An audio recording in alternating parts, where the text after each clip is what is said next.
that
my dad used to bring me down to the local bank, and that was basically a handshake deal. So I sort of grew up.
Mic check 1 2 1 2.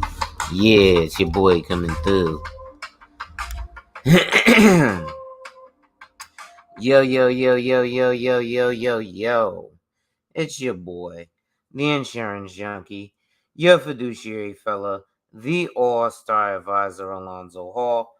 And I'm returning today with another episode of Friday Night Financials. So tonight I have a special guest for us. Affiliate Inspector, what's going on? Shango, when you come back, what's going on? Wealth Talk, what's going on? Wiley, what's going on? So tonight I have a special guest. It's a friend of mine. You may be familiar with people who he may be affiliated with. People in the manosphere space or adjacent to it. People like Mr. Lucario, who are pickup artists. He's done things like him, but now he's a little bit different. And he has the basically his strategy, the happy life strategy that we're going to talk about today. Now he's going through a bit of technical difficulties, which is why I had to push back. And give me 1 second here. Which is why I had to push back a bit. However, at this point, I figure it's best that I just go live with you all, and we'll figure it out from there, right? I think that's the best bet. So, in the interim, while we wait, I figured I'd share something with you guys that I've been saying for a while, and it's germane to the mating and dating space as well. As we know, there's a lady by the name of ChatGPT, Just Pearly Things, who's caused somewhat of an uproar in the Black YouTube space, or predominantly frequented by Black sectors of YouTube. There are a multitude. This is more the Black financial sector, if you will. And in that, I wanted to take a look at another one of the carriers that I represent. As you know, I'm a broker. Because I was going through my back office today, and I saw something that was quite interesting. So I'm going to go ahead and share my screen with you guys. In hopes that you can see this.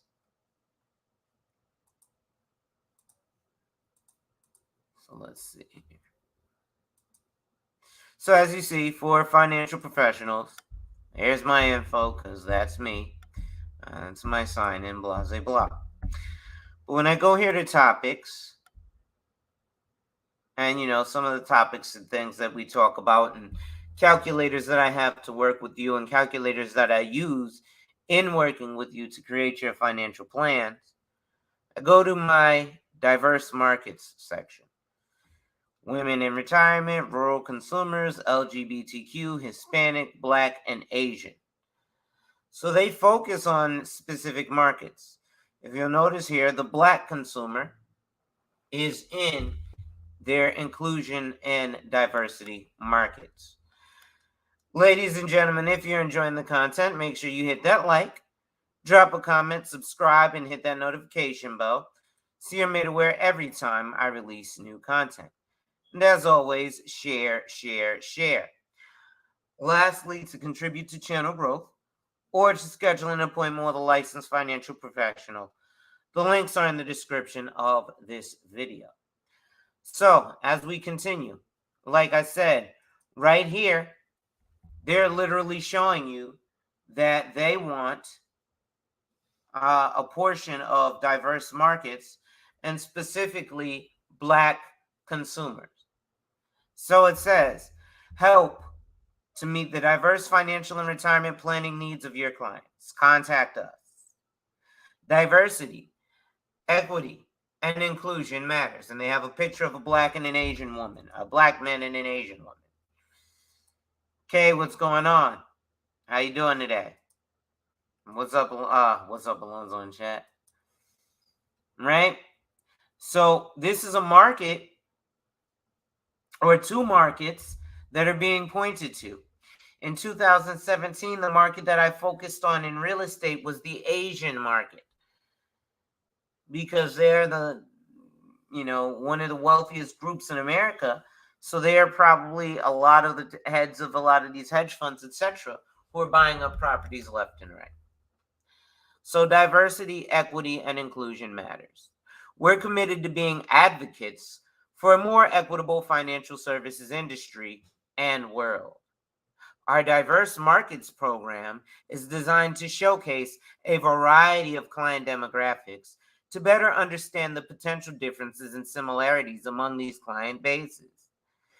It will also help keep you educated, empathetic, and aware of these groups' needs. Read more about our philosophy. So you can read more about their philosophy. And if you'll notice here, excuse me, what do I have highlighted there? Ladies and gentlemen, you see it specifically says Black consumers. Now, I know I went up closer, right? I want to give you King Kong consciousness. My man, 50 grand, Umar Johnson. Don't you find that suspicious? You don't find that suspicious? Shango, what's going on, bro? Right? So, you guys don't find that suspicious?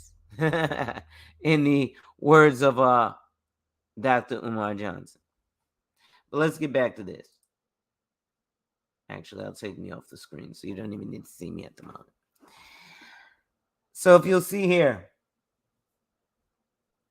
for Black consumers, it shows what Black consumers, new haircut. Ha ha ha. Yeah, I got this. My birthday was Tuesday, so I like the banker's fade normally that Kevin Samuels had.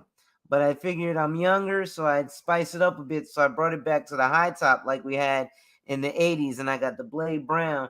Now the part is growing back a little bit, so I'm gonna go get freshed up later on this week. But at any rate, thanks for noticing.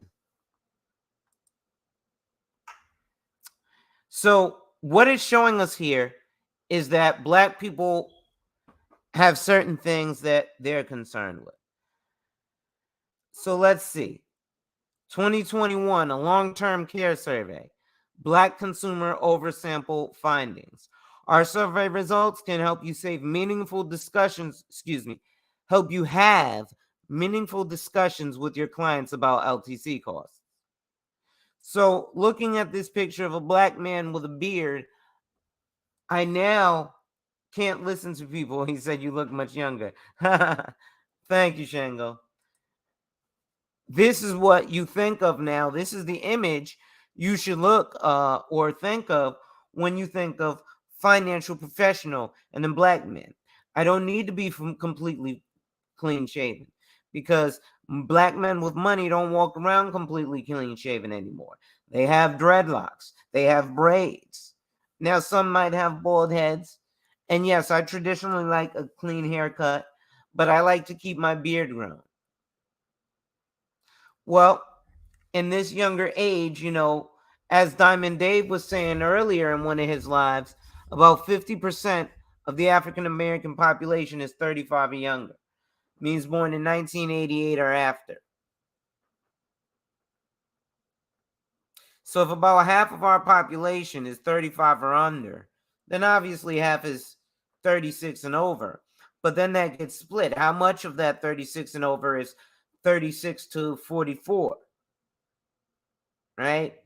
And 45 to 54, or 55 to 64, right? Very interesting variances. Sorry, I'll continue now. So we see here, Black people concerned about long-term care. Diverse market study, Black high net worth consumers in the financial services market. 2021 Consumer Social Security Survey, Black consumer findings.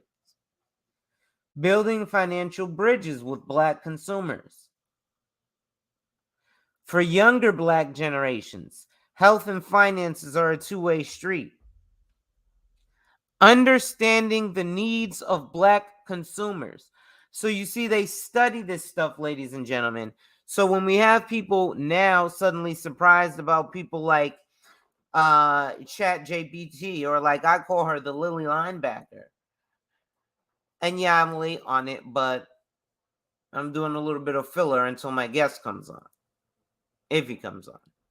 Because I might not stay on that long. But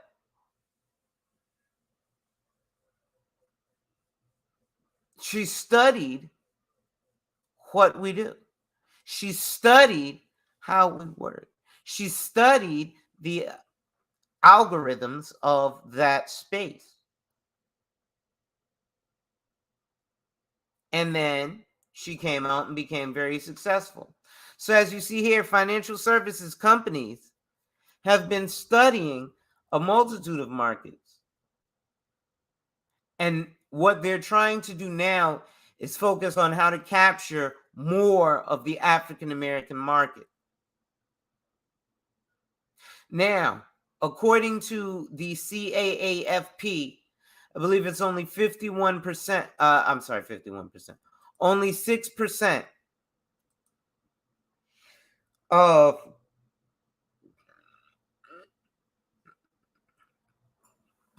licensed financial advisors are Black.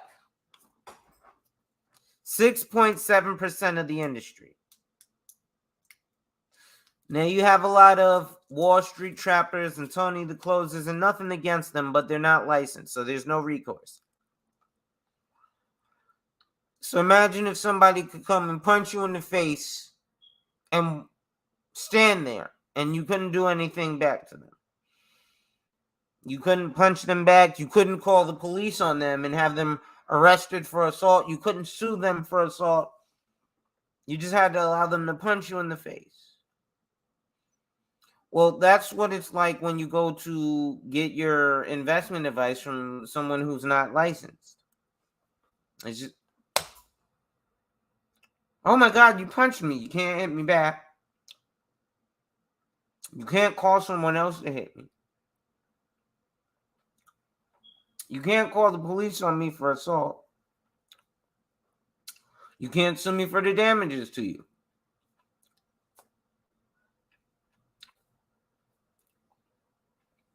But if a boxer who has hands licensed as weapons punches you in the face, even if you provoked him, there's recourse against him. He's going to lose his boxing license, so that's his livelihood. He won't have the ability to make money anymore. He will obviously go to jail for assault with a deadly weapon. I think that's a class something or other felony. There's also going to be punitive damages, so he'll be paying you money. You see the difference? So you wouldn't go to somebody who's a street fighter like Kimbo Slice, rest in peace, and have him punch you in the mouth and think you're going to sue him or get away with anything. But anyway, they study this. So that's the importance of a licensed financial professional.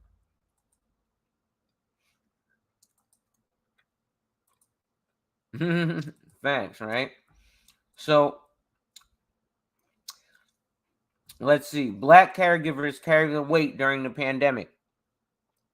I know Black people are definitely concerned with being Black caregivers. There are a lot of generations who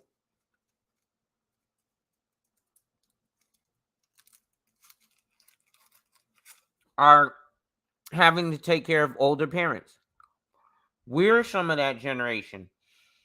Some of us have older parents, and we have to now take care of them. For Black caregivers, it's a family affair.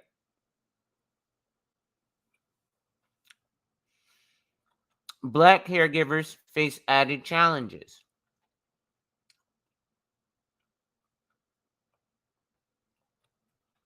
Let's start with this video. See, hold on.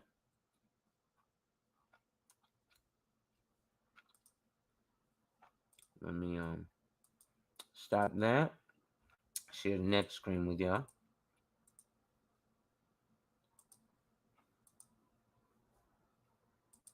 Okay. So this young lady here, Black caregivers, many caregivers. So this is Hope's story.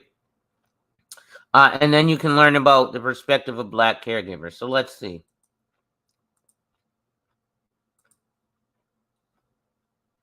My name is Hope Patterson, and I've been with Nationwide. It will be 25 years in April. There have been instances where I have been taking care of someone terminally ill and my mother at the same time. And that is really, really hard.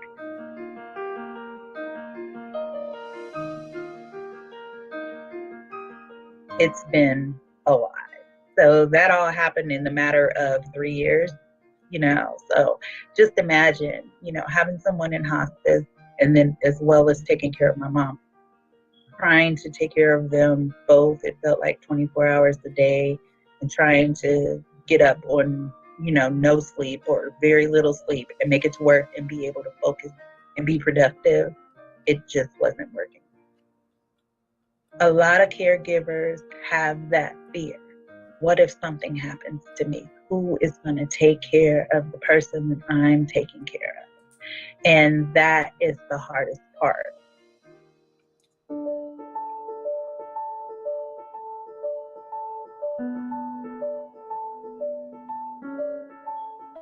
You're putting yourself in the position to be strong for someone who may not be able to be strong for themselves. For me, it was having strong faith. It was trying to be sustainable, to be resilient. And in times, especially where my mom, came into play, it was really me being everything for her. I was being her legs. I was being her eyes. I was being her arms, her hands. So it was really hard. And at that time, there was no COVID, so I was still working.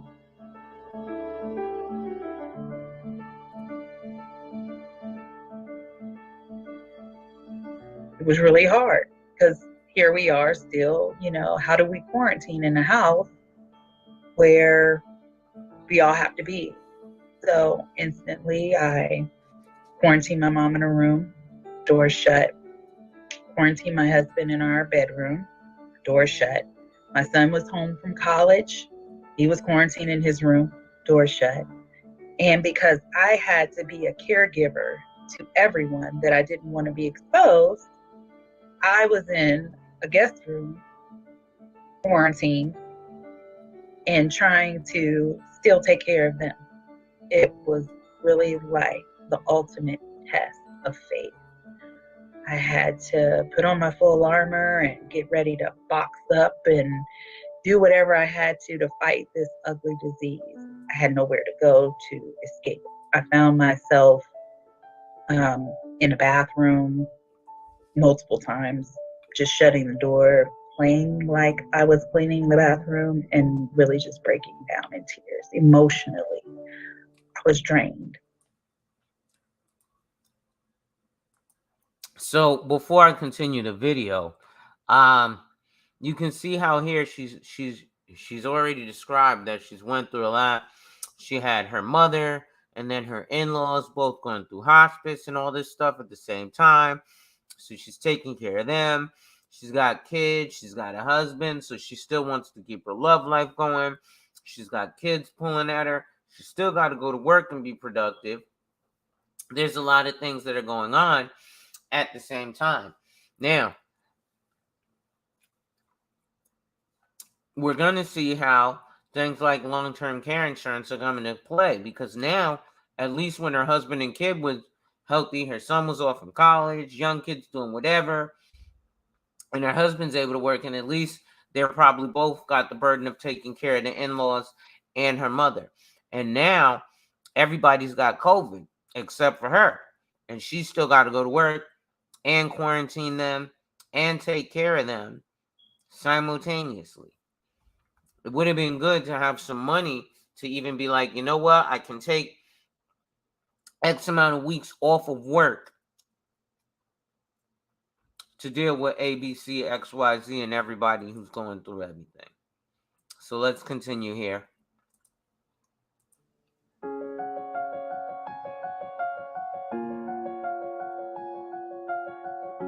I went into my room to take care of my husband, to do temperature checks or any of that.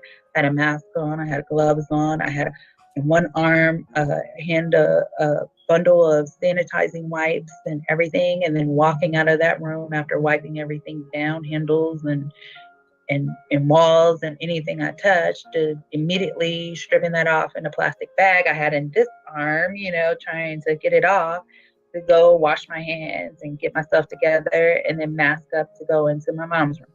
I cannot explain or even fathom right now the amount of masks, gloves, wipes, everything that you would just normally not stockpile or buy up like you normally would. It was just crazy. When I go back and look at bank statements, I'm like, oh my gosh, we spent a lot of money.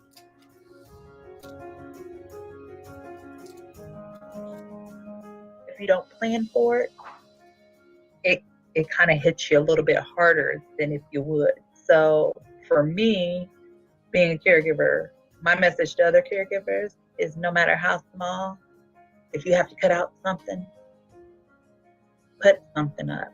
I don't care if you're taking $5 or loose change and putting it in a jar or sticking it in a drawer somewhere, something that you have to fall back on for an emergency.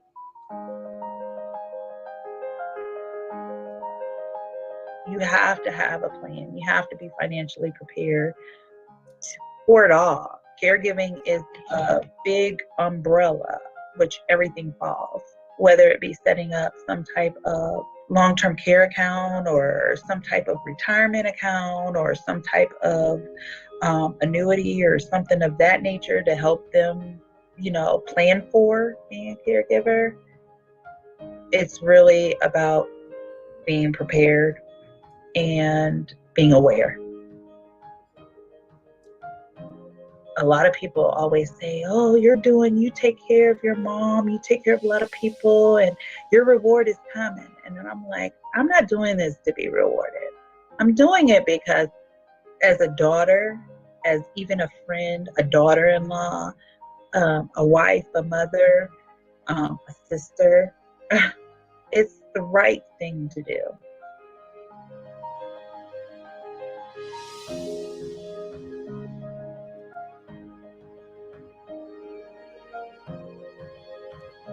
You do get a self-joy. You get a feeling of self-worth from being a caregiver. You're going to learn a lot from this person you're giving care from. You'll learn a lot about what they went through in their life, some of their experiences.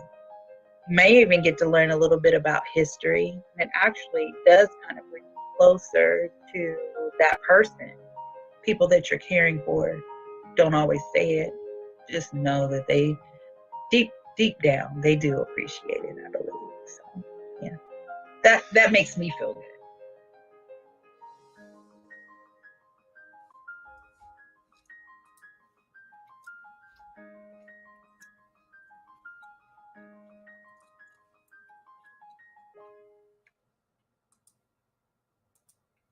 So as you can see, they've definitely studied the African American market, right? To show those percentages, 73% of African Americans who end up caregivers wish they had some money. And just like this woman said, I wish there was something set aside. Now, those are some extreme situations, but usually when you end up being a caregiver, they're very extreme situations. You know, you end up having to change, the whole format of the house and everything like that. So there's all sorts of financial products that can be set up for you for stuff like that. And I guess, until my guest comes on, until Telly comes up here, you know, even in dating and mating, even in your 20s, 30s, 40s, 50s, 60s, you know, you want to look at things like long-term care. Is there going to be a person that's there with you? God forbid you end up like, Kevin Samuels and have a stroke and live. Let's say, you break your arm or you break your leg and you can't walk regularly. We already know people like Underrated Darkness talk all the time about having to do it all on your own. Right? So let's think about that. Give me 1 second here. I'm waiting for a text message. Response, I should say.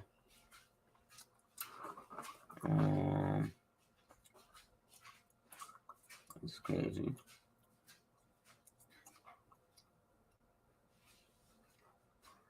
At any rate.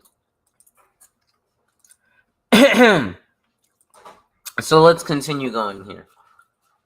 Understanding the needs of Black consumers. So they have a whole PDF about understanding the needs of Black consumers. So isn't that quite interesting that they have something that specifically says, listen, we want to speak to the needs of the Black consumer. Well, why that's interesting is because finally these companies are listening to their advisors, people like me, the 6% of licensed advisors who are inside of these companies, who are inside of these meetings, who often are the only people who look like me inside these meetings. And we bring this information back to the other people who look like us to guffaws and laughs, and it's very difficult to deal with because it's like, yo, these companies are studying you. Get the wave before it's too late.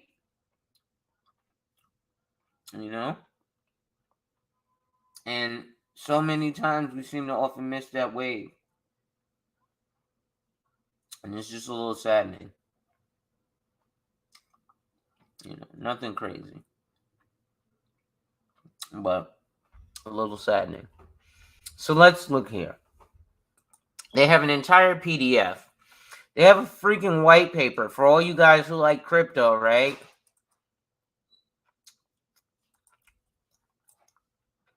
Nationwide Retirement Institute Diverse Markets White Paper. Understanding the needs of Black consumers. So we're literally looking to understand what Black folks need here. That's kind of trippy that they have a whole 4-page PDF on what Black consumers need. Now, you hope this was created by Black people, for Black people, but very similar to the fact that I, a non-Asian, realized that the Asian market was the market that I wanted to target in 2017 with real estate in New York City. These ginormous companies have realized that the African American market is the market that they want to penetrate today in America. So, does it make sense? Yes. That they would do certain things and put certain articles out for their advisors to be able to penetrate these markets. Because you don't think it's just other Black advisors out there, right? Give me 1 second.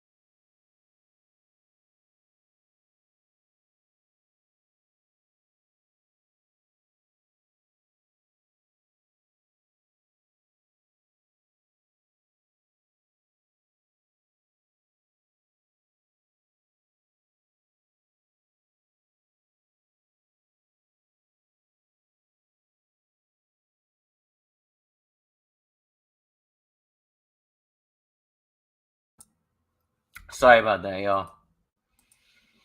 So, Black Americans' buying power is growing due to increasing education levels and the number of Black-owned businesses. Making up roughly 13.4% of the total population, Black Americans have more than $1.4 trillion in buying power. However, despite these gains, the household wealth gap between Black and white households is significant, about $154,000.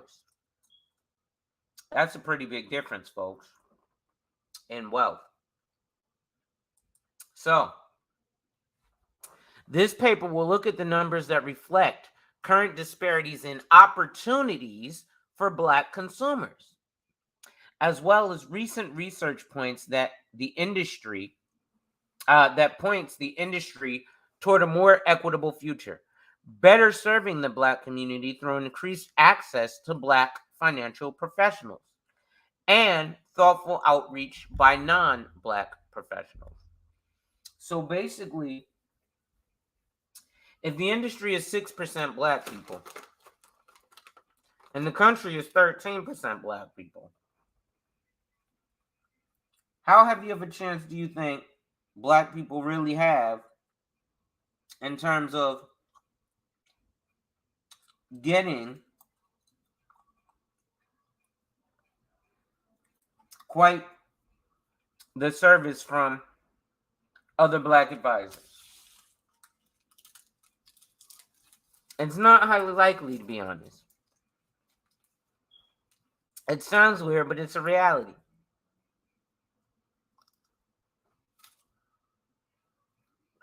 Because most of the time, Black people aren't going to seek out financial professionals. And when financial professionals tend to seek out Black people, they tend to run away, especially from Black ones, unless you're with a specific company. For example, here you have me, who's with a multitude of companies, and I show you the behind the scenes of a few carriers that I work with often. I do pick my favorite, but sometimes I change. All right? That's the beauty of working with a broker, is that I can find you things that best fit your needs. So,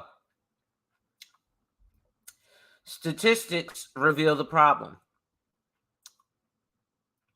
There's a significant income gap between Black and white workers.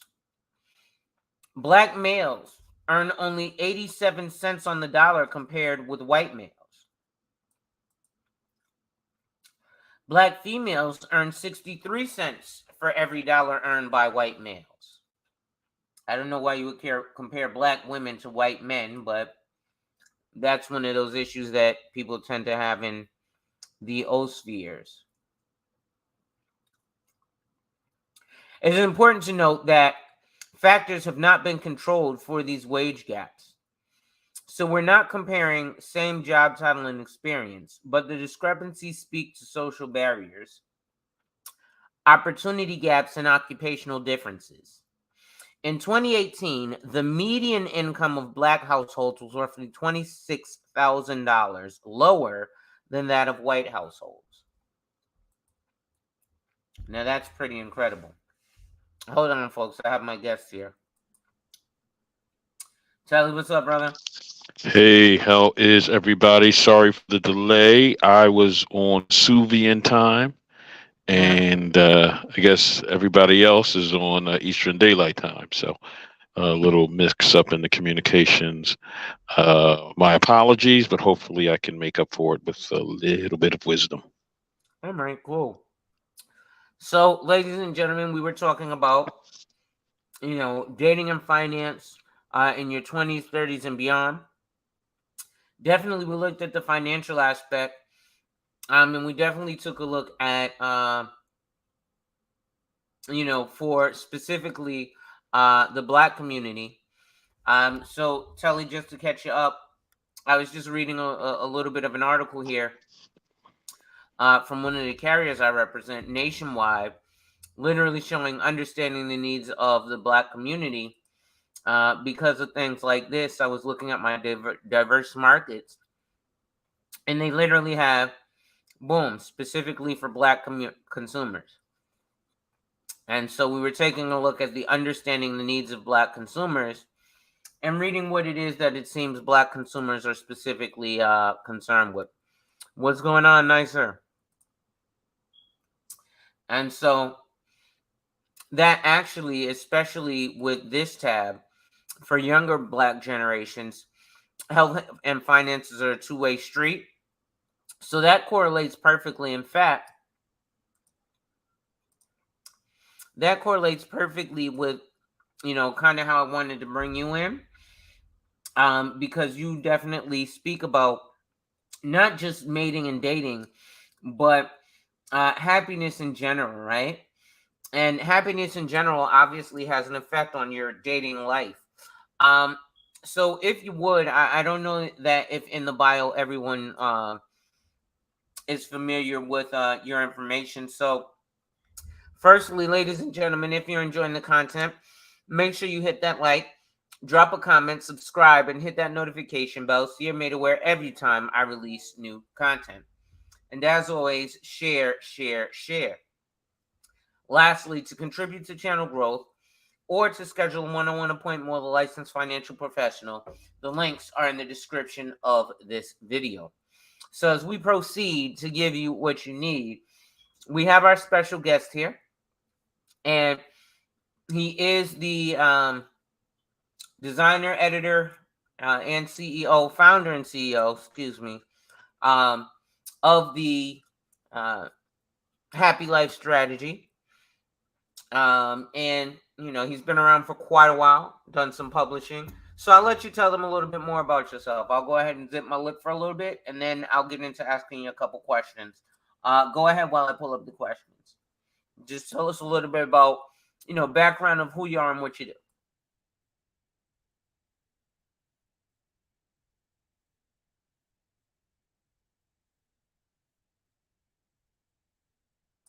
Telly there?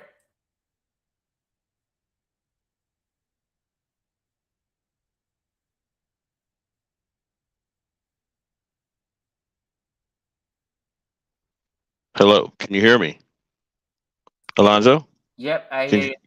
you. Okay, great, great, great.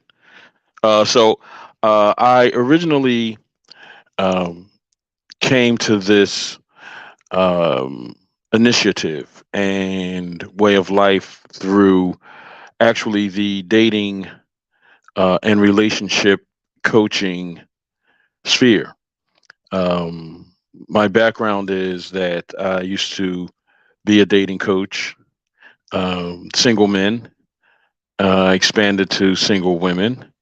Then I expanded to relationship and couples um, with strategy in regards to strategy. I also have a website.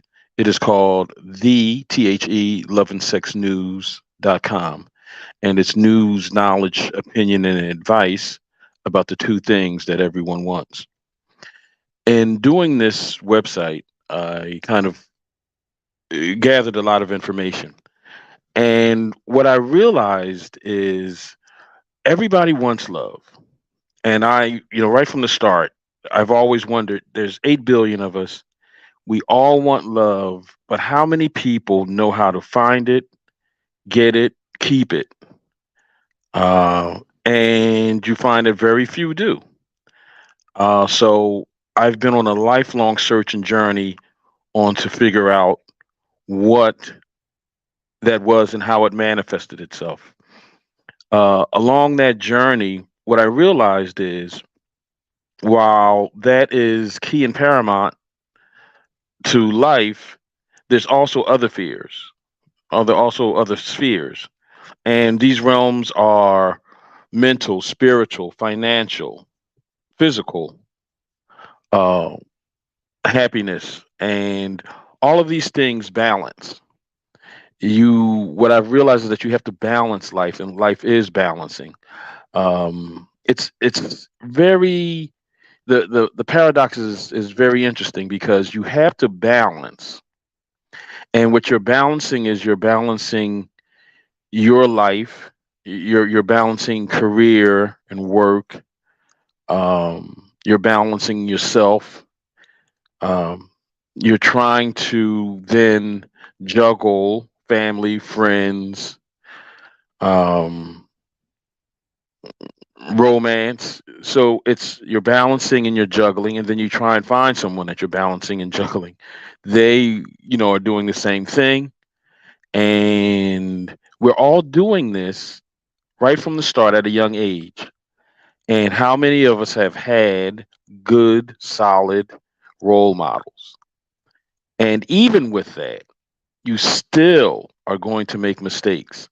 It's sort of like if you were to say to someone, I want you to cook me a 7-course dinner and get it right the first time. It is not going to happen. There's going to be a lot of burnt food. There's going to be a lot of pots overflowing. There's going to be a lot of burnt fingers, a lot of mistakes made. And unfortunately, we take those mistakes into the next attempt to cook. And, we have the first mistakes and the second mistakes. And a lot of times we don't even know what we like to eat.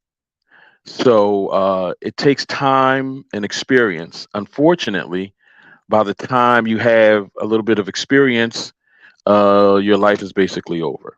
So I have figured out a way to shorten the curve and figured out a way to make a mindset that gives you balance, happiness, focus, and optimism.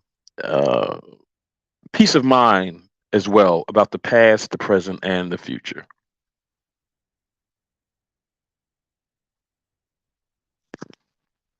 I like the way you put that. That's definitely an in-depth description. And you guys have in the chat his website. Uh, Make sure you check it out. Eventually, I'm trying to convince him to start a YouTube channel so you guys can kind of follow him a little more. Um, and, get on your path to happiness, whatever that may be for you. It's obviously something that's very individualistic.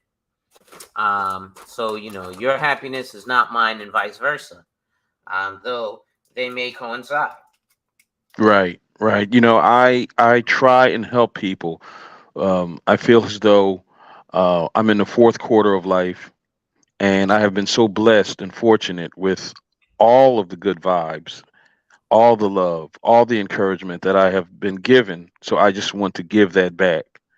I want to help people find their happiness. I want to help people have a mindset about happiness, and to make them aware that you have to focus on it. A lot of people don't do that. They are more adept at fantasy football and what those scores are rather than what it takes to be truly happy. So my life's mission from here on out is to help people come into an energy of attraction, and by attraction I mean camaraderie, empathy, compassion, love, togetherness. Um, these are energies that, as mankind, as human beings, we all want to be and be around. Exactly. Okay, definitely. So I was able to pull up some of my questions, because obviously what you do is a business. So, in terms of what you do, right? Now that Hmm. we understand, the dynamic behind it, um, can you tell us what is your why, like why you started your business? Yeah. So um, it was a thing where you see. On a personal level, you see destroyed families, and I'm talking not only in the community from African American descent, but all across America, all across the globe. And you see dysfunction, you see destroyed families, you see generational damage, trauma. And I feel as though we all have a contribution and we're all interconnected. It's like we're all trying to climb that mountain. And that mountain is the mountain of life. And the top of that mountain is, let's say, happiness. But we're all interconnected with that rope that's kind of in our belts. And if one person falls, there's enough of us to hold them up until they get a foothold again. Some of us are a little further on the mountain. So I'm not that far ahead. I'm a little bit ahead in certain things, and certain things I'm not. But perhaps I can let people know, hey, that place is slippery, or you may want to grab a handhold here instead of there, or you may want to prepare a little more to jump this crevice. So my thing is that to let people know what it is that it takes to change your mindset if you have one that has doubt, one that gets aggravated easily. Um, Whether or not it's being in the grocery line and you're pissed off at the person ahead of you. Um, I realized at a point in my life, do I want to be pissed off at that person or do I want to be happy? Um, my girlfriend who may say something to me, do I want to be hurt by what she says or do I want to be happy? Maybe it's politics. I'm angry at someone who was voted in or someone who wasn't voted in. Do I want to be angry or do I want to be happy? So my mindset is one of I want to be happy. You got one life, one life.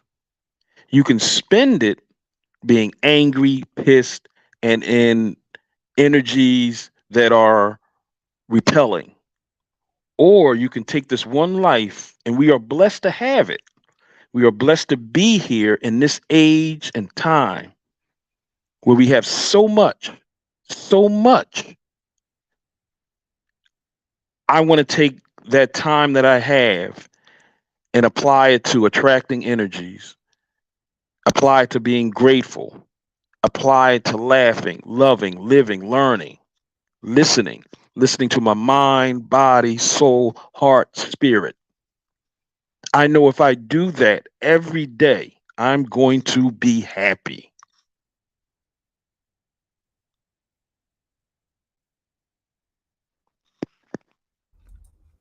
Okay, you caught me snacking. um, so then my next question is, who has been your biggest supporter in your business? Well, I would say just everybody in the sense of people, when they see you on your purpose and when they see you're doing something that um, that has an energy and a spirit of togetherness that is trying to uplift people, the amazing things that life kind of um, puts in front of you, you know, nature and the universe. And so I'm actually, if someone were to say to me, what religion am I? And I'd say to them, I'm agnostic. However, I was wondering about spirituality and what that, what exactly does that mean?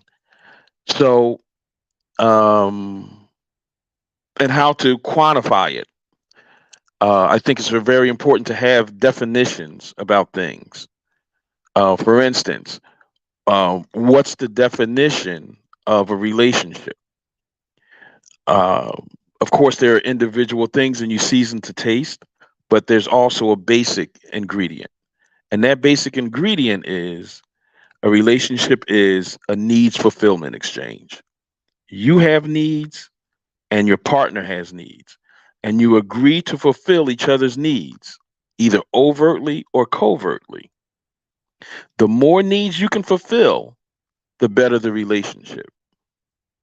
Now, the thing is, you have to know what your true needs are, not what your parents tell you, what your friends tell you, what you think they may be. You have to take the time to study, to go deep inside yourself, and to figure out what your true needs are. Then you have to figure out and express those to someone. They have to be happy and balanced. Because if you're happy and balanced and they're happy and they're not, it's not going to work. But if they're on that journey, that's cool. They can, everybody's on a journey. That's the thing is that at our very best, Alonzo, at our very best, we are a work in progress. Usually, though, we're about 2 or 3 steps from being a hot mess. So we're all on a journey. And what I found is I was talking to someone about what is it with spirituality, trying to figure out, how I can quantify it. So what they said to me is spirituality is the energy that goes beyond the 5 senses. Uh, and I got it. And, one day I'm wondering what it is, and the universe gives it to me in a perfect way that I can understand. I don't know. It might have been 24 to 48 hours. So I know, The universe be, works like that. yeah, it's amazing. It is amazing how it just puts people in front of you that give you encouragement, that inspire you. Um, I was wondering about families and all of that, and I've met psychologists. Just I'm walking in the park, I ask a couple of people how they feel about relationships. One of them happens to be a social worker who deals with family trauma and has a master's degree. So total randomness. Um, but that's how the universe works. When you're doing well and you're doing good and you're on your purpose, you know, these things just fall into place. And this is a part of spirituality that I didn't even realize until I started asking about it. Now that's something I want to explore that deeper in the near future. Um so now outside of that, what is a challenge that you face in your business or with what you do? Right. So I think the challenge is people are scared and they're fearful. And fear, um, it makes people do crazy things. It just, it makes them do crazy things. It makes them sabotage relationships. Um, it makes them sabotage themselves, 1 second. their Yeah, life. you know how it goes, KP. Sometimes YouTube may shadow ban. So ladies and gentlemen, if you are enjoying the content, make sure you hit that like, drop a comment, subscribe, and hit that notification bell so you're made aware every time I release new content. And as always, share, share, share. And lastly, to contribute to channel growth or to schedule an appointment with a licensed financial professional, the links are in the description of this video. All right, go ahead, sir. Yeah. So people are fearful. They don't quite know how to do what they want to do, but they don't want to admit it. Um, so let's say, like with you and what you do, it's similar in a way of there's a place you want to be, and there's a place you are now. And it's how do you get from where you are now to where you want to be? And what you do, like what I do, is I help them with knowledge, skills, and guidance on how to obtain those things to bring happiness in that realm and that area of their life. That makes So sense. I yeah, and so I would say that the biggest challenge is just people not believing in themselves, not being cynical. And cynical is just they've been burned and they kind of give up, but they don't want to say they've given up. So it comes Mm. out as sarcasm. It comes out as being, cynical. It comes out in Monday morning quarterbacking. Um, it comes out in um, repelling energies, Mm. not attracting energies. Okay. Now that makes a lot of sense. I was gonna ask you to elaborate until you kind of broke that down. So after we get through the questions, I definitely want to do kind of a free for all. And would you mind if I drop the link and allow people if they want to come up and ask questions? Absolutely. I love feedback because it's one of those things where if you're in an echo chamber, and we were talking about this earlier, a lot of times people have thoughts, but they talk to them with people who feel the same way. And I was saying to you, that's like scrimmaging. That's like practicing. Mm-hmm. You're not going to get the real questions. You're not going to get the real, and you're not going to get the real um, challenge to whatever it is your mindset is. If you want to know the truth, you have to look at the opposite of the way you feel. Because I'm pretty sure somewhere in that opposite, there's a middle ground, there's a higher level, but you have to be open to it. So I love talking to people, getting their ideas, getting their feedback, because none of us know it all. And, as I said, we're all on a journey. We're all just works of progress and about two steps of being a hot mess. So yeah, I'd love to talk to people. Absolutely. Okay, wonderful. So, ladies and gentlemen, you heard it here. Um, you want to repeat your website one more time? It's theloveandsexnews.com. Well, that is the website that kind of talks about news, knowledge, opinion, and advice. There are a ton of articles on there about the all things, let's say, love and sex, whether or not it's how the kink scene plays a factor into people's lives, um, how romance can die. However, I've kind of shifted focus, and my focus is on the happy life strategy because people want to be happy, and love and sex is an important part of that, but it's not everything. There's the financial part, there's the mental part, there's the physical part, there's the spiritual part. Um, so my focus now is to share that knowledge with men, women, couples, so we can kind of right the ship. Mm-hmm. Gotcha. Okay. So definitely. Um, I mean, that's very interesting to me. So he's got an aspect to speak to men specifically, women specifically, and couples. Um, obviously, he's not been a woman, but he's been with women enough that he's able to understand them. Obviously, to have in the past have been able to be a person who was involved in picking up ladies. Again, he learned a lot of this from the pickup sector of things. Correct? Yeah, there was a time where um, I wanted to find out how to increase my average at attracting women.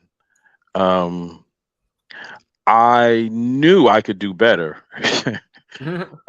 So it's just kind of realizing that there's nothing that you're good at without studying. There's nothing that you're good at without learning, Right. without applying yourself, without immersing yourself. There's nothing. LeBron James has a coach. You know that you can be the most talented person on the earth. You know what I mean?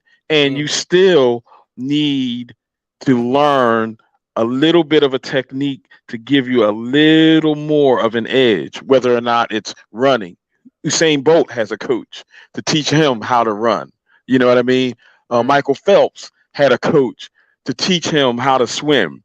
Their breathing techniques. I mean, these are things that we are just naturally and involuntarily doing, but we still can learn something about how to do it a little more efficiently and a little better.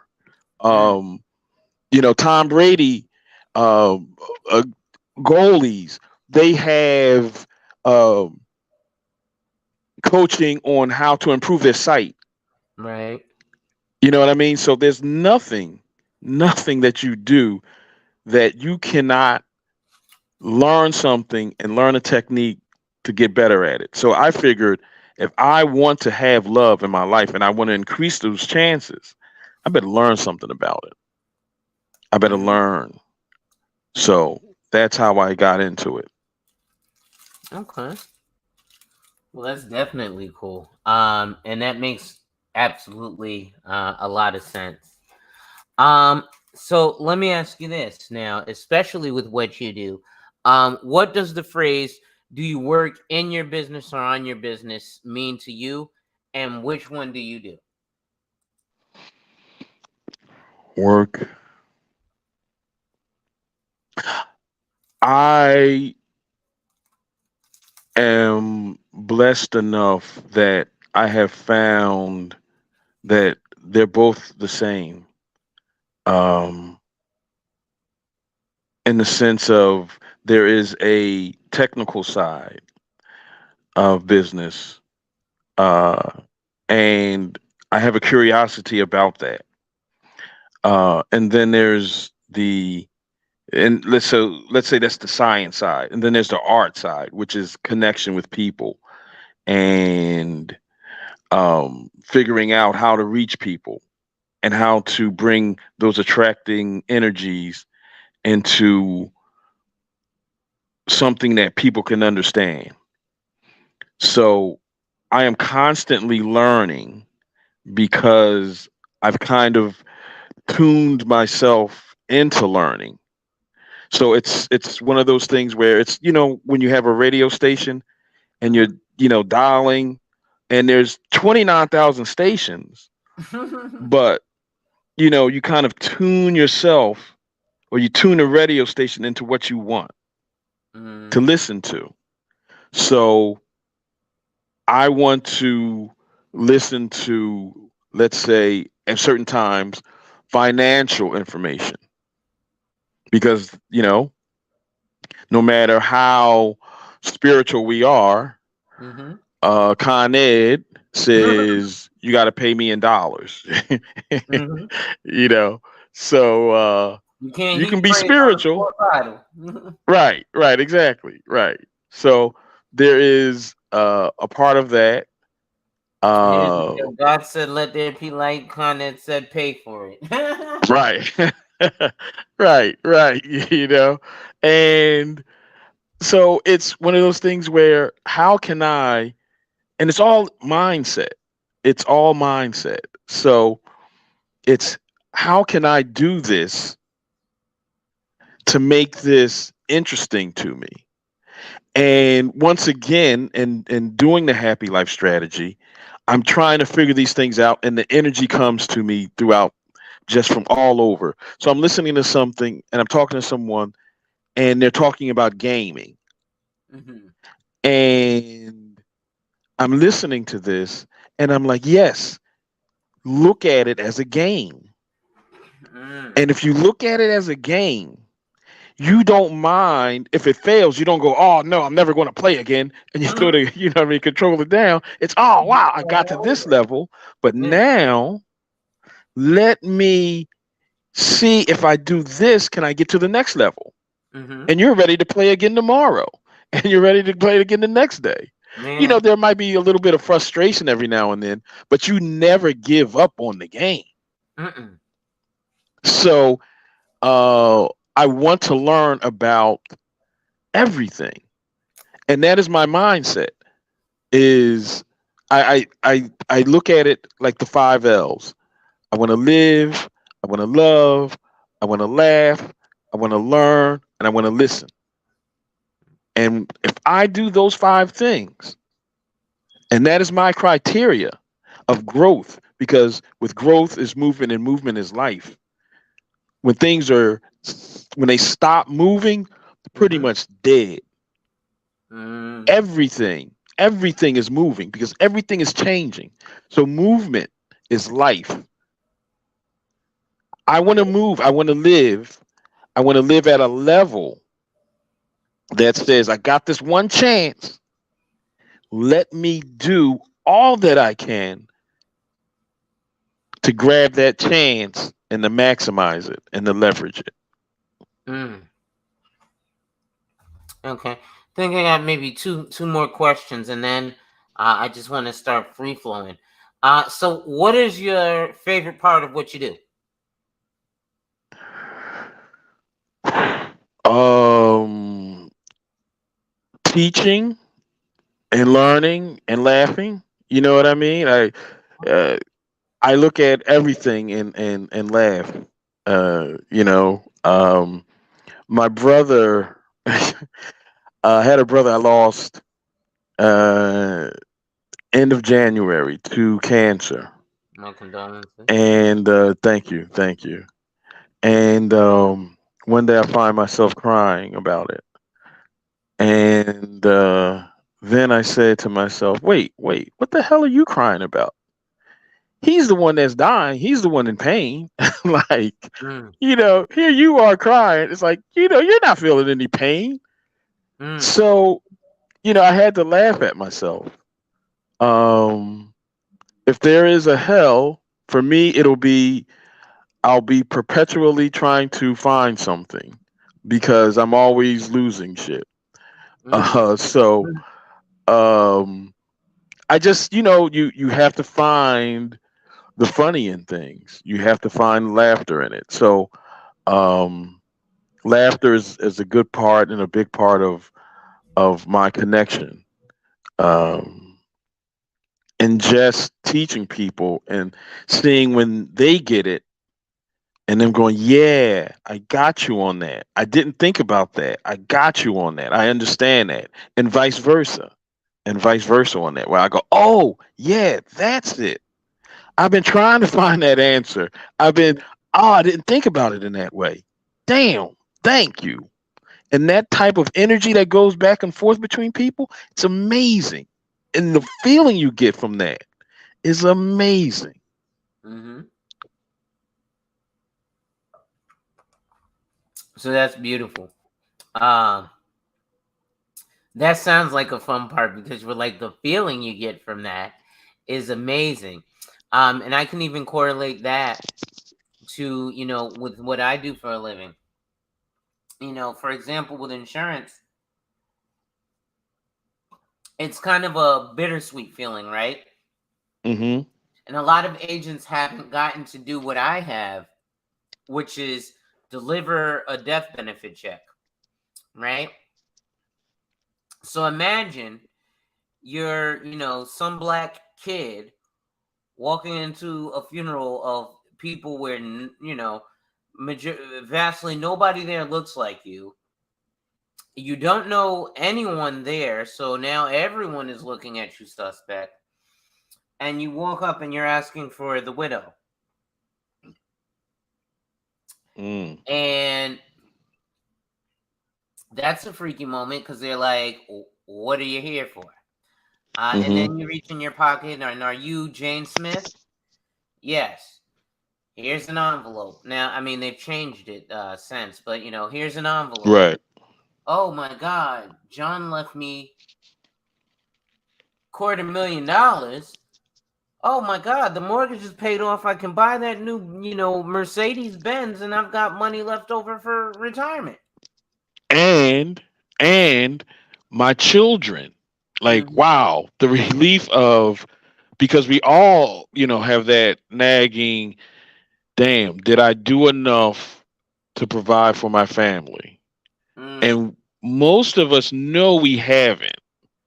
So when it comes to filling out that paperwork, they're like, do I have to really go through this? Do I have to? It's like, yeah, you have to. Own up to it. Get that information so that you aren't the person when someone dies, you're kind of, as you said, you're doing the GoFundMe. Or you're thinking about, oh man, if this person dies, I better get that GoFundMe. Let me look on someone else's GoFundMe thing, how they did it. You don't want to do that. That's why they come to you. You know what I mean? So that the peace of mind to say to someone, if I die tomorrow, I know my family is taken care of, or I know I have given them something. Man, you can sleep. You can sleep at night with that. You can sleep at night, Now, let me ask you something in that, because I'm pretty much through with the line of questioning. So I do want to add the finance to it in terms of happiness. I also want to talk a little bit about dating, just because you're familiar with that. But happiness, again, doesn't exactly have everything to do with dating. But do you think coming and getting a service or a product like mine helps with your happiness when you have that peace of mind that you can sleep at night? Oh, yes, absolutely. Because a lot of people, one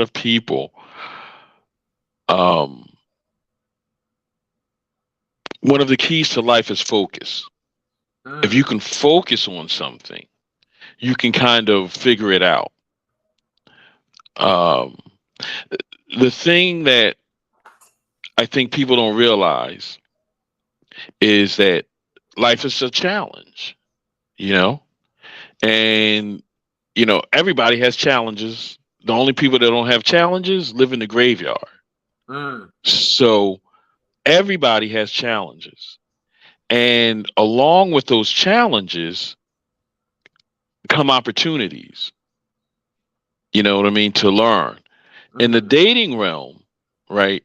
If I have that part of my life taken care of, I know then that I can focus on, just the part that's intimate or romantic.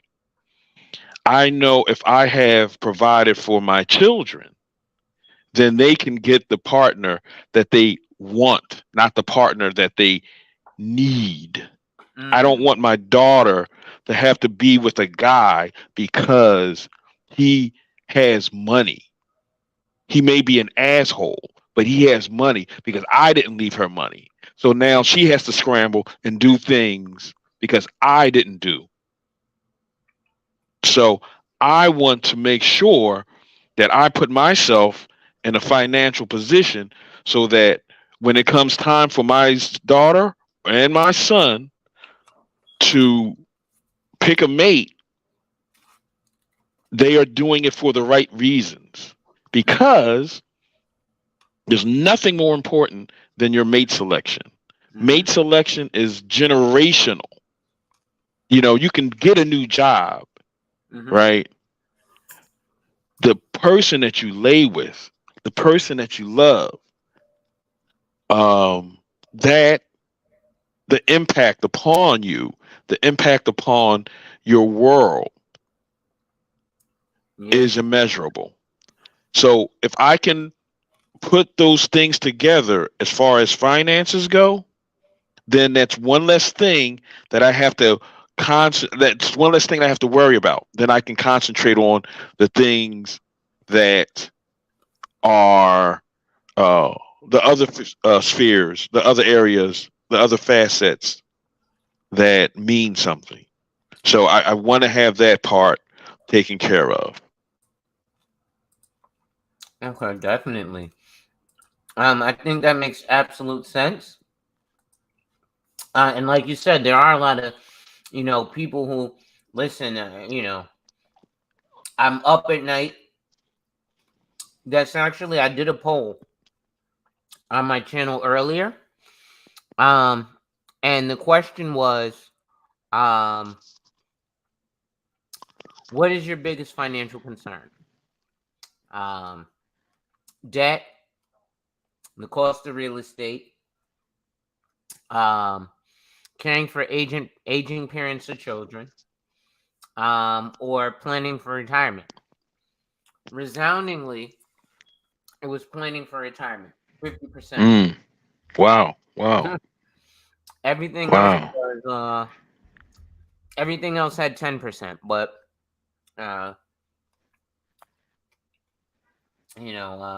planning for retirement had 50% of the results. Wow. And, That's surprising to me. Wow.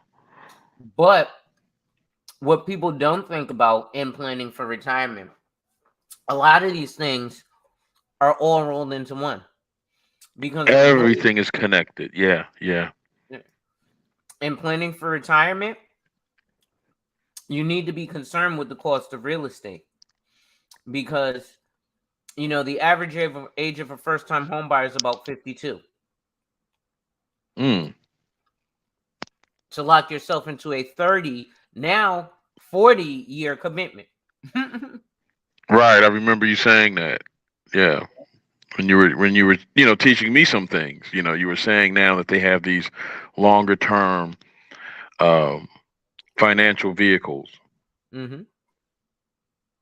Which is insane. Who goes for a 40-year mortgage, right? But that also can lock into things like people's happiness. Right. Because if I have this you think about it, right?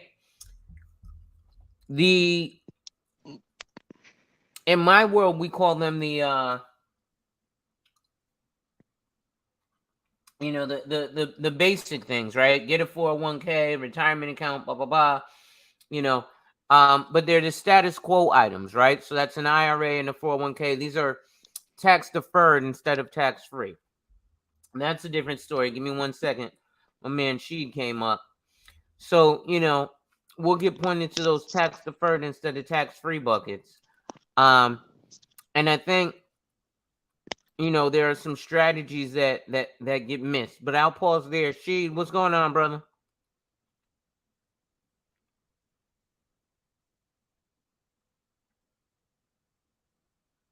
Oh, did the gremlins get you? Gremlins might have got him. He'll pop on once he gets into a good sound area. Here he is. Okay. What's going on? What's going on, brother? How are you? All right now. Hey, right. how are you, sir? All right. How about yourself? Loving life, loving life. Glad to be here. So what's going on, She? We're talking a little bit like I said, Telly here, he has his website, thelovesexnews.com. And the Happy Life Strategy. And the Happy Life Strategy. He used to be in the pickup artist world, so he's familiar with that. But just like Muhammad Ali, you show me a guy who's the same at 50 as he is at 25, and I'll show you a guy who's grown none at all. So he has made some changes. He does work with single men, single women, and couples, whether that be married or dating. So, feel welcome to shoot. But we're talking about dating and finance, especially, from your 20s, 30s, and beyond, and how it correlates with your overall happiness, right? So like he said, having that life insurance, well, that is a peace of mind. You know what? God forbid I get hit by a bus last night. I know tomorrow I don't have to worry about my daughter. And before you go, Sheet, I'll even tell you a real life story, Telly. There's actually back in and that's ironic now because my birthday just passed 3 days ago, right? But back in, I want to say it was 2020. Mm-hmm. There's another gentleman who's from not exactly from this space, but he hangs out with another gentleman in this space. And that gentleman will call him a sneakerhead. He likes to buy sneakers, and thought of that as an investment.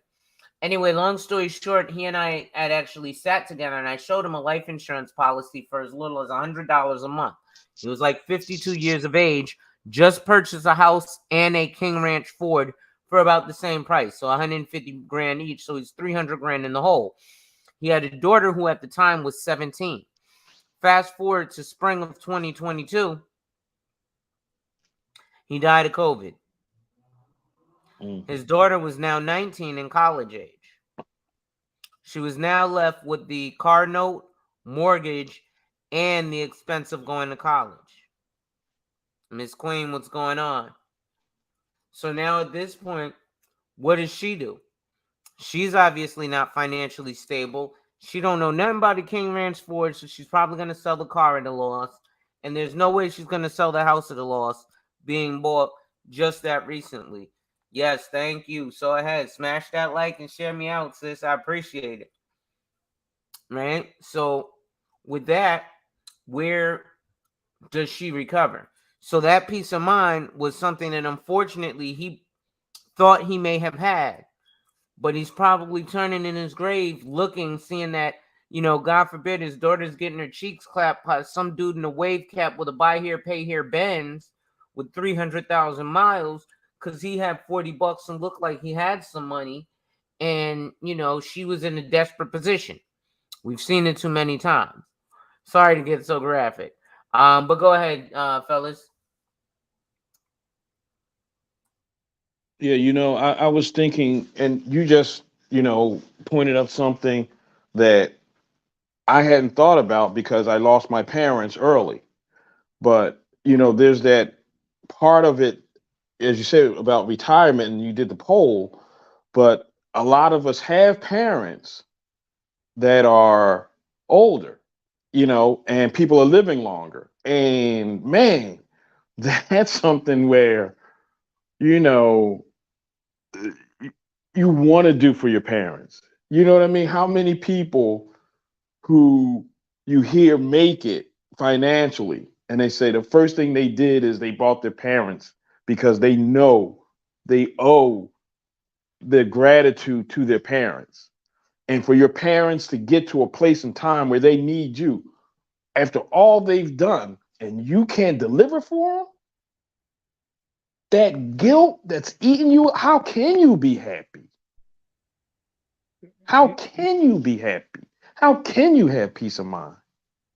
Ain't no way. Nah, I feel you. Go ahead, She. Yeah. I was gonna say you're kind of in a position like I was.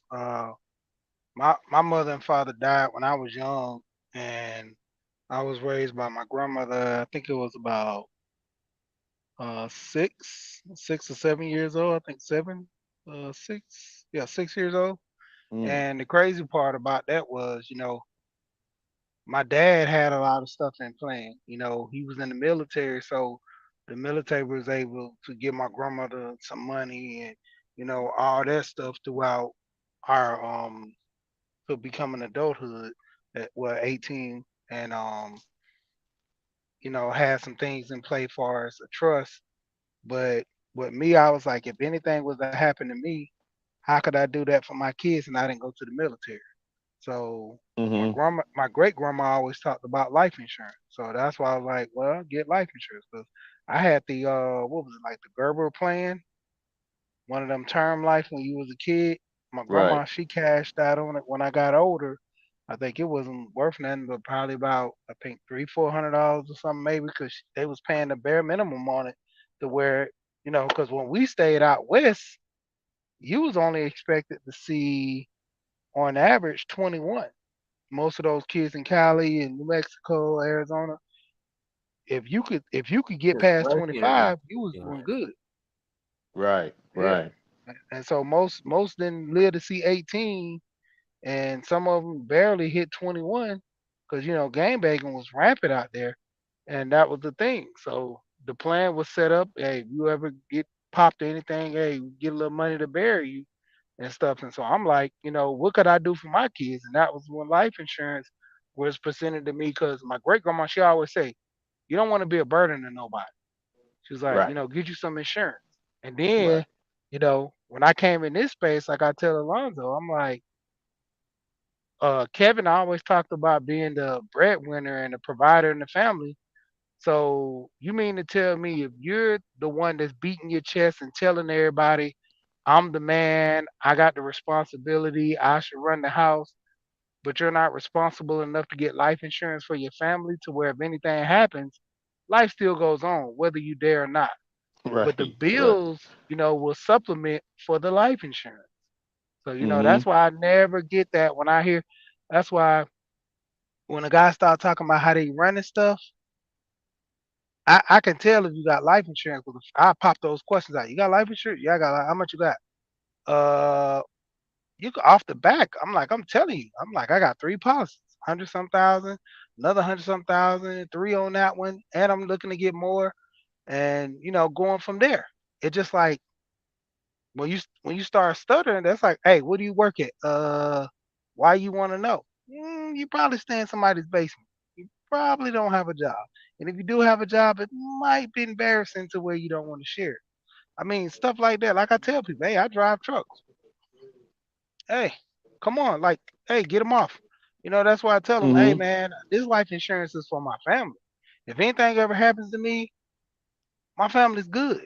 You know, Mm-hmm. Mm-hmm. I was telling my wife the other day when I changed my account, I said I got to make sure my life insurance is paid because I was like, okay, the life insurance is paid from my bank account, not my credit card. I mean, not from my debit card. So long as I change my debit card, I'm good. My life insurance is still coming out. I said I'm just gonna check just because. I'm like, cause anything ever happens to me, that's your money, you know. And I always Right. tell my wife, I'm gonna hunt you if you don't go buy these apartments, like I told you. I was like, this is the financial statement. I'm gonna hunt you every day until you take the money. I said, I don't mind if you pay this house off and go do a little, buy a little car or something, but go buy some apartments because I want you to get to the point of retirement. That's why I told my wife if we get apartments, and that's my biggest goal. If I have rental properties or anything else, I'm selling them to get a set of apartments, getting a management crew coming there, and I'm just gonna chill out. Don't work. Make sure the books are being straight. Try to take vacations and stuff like that. You Mm-hmm. You, know. you know, she you can actually with one of those insurance policies, you can put that with the will and make that a clause of the will. With this, $2 million, you got to buy an apartment complex. Yeah, and see, that's what I was looking at with the trust stuff now that I've been looking at with the irrevocable trust and stuff to where I Mm-hmm. can put it in there and then, hey, can't sell it, can't do nothing with it because like I was looking a lot into the Vanderbilts and seeing how they squandering all their family riches. All the family members prior to them made so much money and they squandered on drugs, party, and gambling to the point Right. where one of the richest families in history and now is one of the mediocre, almost beginning to be commonwealth family like everybody else. Mm-hmm. Mm-hmm. You know, Well, and you it's know, not. I'm sorry. Go Go ahead. ahead, she. I was just say real quick, it's not because like the knowledge not being passed down. That's why I harp on trying to teach my kids this. I'm like, I'm not getting life insurance for you just for you to be rich. I'm getting you life insurance to have an understanding, like the next generation after. Mm-hmm. Yeah, you know, a part of that also is this. Um, People want to know why people, do drugs and everything, and a part of it is they want to escape life, not embrace life. So, Facts. um, Yeah. if you are, what people don't realize is that people have an expectation of what life should be. And then there's the reality of life.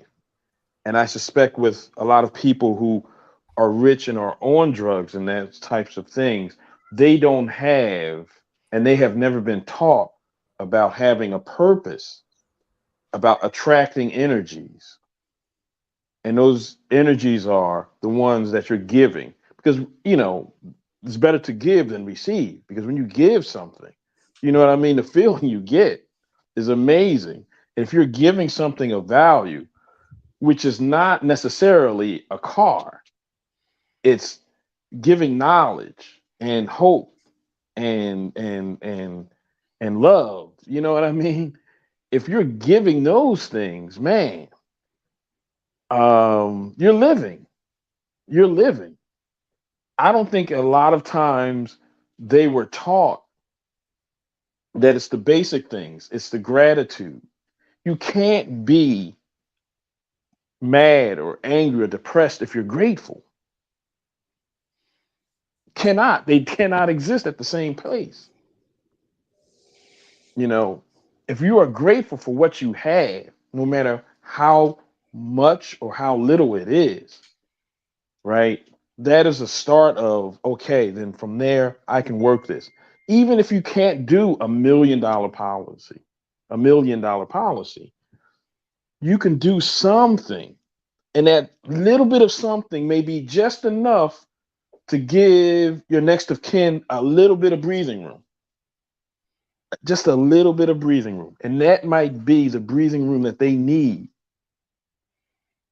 to exponentially grow and to change the course of their family and the course of, all they know. Um, I was listening to a program, and this is in India, and it was one of those programs where they give a stipend, and it was just $100, but it was just enough. And even here, there's some programs in certain areas where they're giving people $100, uh, but it's just enough to give them a little bit of room to breathe and to be able to think. And all it takes sometimes is just enough room on that. So then they go, oh, okay, now with the energy and the focus that I don't have to put into this, I can then put into wealth building, family building, generational building, you Mm-hmm. know, the things that in the financial area, but also just being happy. You Mm-hmm. know, I can show my kids love. I'm not tense. I'm not, snapping at people Wow. because I got 29 other things on my mind. Mm-hmm. I, I can say this real quick. I Yeah. always After that, say, let broke genius go. What's going okay, on, everyone? what's Yeah, going on? I was just listening and was talking Ho- about Hold on, broke genius. I'm gonna oh, let she say something real quick. You got it next. okay. I'm gonna say this real quick. I always say every time someone dies, it's a reset to the system due to the fact that all the riches, the knowledge, everything dies with that person. They never pass on the knowledge. They never pass on wealth. They never pay the house off. It's a reset to the next generation. We always have that because nobody's giving to the next generation. We're steady restarting them. But go ahead. Mm. All right, go ahead, broke Yeah, genius. yeah. What's going on, everyone? I Mm-hmm. was listening to tail in for probably the last 10 minutes.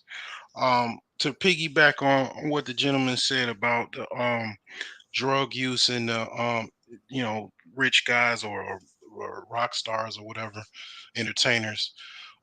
They also they're self medicating, and that goes for a lot of other people. We've kind of been cut off from the grandmas and the grandpas. That kind of homegrown ailments for curing the cough and dealing with the flu, Mm-hmm. and it's a lot of like kind of because I'm a herbalist, and one of my ventures is owlsherbs.com. But Mm-hmm. one of the things that I learned about herbs is that it's certain things you could take that basically will amp you up to where basically it's even kind of more potent than narcotics.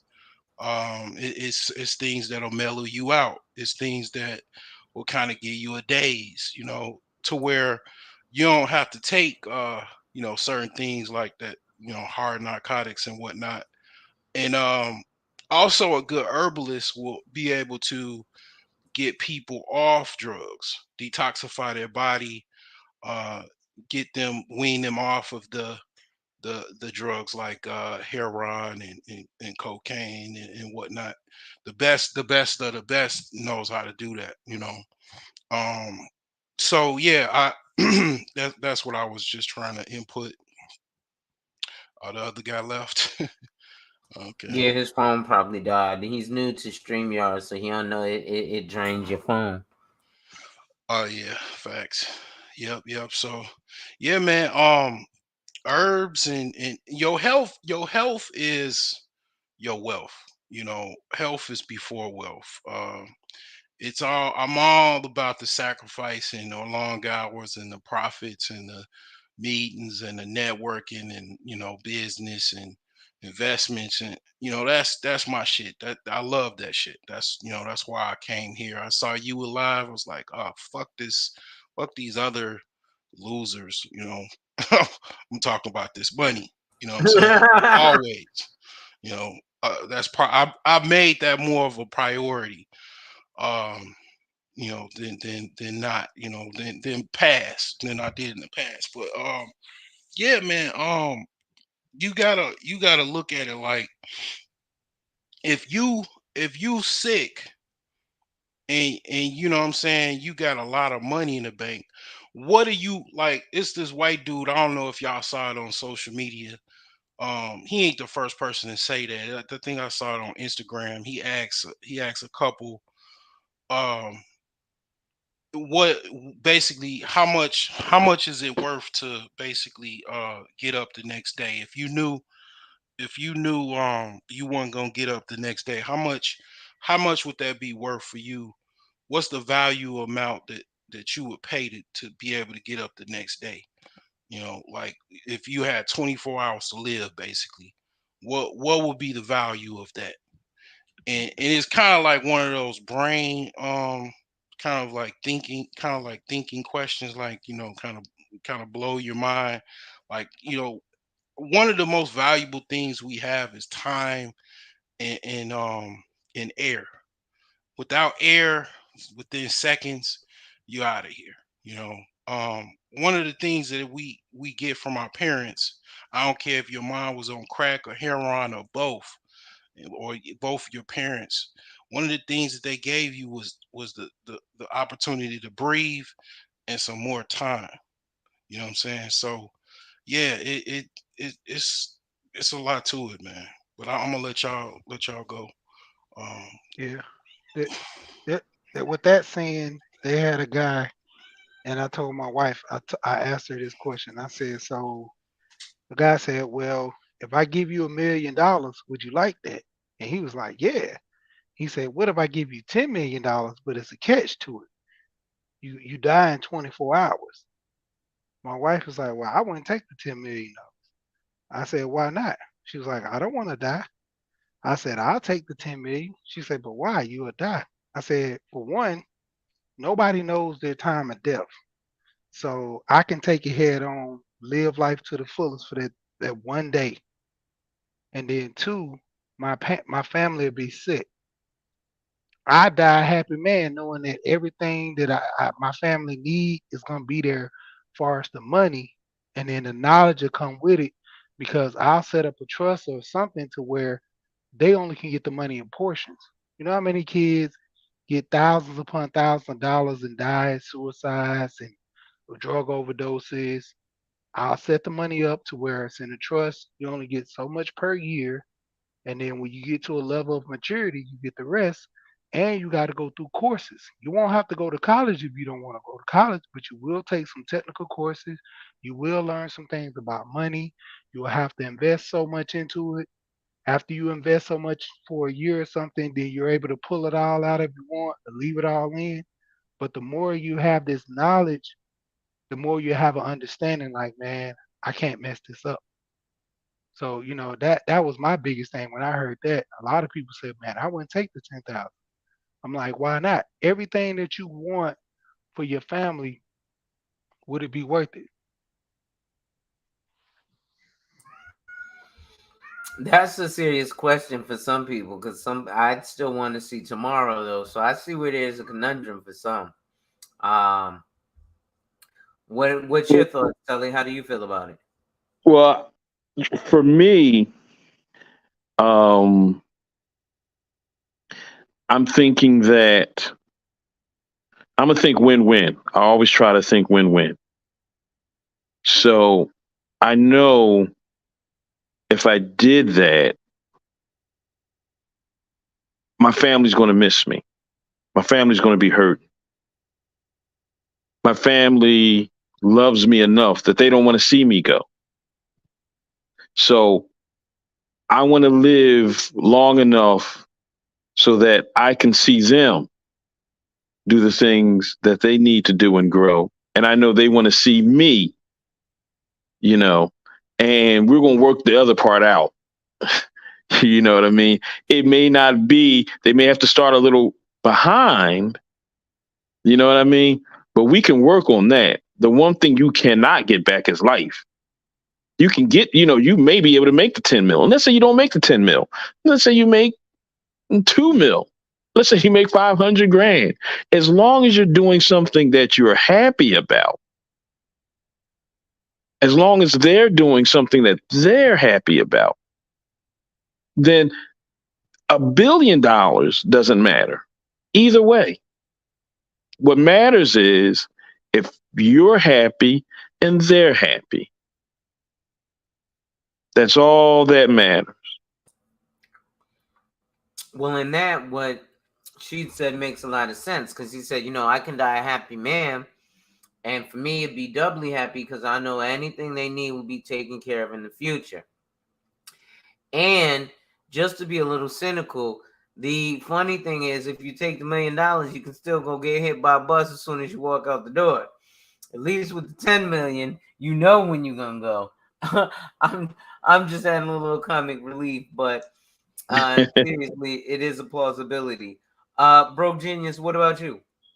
Would I take 10 million or what? Yeah, 1 million and 10 million, and know you're gonna die tomorrow.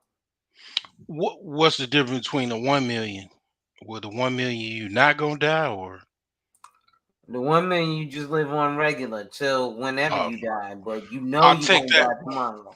I'll take that Donald Trump. You know what I'm saying? Seed money. Yeah, I'll take that 1 million. Yup. Because I'll take that 1 million, and then you know what I'm saying. When they people get off the train downtown Chicago or New York, they'll see my last name on a building possibly. You know what I'm saying? My 1 million. I ain't mad at Shit. that. He talking about Yeah. leasing that name.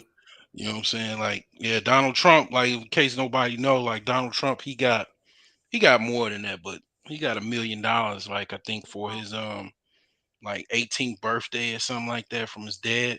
Yep. And you know what I'm saying? The rest is history. But it helps to also have white privilege though.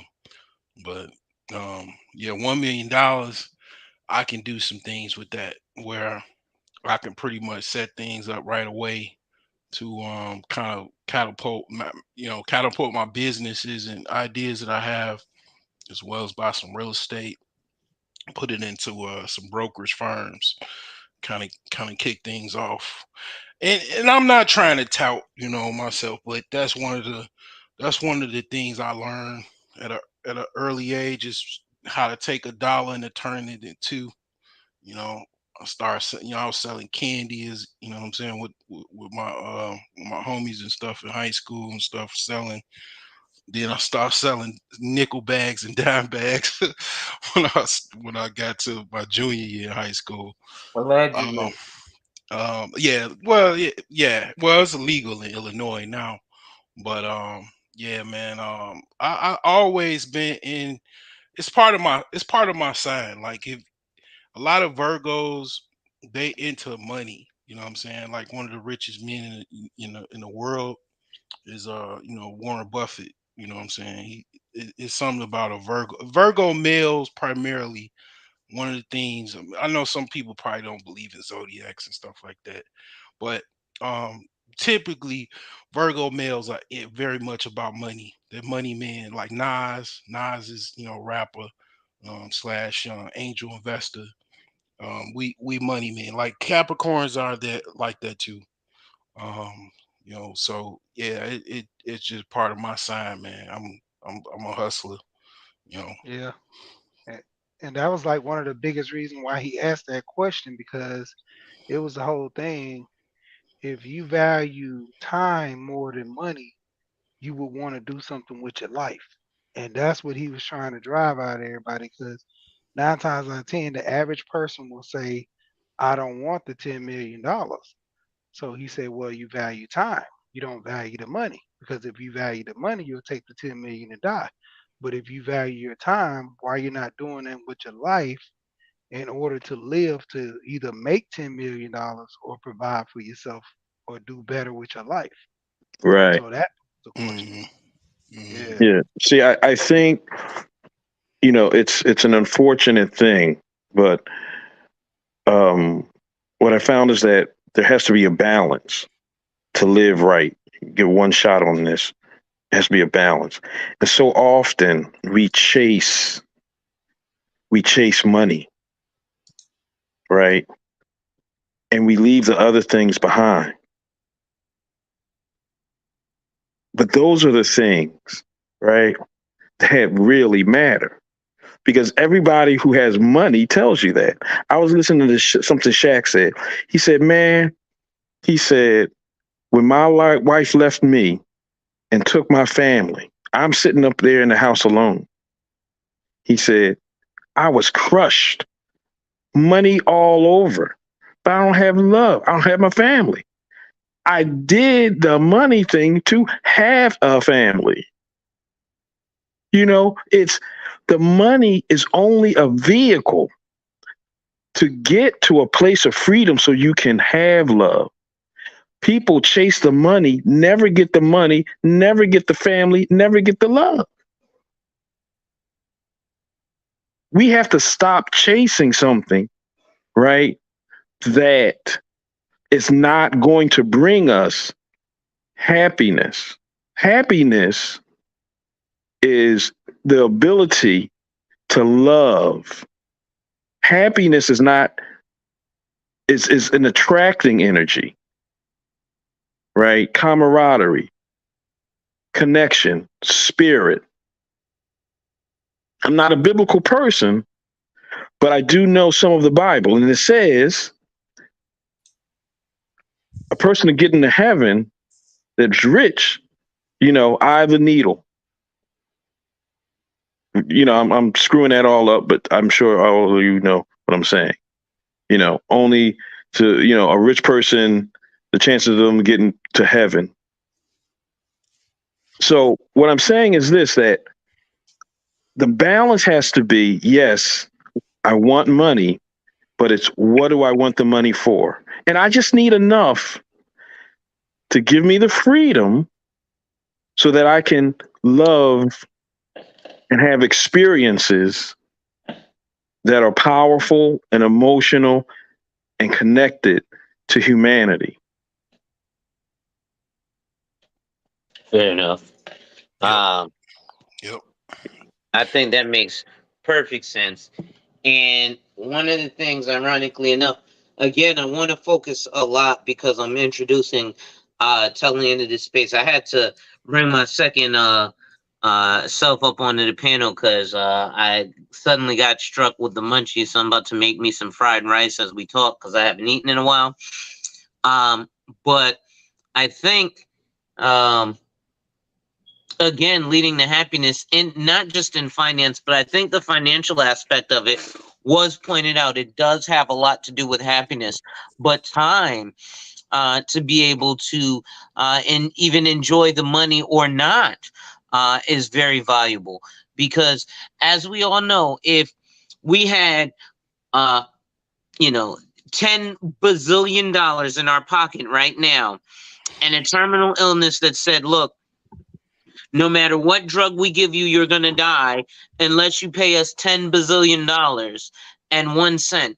You would go out on the street and do whatever you had to do to get that extra cent to make sure that tomorrow you would wake up without a penny. You'd wake up penniless, Mhm. but you'd wake up. Yeah, but he is on point, and I think men, especially even black men, should talk more about love, because the thing is that you can say that. I like to think that, well, I don't like to think, but I think that love died in the 90's.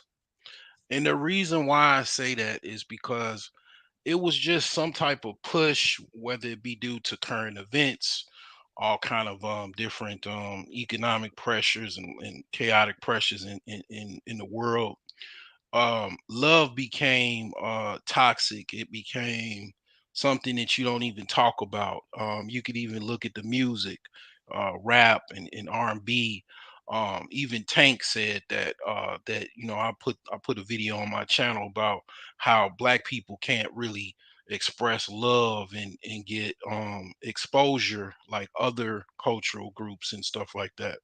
And yeah, we have a lot of animosity towards men and women, online, offline, and you can't say that it is some type of propaganda to make love toxic. The 70's and 80's music and even 90's music, you can see the correlation of how good of the music was versus now to present. um it's not that much talk about love. Is get the bag, take them for everything you got. um if you ain't got no money, take your broke ass home, and all this other stuff where Crazy, you know yeah. you really don't have. Like, I came up in the 80's. My mom, dad, what I'm saying, played music where Anita Baker and Sam Cooke and all of this type of stuff. This is where I come from. So um I don't even millennials even saying online, like, our generation, we we listen to music where they don't even talk about the same stuff that, what I'm saying, our parents talk about. Like, it's affecting the culture, and it's making people think like that love is just like, I've heard people say it's no such thing as love. It's no, it is you know love is just a mirage. But I mean, I definitely know that's not true. I mean, Or it's love is a obviously not four-letter true. word. you know but it's like, what I'm saying, it is a push to break that emotion, make it something that it is not, and make it distant, and um void of realities for nefarious purposes, such as, usually what propaganda is for. So yeah, it is true. And I have to admit, I mean, I'm always trying to learn, and Yeah, man. I'm coming to the understanding that, yeah, money is more infinite. Money actually is infinite, but it's only so many relationships, or women that you're gonna have that actually have some care or give a hell about you, or have some type of value, or whatever towards you. Whereas, you can make a whole bunch of money, but so many quote unquote good women. I mean, I believe it's some out there, or it's quite a few out there, but there's not. It's not like, you know to a certain extent it has some type of value. Even you could say that has a value. Like, I mentioned on my channel, as far as like, what is the value of a good woman, or what I call a prime woman. That it I believe a good woman today is worth at least $1 million, or even more, because a good woman could help you catapult more of a success. Do you agree with that, Right. Alonzo? Oh, um I completely agree with that. yeah. What about you? She Yeah, Yeah. yeah, you hear me? Yeah, I Yeah. got.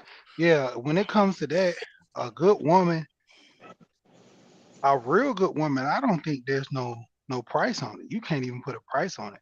You have women that have helped men start corporations, have empowered them to be successful in their field.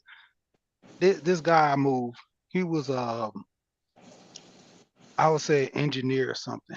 And this guy wore glasses. He was basically pretty much a little, as people would call a nerd. Wore glasses, had returners, got braces, all this stuff.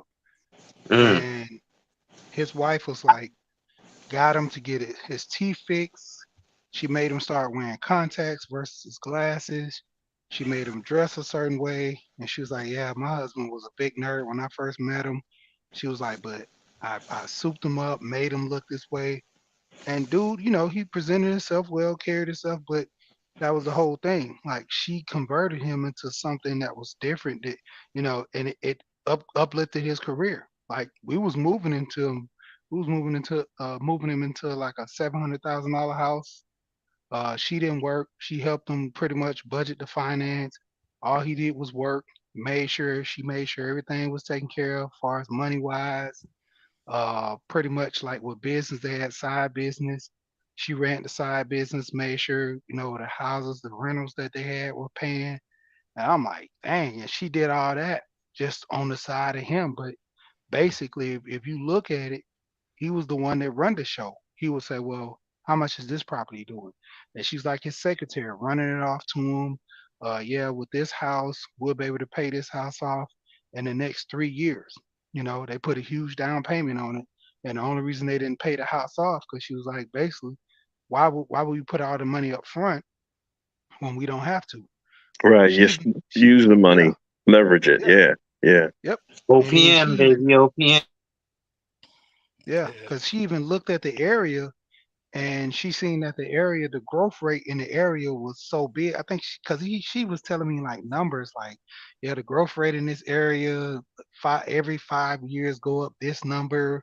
Like she did extensive, like before she even got that property, so she knew that within the next 3 to 4 years they can either refinance or they can just pay it off and they have equity to where they can, sell it off or do whatever. She had it all the way down to a T explaining this to me. And I'm like, dang, why are you so good with them? She said, my husband, this is this and that, but I'm his rock. She said, I have to be there and know all these things if he knows it or not. And I have to encourage him to do this and do that. Like he didn't even want to go up for a management position. And she pushed him up into doing it and the guy ended up getting the management position. That's how they moved into that big house and all that other stuff. Damn. Wow. That's, Wow. that's that sounds like a queen. The For one real. thing is this though. You said she didn't work, but she did work. That's the thing. Is that Yeah, you know what I mean? She just worked on the fill in things. You know what I mean? She was the admin and the research part of the thing, but she was working. You know what I mean? It's people have to realize that work comes in different ways and uh, different styles, and we have to value all of it. Because it's a team, and that team, all of that stuff is important. You look at a football team, you're thinking Patrick Mahomes, Patrick Mahomes, Patrick Mahomes, right? But that trainer that got him together to play in the Super Bowl, how much is that trainer worth? And you never hear his name. But that trainer was as valuable as anybody else.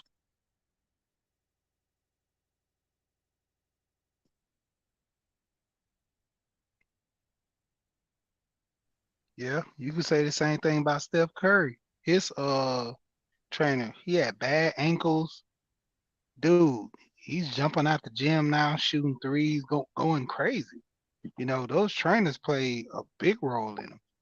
Right, right, yeah. And it takes no one does it alone, you know, and we have to value everybody's contribution, and we have to big up everybody, because it takes everybody to make this thing work.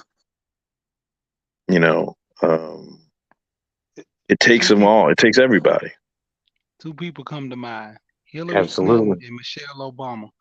With those two women putting their husband in position to become president. The Clinton family up under Hillary, man, Hillary family is already influential up there in Arkansas and stuff. So they pull strings. Um, Hmm.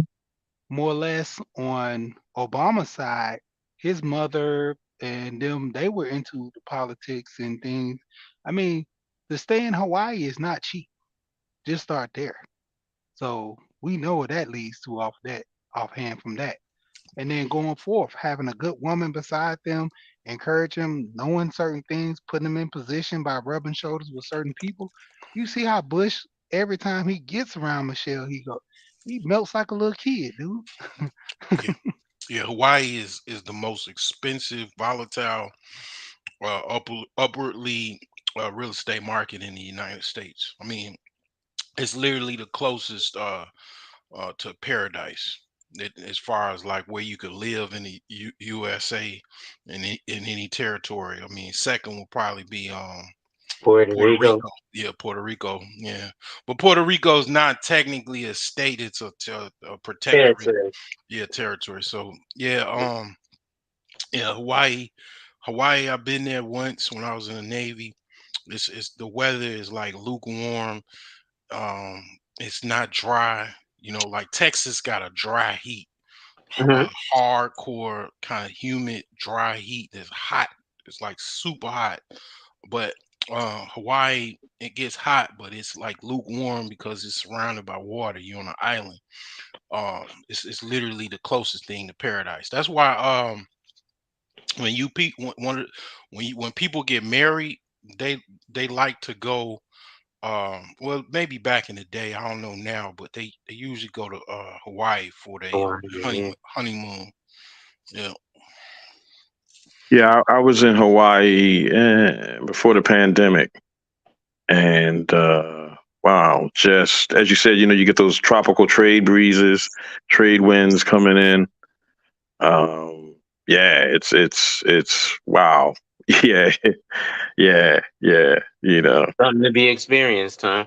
Oh man, if Hawaii was on the mainland, right, that kind of weather, it'd Hmm. be more people would be more there than it would in New York. You would have more people. Wow. Because it's just the climate is just amazing, and it's a good vibe there. It definitely is. It's a good vibe.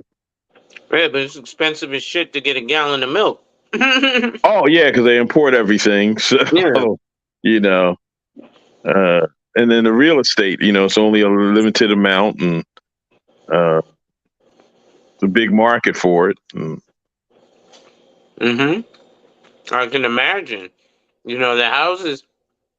I can assume that real estate is probably as competitive as New York City because even though there's limited buyers out there, there's also very limited inventory. yeah, yeah, yeah. Right. So if you got 15 people and you've only got 9 houses, there's going to be some competition. Because Yeah, 6 absolutely. people aren't trying to get left out, and 3 people like the same house. And from the looks of it, when I last glanced at it, like probably a couple of weeks ago, it's like it's kind of like Silicon Valley area. Like No shit. it's that volatile. It's like a 1 bedroom condo is like 9 million. I mean, not 9 million, but like 900,000. And it's not luxurious. It's just like something that probably they built in the 70s. Um, back when Brady Bunch was popping, like, and it's like $900,000. Yeah. If you get like I think like a mini mansion is like 20 million or something like that. It's like, yeah, it's crazy. Like them Location, people, location, location. a lot of them people that live there, they getting priced out like California. They Mm. can't afford to pay the taxes and the upkeep. So Hmm. they like kind of live in tribal. Some people living in the jungle. Well, I was surprised at yeah, the level of poverty there too. Really? Yeah, yeah, yeah, yeah. You know, you have those, Shangri-La places, but you also have the people who have to do the maintenance and the Mm. housekeeping, and all of those people are there too. So, Right. uh, you don't see that side of it, Right. and you don't expect to see it, but I did see it, and it was surprising. It was definitely surprising. Is it bad? Like, what is it like, man? That's I'm curious. Uh, is it bad? Uh, it ain't good. Um, What's uh, left? yeah, yeah, yeah. Yeah, some of the places, you know what I mean. It was hard. It was hard. You know, um, it looked like a hood. Are we You know, talking, but not. favelas in Brazil hood No, or no, no. It wasn't No. like Beirut action. No, okay? no. It wasn't that bad. But you would say, "Oh man, this could be in Philly. This could Oh, be, you know what I mean, anywhere." They didn't have the gang thing going. They didn't have that. but this is Germantown, or this is East New York, or this is you Couple know. of couple of spots. Not, you know what I mean. Not Mm. crazy, but surprisingly mediocre. Yeah. Mm. Dog the Bounty Hunter. I mean, I hate to quote Dog the Bounty Hunter, but he kind of put a spotlight on kind of Why? what those like kind of places where it's like kind of hood and stuff like that. Um, Kind of a little bit to There's kind a of give lot a of mess. snapshot. Yeah, to give a snapshot of like kind of what the hood places in Hawaii is. But yeah, they having they having a real like it's kind of like California, but I would even say worse than California as far as I can see, because it's not that much inventory, like the gentleman said. I didn't get your name, by the way. His name is Telly. Tully. Yeah, like Mhm. telephone, television. Telly, okay, Telly, okay. Yeah, it's real competitive. Um, it's like, New York, Like LA, Sean. but worse because it's not that much inventory. You're on an island, so it's not like you can just go travel somewhere and it's no escape. That's why Dog the Mm. Bounty Hunter is so whack. Like, I mean, ain't nowhere to place to hide. You on the island. Of course you're Hmm. gonna get caught. But yeah, it's kind of I watch a lot of documentaries, Vice News. I usually stay up on the like kind of degrading part of society, what nobody kind of shows or knows about. But yeah, it's you could just imagine. I mean, a real estate market where a one bedroom apartment is $1 million, right? I mean, Mhm. what is the cost? How can you afford that? Like, um, the average person that like work, like you said, works in a hotel, housekeeping department, McDonald's, Starbucks, whatever, can't afford that. Tourism, yeah. I couldn't, to be honest, afford that. I don't think I could. Yeah, I couldn't afford no A million fucking dollar. $1 million property is at least a $5,000 a month mortgage. That's sixty Yeah, thousand dollars yeah, a year. yeah. I mean, I ain't gonna lie. I ain't gonna cap. I mean, that's not even including taxes and Yeah, PMI. That's not even yeah. including taxes. So you talking about probably 6 or 7, depending on how much the taxes are included. Probably even more than that. Who knows? It depends on the taxes. So I Right. mean, and In the south suburbs, there's there's neighborhoods in south suburbs of Chicago. There's neighborhoods where communities where it could be $150,000 house, and the tax bill is 10 grand a year for $150 grand house. Damn. So imagine a house that's $1 million.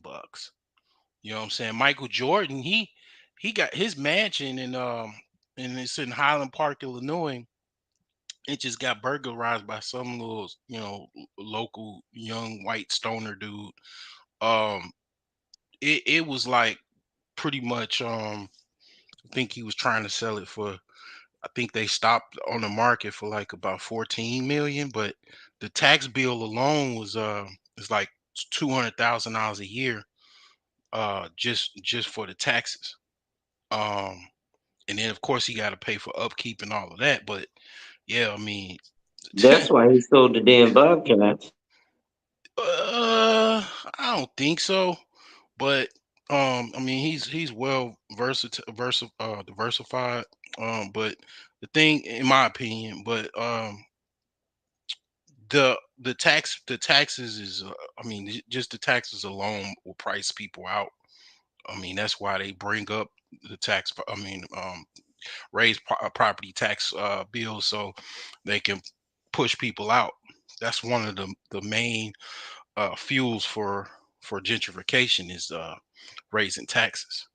That's like the magic bullet right there. Like, so yeah, it's bad. It's not good. It's like California, man, pretty much. It's like Hawaii 50 meets California type stuff as far as like just getting priced out. Um I don't know the fine tuned details of it. I'm sure there's like little places where people live in little kind of ragtag houses and stuff like that. But even the ragtag houses probably, like, I mean, just think about Cali, right? LA, to live in the hood where they film, gin and juice is $1 million. Okay. Think about that for a Bro, I second. went to go buy a house in Brooklyn, me and my wife, Hmm. back in 2017, Hmm. right? We was Hmm. gonna buy a house that was down to the studs Damn. in East New York, Brooklyn. If anybody listens to rap, you heard of a rapper named Uncle Murder. Okay? His Yeah. name is Uncle Murder, Right. and he represents East New York to the fullest. You may have heard an infamous projects called the Pink Houses. That's in East New York, right?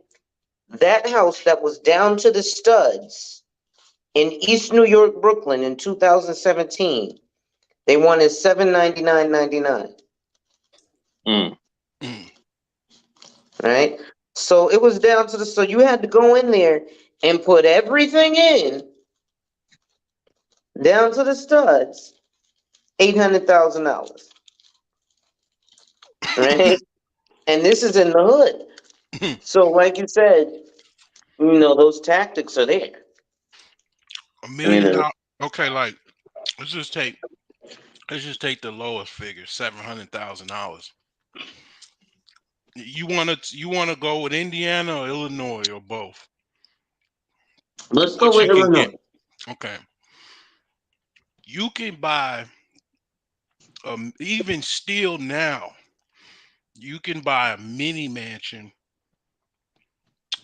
white suburb, 4-car garage, 5 bedroom, 2 bath, mini mansion with $700,000 in a upper class uh city, Now, let me ask you, when you say upper class city, are we talking Chicagoland? Chicagoland area, not Okay. Chicago, the suburbs of Chicago.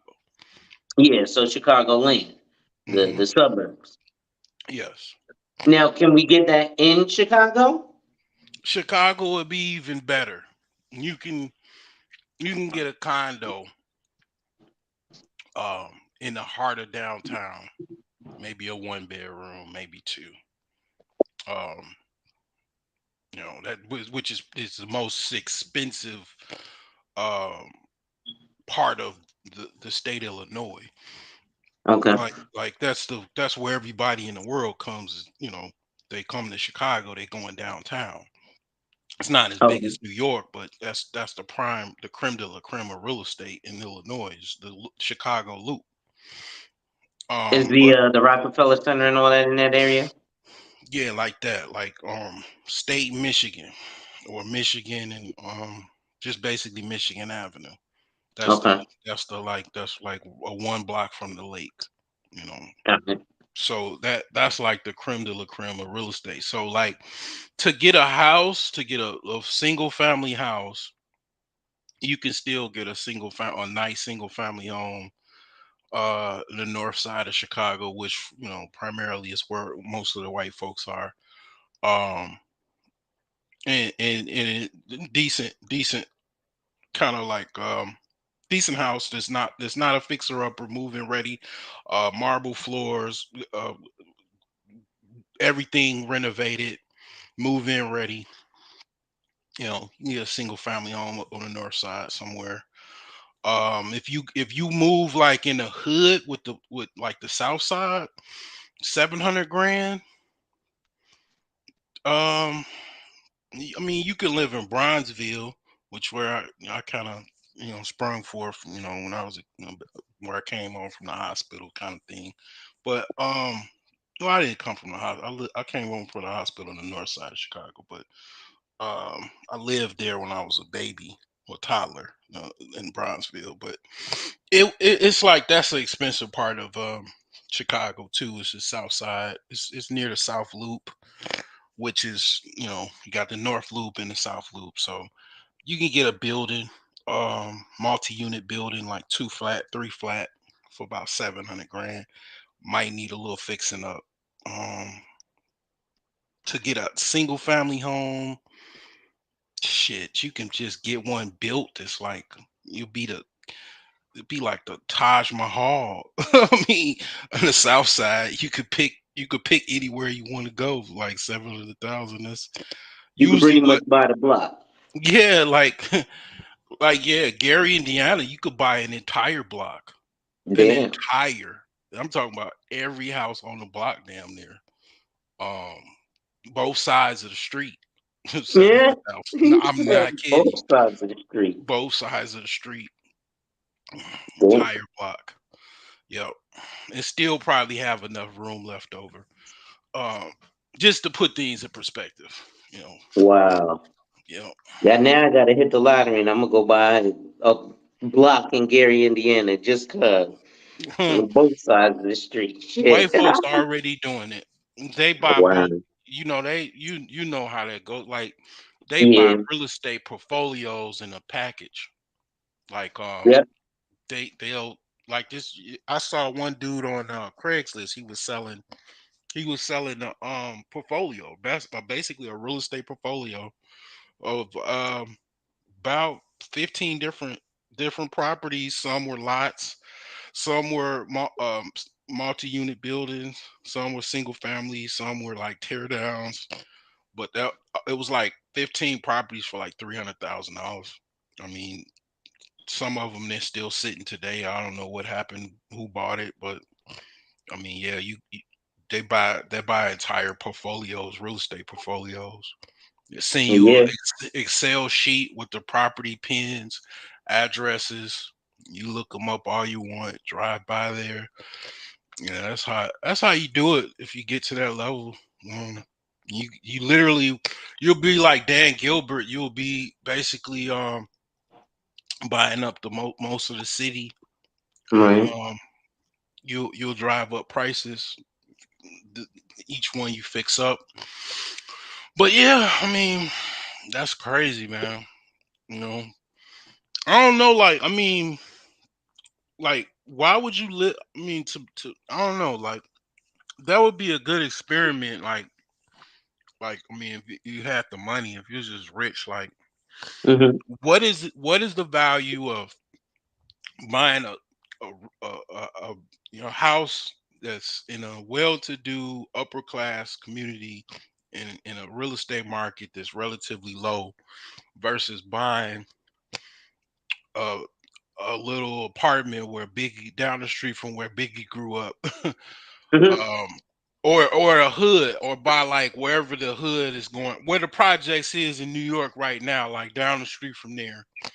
That's probably expensive as shit, anywhere where Mossy projects or whatever Well, versus. see, here's the thing though, with New York City, it's really hard, right? Because you will have, yeah, she's right, but you will have like the projects right next to a multi-million, like, so for example, the block I lived on in Brooklyn, we lived on the best of, I'll put it to you like this. Back in the 1930s and 40s, Jackie Robinson bought a house on that block. Mhm. Okay. Um, that block remained a historically black owned block. It was one of four historically black owned blocks of brownstones. I will never think of a New York City for real estate. They were one of the brownstones, and my block was full of black professionals. So doctors, lawyers, financial advisors, assistant DAs, politicians, right? So these were people who, when you saw a Benz in front of the house, you knew it was supposed to be there, right? Versus, Across from the projects, my man. yeah, you know. I mean, I'm trying because I live not too far from the projects in Chicago. Mhm. And I'm trying to figure that, because that wasn't how it was in Chicago. If you was anywhere near the projects in Chicago, it was poverty. The across the street was just slightly better version of kind of poverty. It wasn't no Bro, doctors. If they were low key. It wasn't nobody with no Bentley or Rolls Royce across the street from the projects. It was like maybe a family that was kind of somewhere struggling, that lived in an apartment building across from the projects, and they had to deal with all of the chaos surrounding the projects, of course. And it's like, man, that's wild. So you I'll saying it put it to was? you like this. When I first visited my wife's block, when we first started dating, Mhm. right? I was like, oh shit, you live in Bed-Stuy. I'm going to the city. I'm about to, Bed-Stuy, Biggie from Bed-Stuy. Ooh, I get there. I was like, what the fuck? This is where the Cosbys live, Wow. right? Now, when I go to the end of the block, right, and there is Risley Dent Projects. Literally, the block is a dead end block, and then there's a fence, and you walk through the fence, and there go the Risley Dent Projects. But if you cross that fence, literally, it's the Cosby block. Oh wow, that's crazy. Man, everywhere in Chicago, man, if there was some project buildings, there hardly are any left. They knocked most of them down. Right. Um, and pretty much everywhere that they damn near knocked them down, they're multi-million dollar locations now. But when they were up, which was the 80's, before I was born, of course, 70's and 60's, and then 90's ultimately, when they late 90's they knocked most of them down. I mean, anywhere around there, it was like basically it was the gutter, you know what I'm saying? It was buildings fighting buildings. It was like you were surrounded by chaos and violence and all of that. Wasn't no mixed socioeconomic area. Not by if somebody had some money, they were hiding it, and they were just living wherever they were living for whatever reason. But it wasn't nobody like, if you had a Mercedes Benz outside, a Lexus or something like that, your ass was gonna probably get robbed, or they was gonna steal your car. And and definitely the DA or any city officials was not living nowhere near no projects whatsoever. Um it was well defined. as far as who lives there, who lives anywhere near there, and pretty much most of the people that lived there were not that far from the people that actually lived in them projects, which was kind of dirt poor. Um, but yeah, that's quite interesting. And then Cali though, I mean, like to kind of piggyback off what I was asking, like, what would that look like? What would that experience be to live in a hood in these high price areas?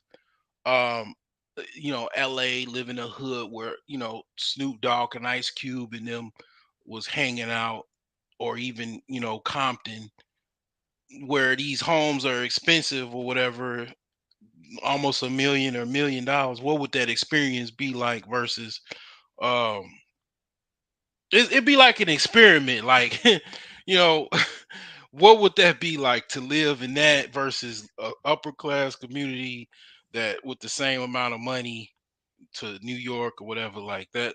That'll be something to kind of I would watch that. Facts. I mean, see, you got to see. So here's the thing, right? Like, where, even though where I lived was a Cosby block, for New York, that was just upper middle class, but lower upper middle class, right? Mhm, Because, for example, there are areas of New York where there aren't no project. Like, if you look up Jamaica Estates, right? So most of the time, all you think of when you hear Jamaica is Jamaica Queens, Ja Rule, and 50 Cent, or maybe now you think of Nicki Minaj mhm, and Thug Gangster. mhm, But if you go to Jamaica Estates, right? mhm. These are houses that are $11 million. Wow. You know, um, versus where I was living, the houses might only be $2 million. Mm, wow.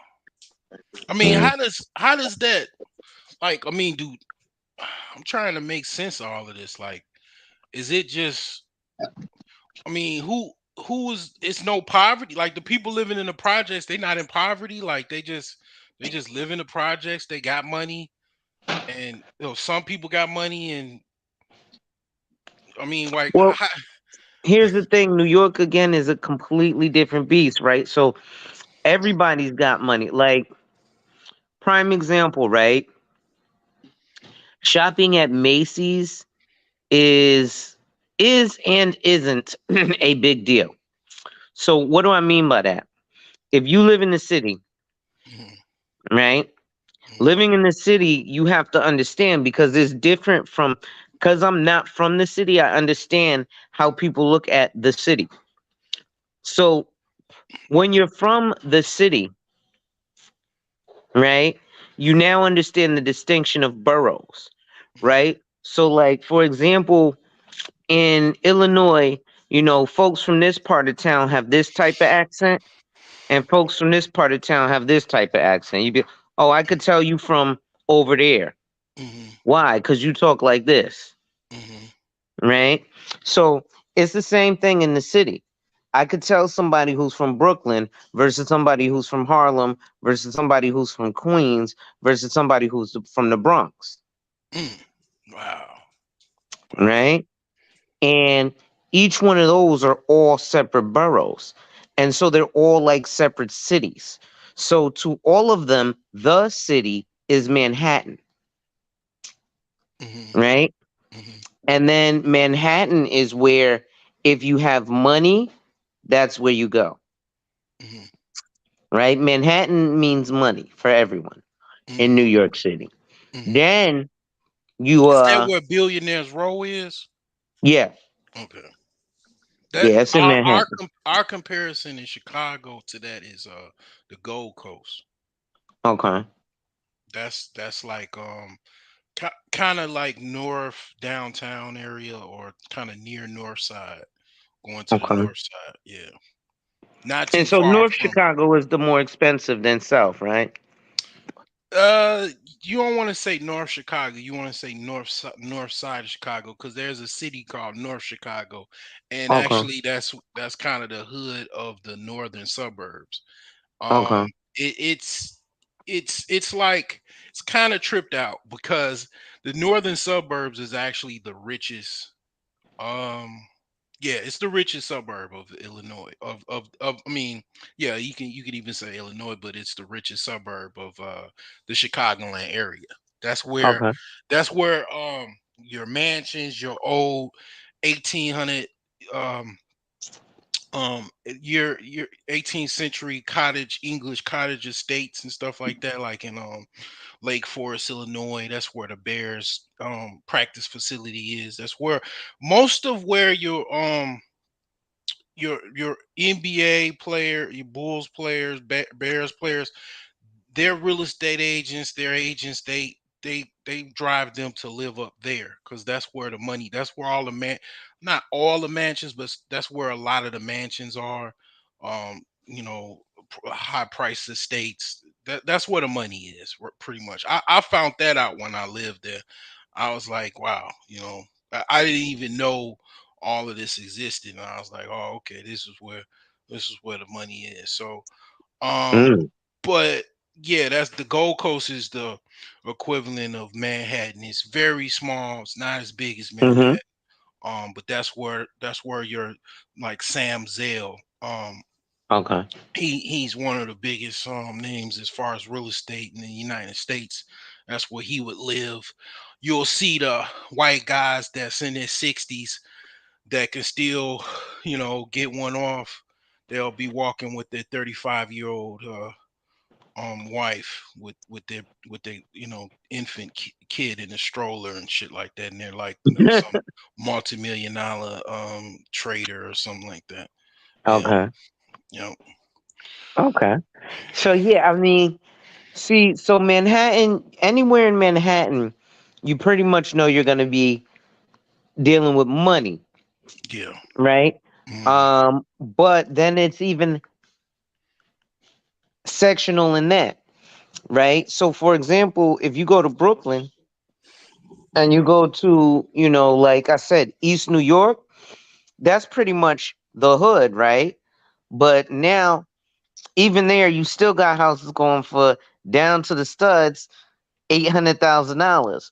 So you still got houses for $1 million there, mm, but you'll also go to a section like Sheep's Head Bet, and that's where like the Russian Jews and the Russians and the Greeks and stuff stay, mm, right? mm, Um, Wealthy. Now the houses are going to be a little more expensive there. mm, Um, and the major difference in New York City, um, is the major difference in most hoods, right? And it's ownership. mm, So what you'll have is you'll have people who don't own these homes, mm, right? But mm. they pay rent. Right. And a lot of the times is because like this is what I was saying about Michael Jordan.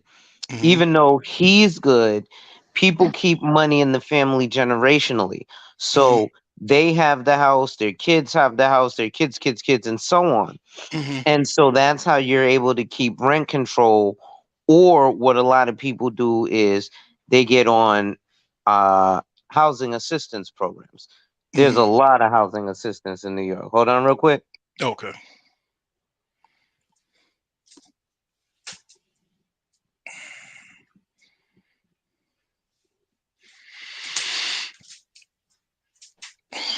So the crazy thing, though, um, about the city, like I said, is ownership. Mm, And the ownership, like in any hood, niggas don't own the houses, so they don't value them. mm, So they get, these housing vouchers, and that's how in New York it seems like everybody has money. mm, Because even you see in the music videos, right, in the rap videos, oh, everybody's got on Balenciaga, but mhm. they're talking about how much of a struggle they've had. in full I was struggling and struggling in the hood in full Balenciaga. Yeah, you said Macy's, right? So I work like 2 blocks from Macy's. Hmm. Probably three, yeah, about 3 blocks from Macy's. So yeah, Macy's even ain't affordable for me. And I know where you're going with that, because it's like you got Macy's and then you got Neiman Marcus. Well, if you can't afford Macy's, don't even walk in Neiman Marcus. Because I know the difference. And I worked because I've been doing IT for like 15 years. I did a POS upgrade for Neiman Marcus. Uh-huh. I was humbled dearly.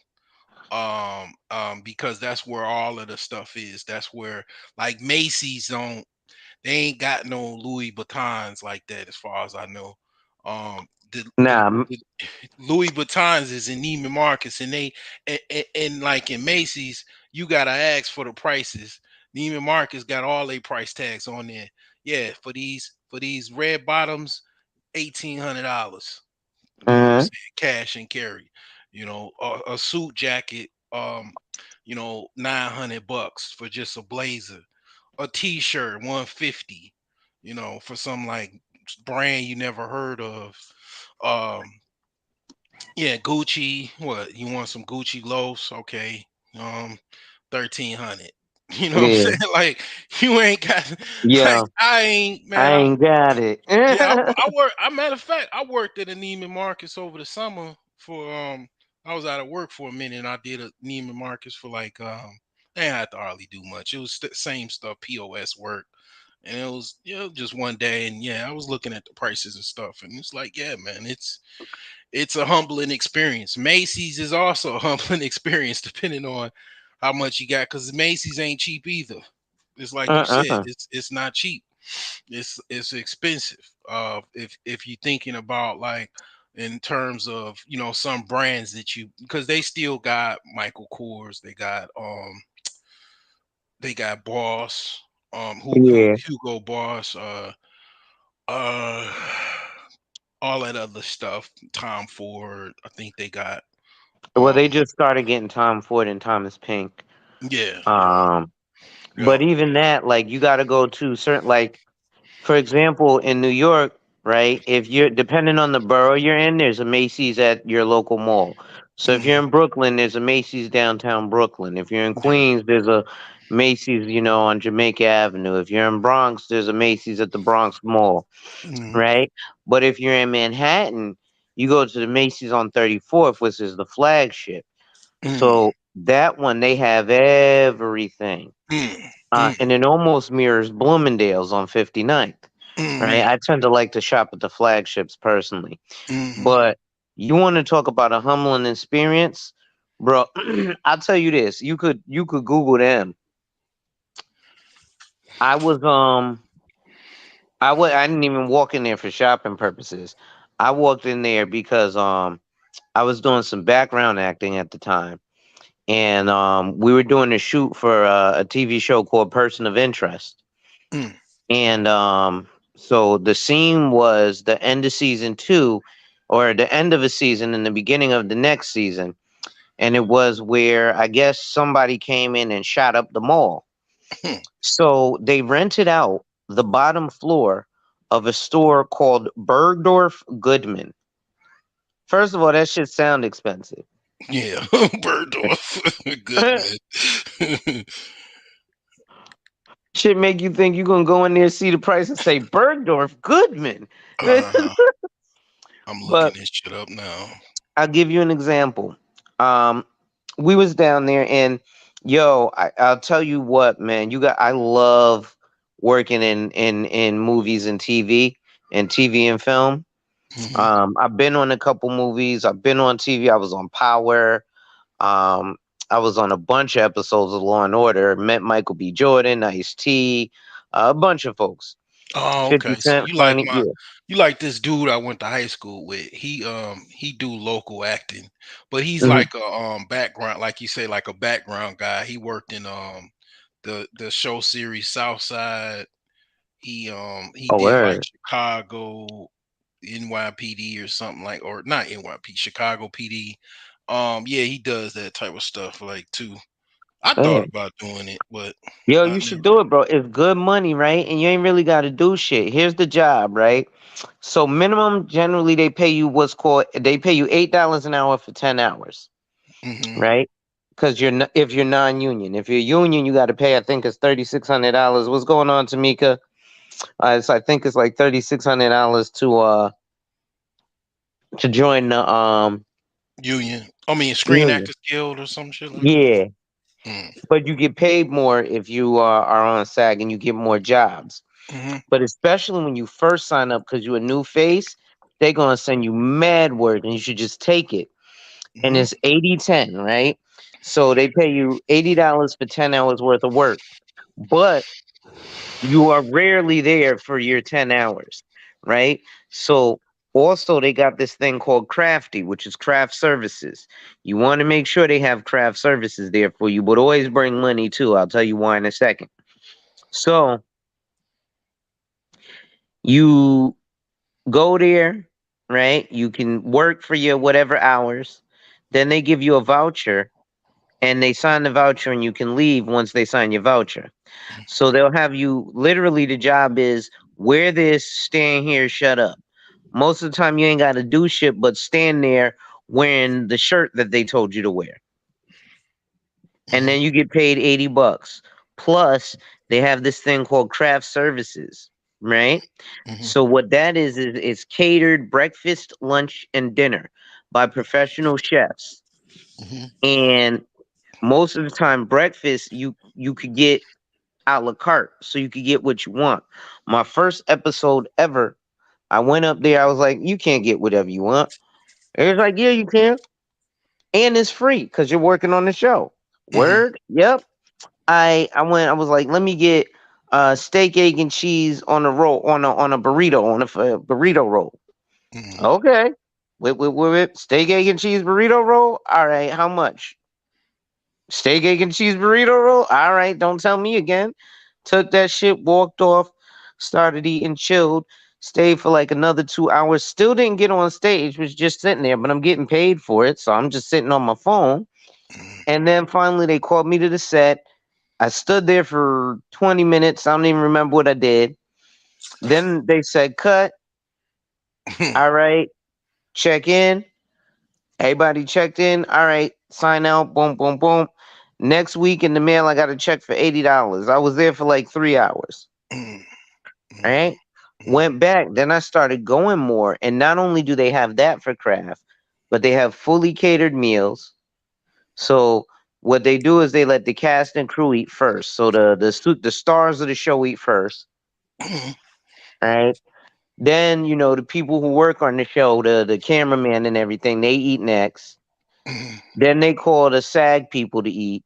And then finally they call you the low man on the totem pole, the non-union person. Hmm. And then you get to eat. But it'd be like fully catered steak, salmon, lamb chops, fucking fingerling potatoes, heirloom tomatoes, right? It's not like some bullshit. But sometimes they'll have what's called a walkaway lunch, like when we shot Person of Interest at Bergdorf Goodman, because obviously the show has a certain budget. And did you look at Bergdorf yet? Yeah, I saw it. It's kind of very similar to Neiman Marcus, but probably even more slightly expensive. Yeah, I saw it. Yeah. Yeah, So these fashions is going crazy, man. This yeah. shit. I be thinking about Kevin Samuels, man. I be like, I'm starting to kind of try to get get fragrances and shit and colognes and stuff. Like I'm slowly trying to get my shit up, man, and kind of like really kind of embrace different types of clothes and be more professional. Stop dressing like I'm 24 or 14 and actually I'm in my 40s, you know what I'm saying? Like Mhm. be more professional and stuff like that. Um so yeah, like I'm kind of very getting more serious about fashion. I've always been in kind of hip to it, but I'm trying to get more into it. Definitely, but It's very, very expensive. Um, they've even said it's gotten more expensive because it's become kind of big because of the like Kevin Samuels and just other people in general. It's got a lot of this like celebrities and stuff and these rappers and stuff like that. And then like Pop Smoke, Dior, um they giving them free advertisement. Um so yeah, it's taking off. Uh So there's a couple of things behind that, and Telly looked like you may have been about to chime in as well, especially on the fashion thing. Um, the major issue of that is that yes, because of things like Kevin Samuels and Dior, and it's always been that way, especially with unfortunately the Negro has been a millionaire savings plan for a lot of other cultures. If you've ever seen, you like that? Your damn almost fell off my chair. God damn it. You ain't never lied. Let me damn I wish I could Hold on, drop some bombs. hold on before he said yeah. But no, what happens is um often so obviously with the criteria, the work I do, I deal with wealthy individuals, right? Do you know what name brand wealthy individuals tend to wear? No, sir. You never will. Do you know why? They don't wear any. Exactly. They Yeah, Good you one. know what I found is that you have people who have to wear things to get a certain amount of cachet, and if you there's nothing wrong with having a sense of aesthetics. Um, you know, you wear. I often thought about this, like, why do people wear nice clothing? And it's a thing where you wear nice clothing because it reflects upon uh, the way people react to it. So you have on something nice, and people, oh, you know what I mean? I admire it, blah blah blah. As opposed to if you wore something with blood on it and dirt and things like that, then people are worried, and they have that kind of energy, like, oh my god, you know what I mean? It kind of bums them Right. out. So, but the thing is, in order to sell stuff, they hype it up. Like, you will find happiness from wearing Calvin Klein, but your happiness comes from within. Uh, there is no Calvin Hey, Klein I was cotton. inside. I wear Calvin Klein underwear. Yeah, yeah, yeah. There is no Calvin Klein cotton. You know what I mean? It's cotton. Very true. And they decided to, put a C and a K, but it's all made in the same factory. Slight difference in the quality, but they're underwear. So, you know what I mean? Who are you trying to impress with something that you shit in? Um, Calvin Klein. yeah, exactly. You're impressing him, but your happiness comes from within. So you can be stylish and still not have to be a slave to fashion. Fashion should be a reflection of you, not you being a reflection of it. And often we get caught up into that part of it, where you can go to a thrift store, right, and find your own style rather than what an influencer was paid to make you think is hot. So, you know, yeah, I think people should go more for developing their own style. When I used to do the dating coaching, I used to tell guys, listen, all you have to do is not be dirty. It's really a low bar. Uh, but if you want to do something a little more, just add a unique piece, like uh, a stylish hat, um, a a chain, but not a gold chain, because everybody got a gold chain. You can't. outdo, you know what I mean? You can't out diamond, let's say, somebody. You know, you can't do that. So you get your own style, and it comes across as, oh, he's not following the crowd, he's being unique. And women appreciate that you're not a part of the chasing these people. They see you as you being on your purpose, doing your thing as an independent person. And even with purpose, um, there isn't a Calvin Klein cotton. However, brands initially did have a purpose, and I think that's what people got away from. The fact is, there isn't a Calvin Klein cotton, just like there isn't a Wusthof steel.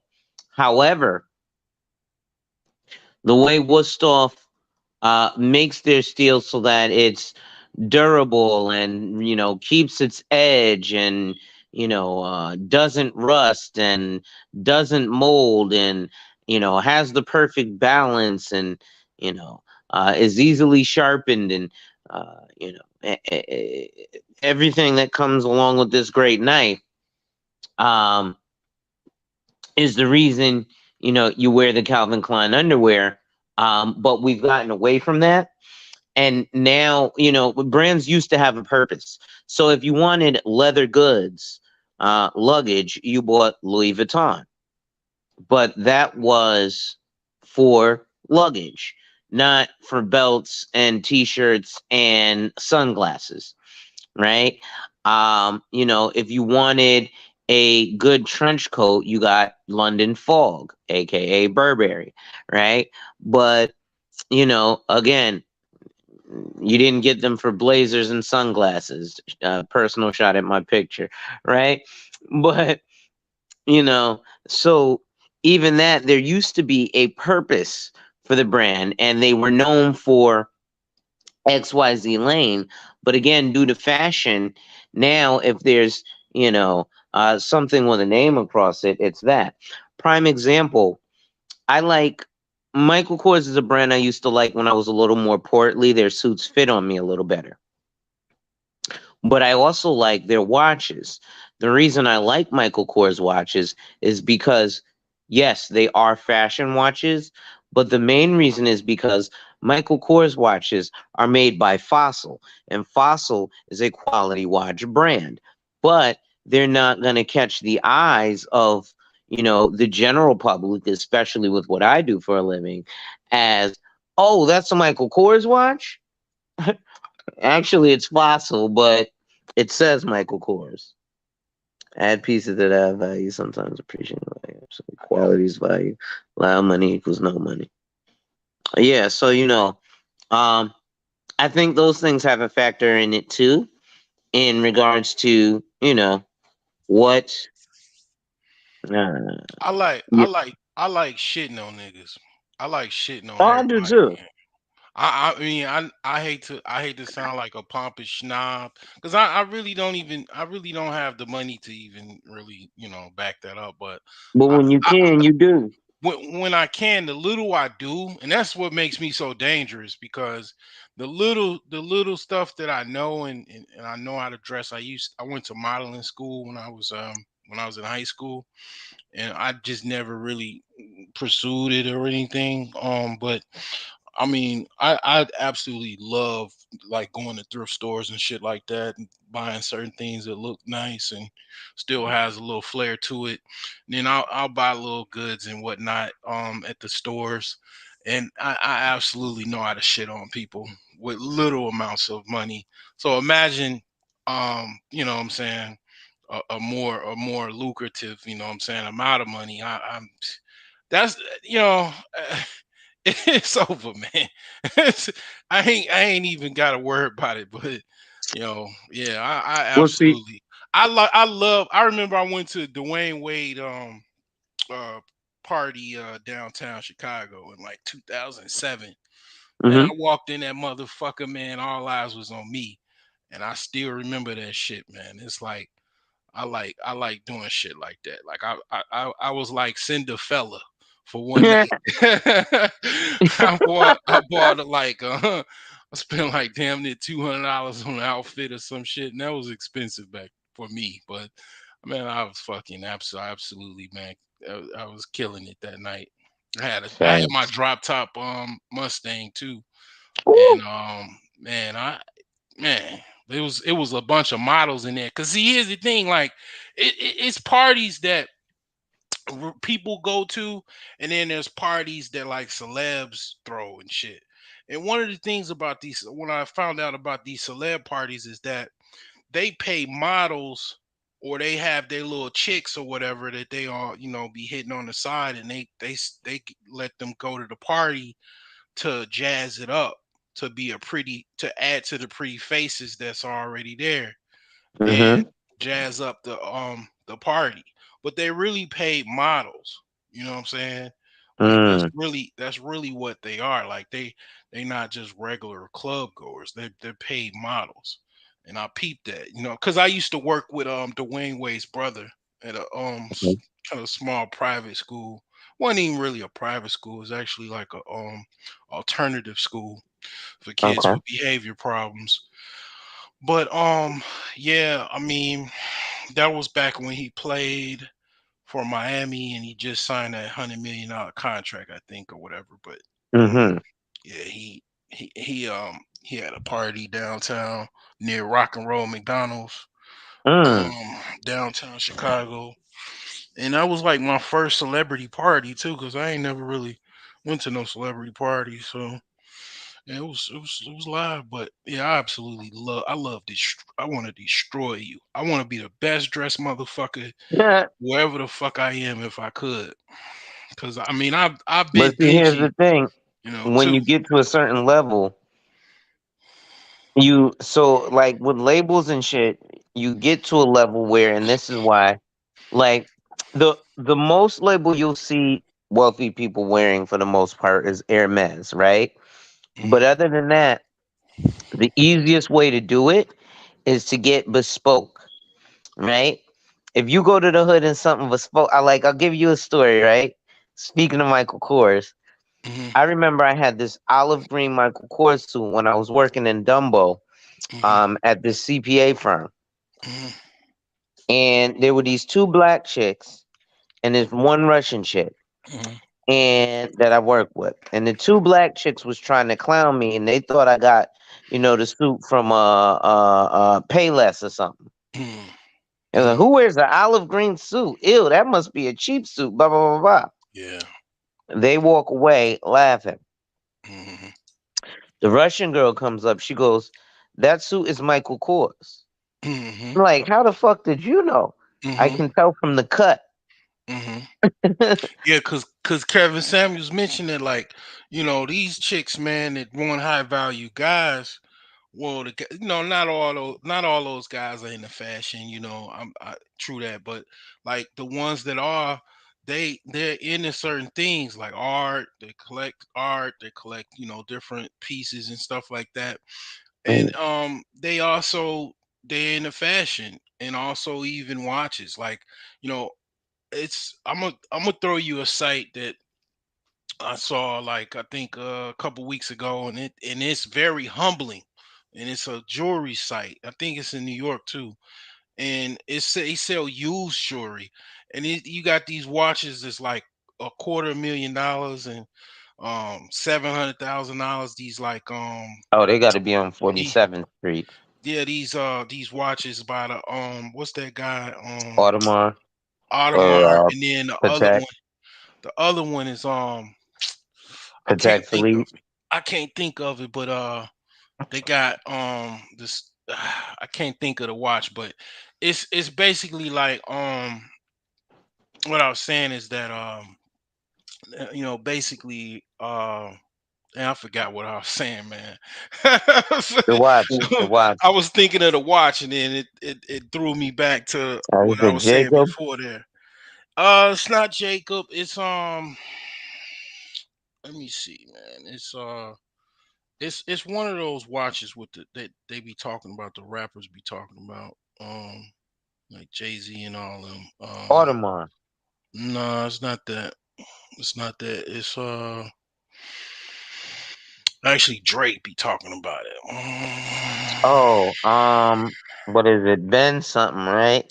Nah, it's I can't think of, but it's one of it's very expensive watch. Drake got like a $4 million watch, right? Yeah, it's Um, let me see. I can't think of I it. can't think of the name now. You got Yeah, me. yeah. It's something. It's Oh, one of Richard those. Millie. There you go, Yeah, Richard Richard Millie. Millie. That's it. Richard Millie. Yep. That's it. Yeah, they got all of these pieces and stuff and whatnot. But no, yeah, that's what I was saying.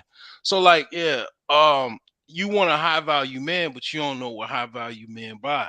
You can't spot Mm-hmm. a high value. Basically, you couldn't spot a high value man if it slapped you in the face. Yeah. But walking past in passing, like, you don't even know what to define. To see, like, it's like kind of like these chicks, man, be online and dudes be hitting them up on their inbox, and then they complaining about they single. It's like, you don't know who's hitting you up in your inbox, Mm-hmm. and who they know, because it's like, yeah, I might not be there as far as like considered, wealthy or whatever at the point, or rich, but I got rich friends. You know what I'm saying? I Right. got I got rich friends that have other rich friends that know other rich people, and you know what I'm saying? It's going to eventually trickle down. Yeah, I know Now, some. this is funny though because me and Telly was having this conversation earlier, um, in an aspect of kind of the women being hit on, right? Telly, I don't know if you're still there. Yeah, I'm here. How we were talking about the Right, right. viewpoint, Yeah. because So go I'm ahead. going. Go ahead. No, no. Go ahead. I was gonna say because I see the correlation and I definitely understand the point that you got there. Um, but I didn't realize until Tully and I were speaking earlier, and he kind of opened my eyes to something. So if you want to go ahead and kind of break it down, how you did to me, Tully. Yeah. So what I was saying is that um, men don't kind of understand that that the constant bombardment that they get is just tantamount to, if you're a guy, right, and someone is trying to talk to you about being in their religion, right? So it's every day you go out and it's like, yo, I'm a part of this religion. I need you to join it. It's like, nah, I'm okay. No, but you really don't understand. My religion is so good. You really need to get with this religion. It's like, but I'm cool. I really do. I'm fine with my religion. It's like, nah. Come over here. And then you go 2 more blocks and someone else is trying to talk to you about a religion. And you go another block. And if you can imagine, if every day from the time you're 16, right? If you came from a funeral, if you're, got, you're recovering from a cold, and every day, no matter what you wear, no matter where you go, you got somebody trying to talk to you about their religion. How would that make you feel? You wouldn't want to talk to anybody. They would say to you, well, let me talk to you about basketball, right? And then you talk to them about basketball, and then they try and steer it to their religion. And you go, damn, you weren't really trying to talk to me about basketball. You were really trying to get me indoctrinated into your religion. Your attitude towards anybody who even looked your way who you even thought for a second was getting ready to talk to you about a religion, you would have an attitude. And that's what it's like for women every day, all day, for years and decades. I got another one trying to talk to me about a fucking religion.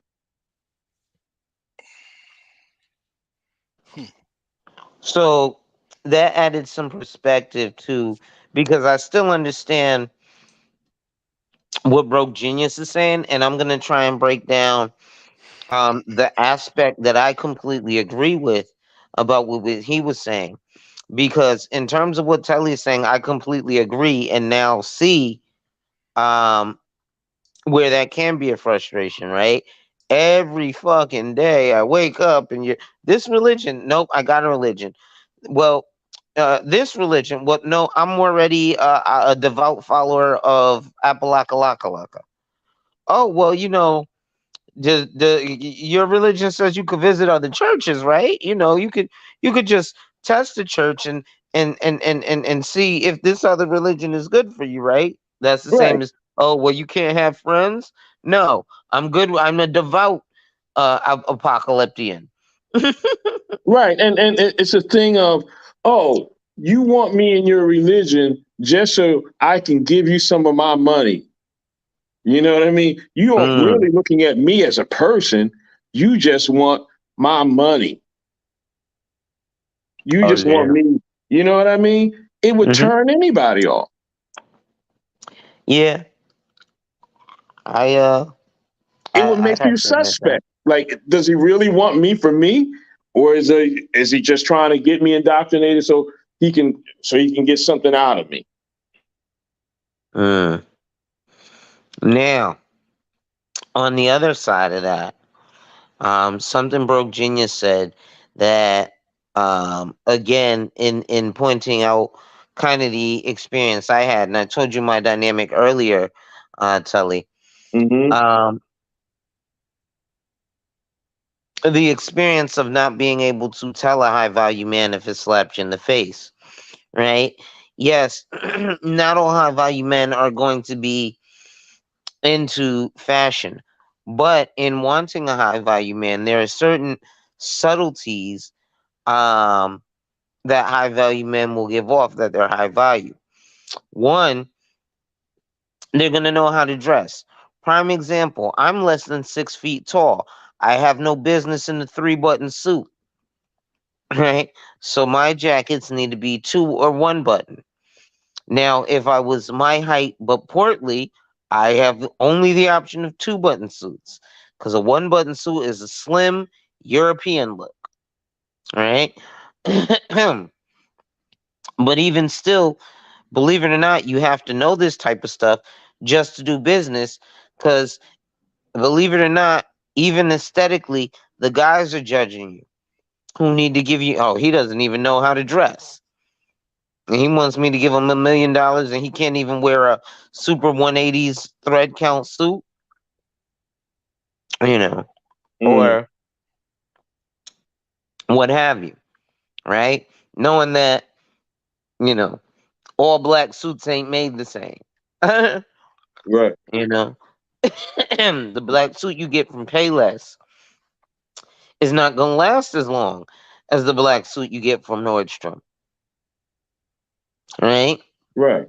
Now, yes, you're going to have to take care of that black suit from Nordstrom, but it's also going to be timeless.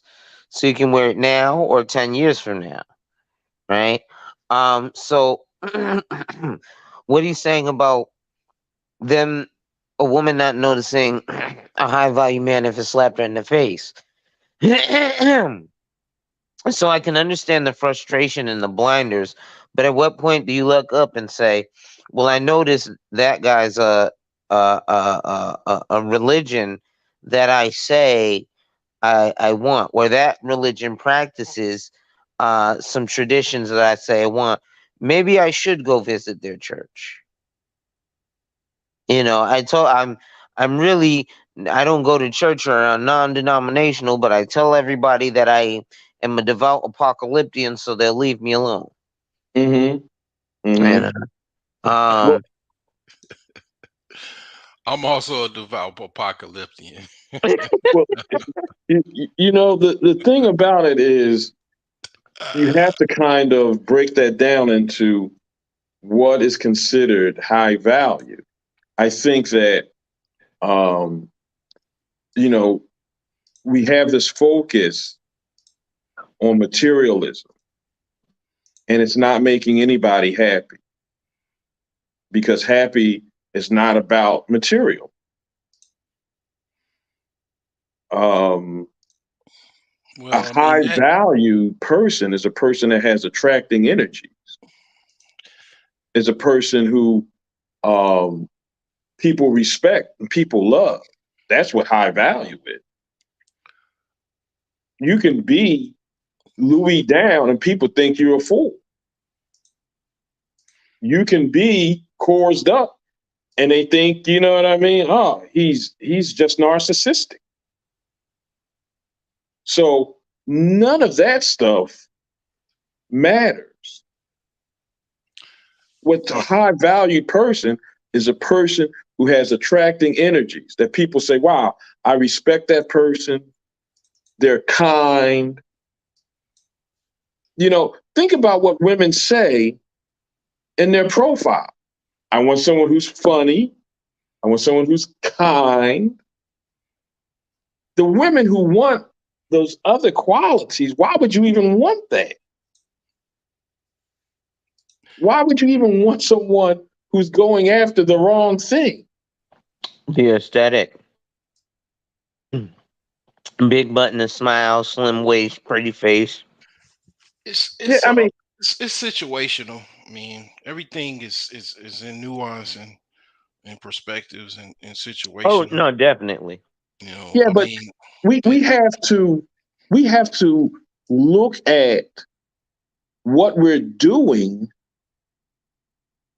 and you know like kind of reverse engineer it. So this is what I tell my clients: think about your life at the end of your life, and you're at your funeral. And at your funeral, would you want them to say, "Man, he wore Gucci," or "Man, this guy was compassionate"? Man, He he, wore Gucci. No, I'm just kidding. you know what I mean? It's he man, he had the latest car, right? Or he had a nice car and he gave the rest of it to a charity to help other children. What the fuck are we doing? Where are our values? yeah, it's like Yeah. okay, what you put on your body is like appearance. So, I was in the military. We wore uniforms. So every day you put on some clothes, that's your uniform. That's what pretty much present to the world. Um, Putting on brands, I do have to say that whole brand thing kind of might be blown up because you're actually kind of those people, you wearing Michael Kors or whatever, Dior or Tom Ford. If they have a label of the fashion brand, you giving them free advertisement. But I mean, aesthetically, I love putting on clothes, man. It's fresh as hell, and it feels good to put on some fresh threads and nice shoes. I mean, I know it's like pretty much kind of like the whole meme where it's like, remember when you was first going back to school, you had your outfit on at the end of the bed, you couldn't wait to put it on the next day. It's like, what I'm saying, clothes do kind of give you a good It made you aura feel about good. Yeah, yourself. Yeah, I mean, yeah. I'm not gonna say I do make memes and shit myself. Like, it's one on my community tab way back. It's like a dude, he bought a Dior shirt and he like could you give me some pussy? My shirt is $500. And then the chick was like, no. And then he just start crying and shit. Like, I mean, just because you got Yeah, Dior that's on hilarious. and you go out, that $500 shirt you bought ain't gonna give you no pussy no more than if you bought if it was $5,000. Like, you know what I'm saying? You know. Yeah, and the thing is, the women that attracts, because there's all types, but is that what you want in your life? You know, is that what you want? Is that what you want in your life every day? Someone who's chasing uh, uh, affirmation through something someone is wearing, something that's out of control. So one day this is what's hot. The next day that's not, and then they're So, chasing that.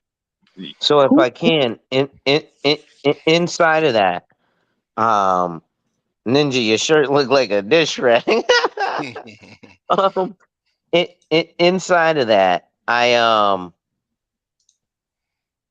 lost where I was going to due to that comment. Give me 1 second. Um, We was talking about basically fashion versus like maybe conversions to a date, or going back right. Yeah, to I mean the it's telly. yeah. Well, it's there's a balance to everything. So hey, I like to look good, feel good, play good. Right. However, I'm not going to take money that you know what I mean. That wow, that $500 whatever, I could have took Mhm. $200 and put it into an investment vehicle and parlayed that into something that 5 years from now I can buy 10 of those shirts. Right. Mhm. Well, here's the thing with that. So again, it goes to the usefulness of the items, and what happens now is, in order to translate, and this usually comes from poverty, right? So, broke genius, you know how you were asking, yo, how is it in New York that there's these $1 million houses? New York is a very tenant friendly city. So you know how you had this whole like pandemic rent freeze, and people are going through it now with tenants who haven't paid rent in 6 months or two Mhm. years. Mhm. It's like that all the time in New York. Mhm. Right. So like the pandemic was just like, oh, extra time. Like Mhm. people will live in your building for years Mhm. rent free. Mhm. Okay. Not one. Now I'm gonna be LeBron with it. Not one, not two, not three. Okay, like seriously. And the state makes it so that you, the landlord, kind of have to eat that. So what people will do is they like to look like they have money. How do you look like you have money? By owning quality items. So Telly, this speaks to where I was going with my other thing about the $500 shirt. So that Hmm. $500 shirt portrays I have the money to have quality items. This shirt, and remember, because if a rich person's gonna wear a label, now this is a rich, not a wealthy person, you're not gonna know that it's such and such. Like with my Michael Kors suit, you didn't know it was Michael Kors unless you knew it was Michael Kors. There's no MK, there's no logo anywhere, right? Mhm. But I got it because it was what it was, and the woman knew what it was because of the cut, which is the logo, if you will, Mhm. Well, how about right? this? How about this? How about taking that money and, as you said, getting something custom made, bespoke, that gives you that cut? Mhm. Because Hmm. that's the thing. That's the strategy, is Hmm. that you get the tailored look, at half the price. Mhm. Right. That's the move. Well, you'll definitely get that tailored look in that, right? But I mean, you But know what I mean? And then you can get it exactly the way you want it. You can get the it's fabric literally built for you. exactly the way you want it. Yeah. You can get it your style. You know what I mean? Your style. Like, wow, this thing has the A on it. You know what I mean? It's like, yeah, Yeah. I had this custom made. You Yeah. know what I mean? And then it's like, oh, you can afford custom made? That's on a whole Exactly. different level than I'm buying a designer that could have came from Nordstrom Rack. Yeah. Yep. But see, even that, so that's why New York is a whole different beast, right?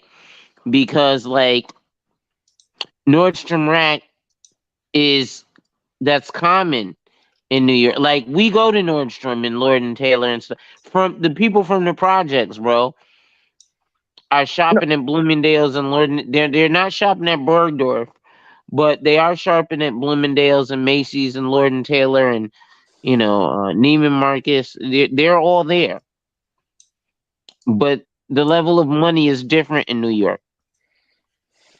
So even though for example, to live in New York as a single person on poverty, you basically have to make $150,000 a year.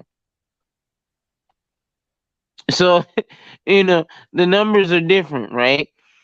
But even still, going and looking at like some bespoke stuff, people know that you can afford it, right? But outside of New York City, walking around even with something from Nordstrom Rack is still an expensive feat. Prime example, I had a cousin when I was living in Brooklyn who came to visit me from Winston-Salem, North Carolina.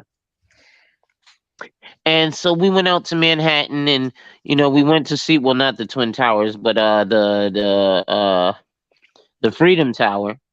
mm-hmm. And walking around, Manhattan doing touristy stuff. And I was like, look, and we were gonna go up the Empire State Building, but it cost like $50. What's going on, Hope? And so I told him, I was like, yo, I really can't afford this right now because I only make like $600 a month. A month. 600 bucks a week. And he was like, with 600 bucks a week, you could live like a king in North Carolina. Mm-hmm. And I was like, with 600 bucks a week in New York City, you're lucky you're not living on Park and Bench. Right? Right, right, And that's a $30,000 annual salary. Just so you know, like that's right. Yeah, you know. yeah, yeah. Right. It's Yeah. true. Yeah. You know, I think that I'll tell you a story, and it's so sad. Um, I had my daughter with me and my son, and we were looking for some sneakers for my son. So we were in the kids' Foot Locker because he's only 4. Um, it's about 7 in the evening, just about ready to close up, and these 3 kids came in. I'm going to say they're in the 9 to 12 range. 9 years old to 12, right in that range. And they were kind of, they had that vibe. They were, had that suspicious vibe. And one kid picked up a pair of underwear. I don't know the name, but I said to my daughter, um, I think I might have even said it to her before. Like, she said some name and I was like, oh, I never heard of that. So let's say the name was, I don't know, the name was Apple. So, oh, these are Apple brand underwear. Oh, okay. So these kids that came in, one kid grabs the Apple underwear, and he's kind of easing towards the door. And the store employee kind of sees it kind of, didn't do anything rough, but, just kind of cuts him off and everything. And the kid kind of like, oh, yeah, I was going to buy this and blah, blah, blah, blah, blah, blah. And I guess he got nervous because he could tell the guy knew what was going on. So he's like, oh, here you go. And he gave it to him. And then they left. And I'm thinking to myself, what are we teaching our children that this child thinks that he is going to get validated for a pair of underwear, that stealing a pair of underwear is going to make him happy? What are we as adults teaching our children? What the fuck? Validation of things, if you will. And this is an epiphany that just came on me as you mentioned the And then, Apple underwear. yeah, and you know what? So they are learning it from us. Yeah. That's being nice. I remember coming up, in the 90's, in high school, and before I even got into high school, like Jordans, so few cats got killed over a pair of Jordans. Guy didn't want to give them up. Got pulled out the blammy and shot the guy. Um, it probably was both teenagers. I don't know if there's an adults or whatever, but that Right. was the thing. If you had Jordans, matter of fact, nobody knew I had Jordans or something, but um, I had it was some guys that followed me home from high school, and I had to book it. Right. But it's like I had Jordans in my duffel bag or my book bag or something like that, but they didn't know it. But it's like, yeah, man, if you had some Jordans in Chicago in the 90's, you could have got either beat up, killed, definitely robbed for your Jordans. You know what Yeah. I'm saying? Yeah. Some shit that, That's you crazy. know, they only gonna last for 2 months. You're going to outgrow them, Yeah. you know? They're gonna Yeah. start peeling. If you had the patent leather, if you had the Concord 11s, they were gonna start peeling. The patent leather was gonna, fade away. The rubber was so thin that if you play street ball like I did, it was done. Pretty much kind of start peeling the rubber or whatever the seams. So it's like, yeah, some shoes, some That's gym all they shoes. are. Made in China. Trainers, they call them in the UK. No Like, difference than truck tailors. yeah, so it's like, yeah, We man. as and it's we as adults, right? We have a responsibility to, as human beings, right? It's a win-win. You can do the right thing and teach the right thing, and when you're doing it. You know when you're doing it. Well, When remember you it. say to a kid, "Hey, listen, don't fall for the okie doke." hmm Mm. Yeah. I mean, it's the This is going same to thing get as you in trouble. That mm, kid goes to jail.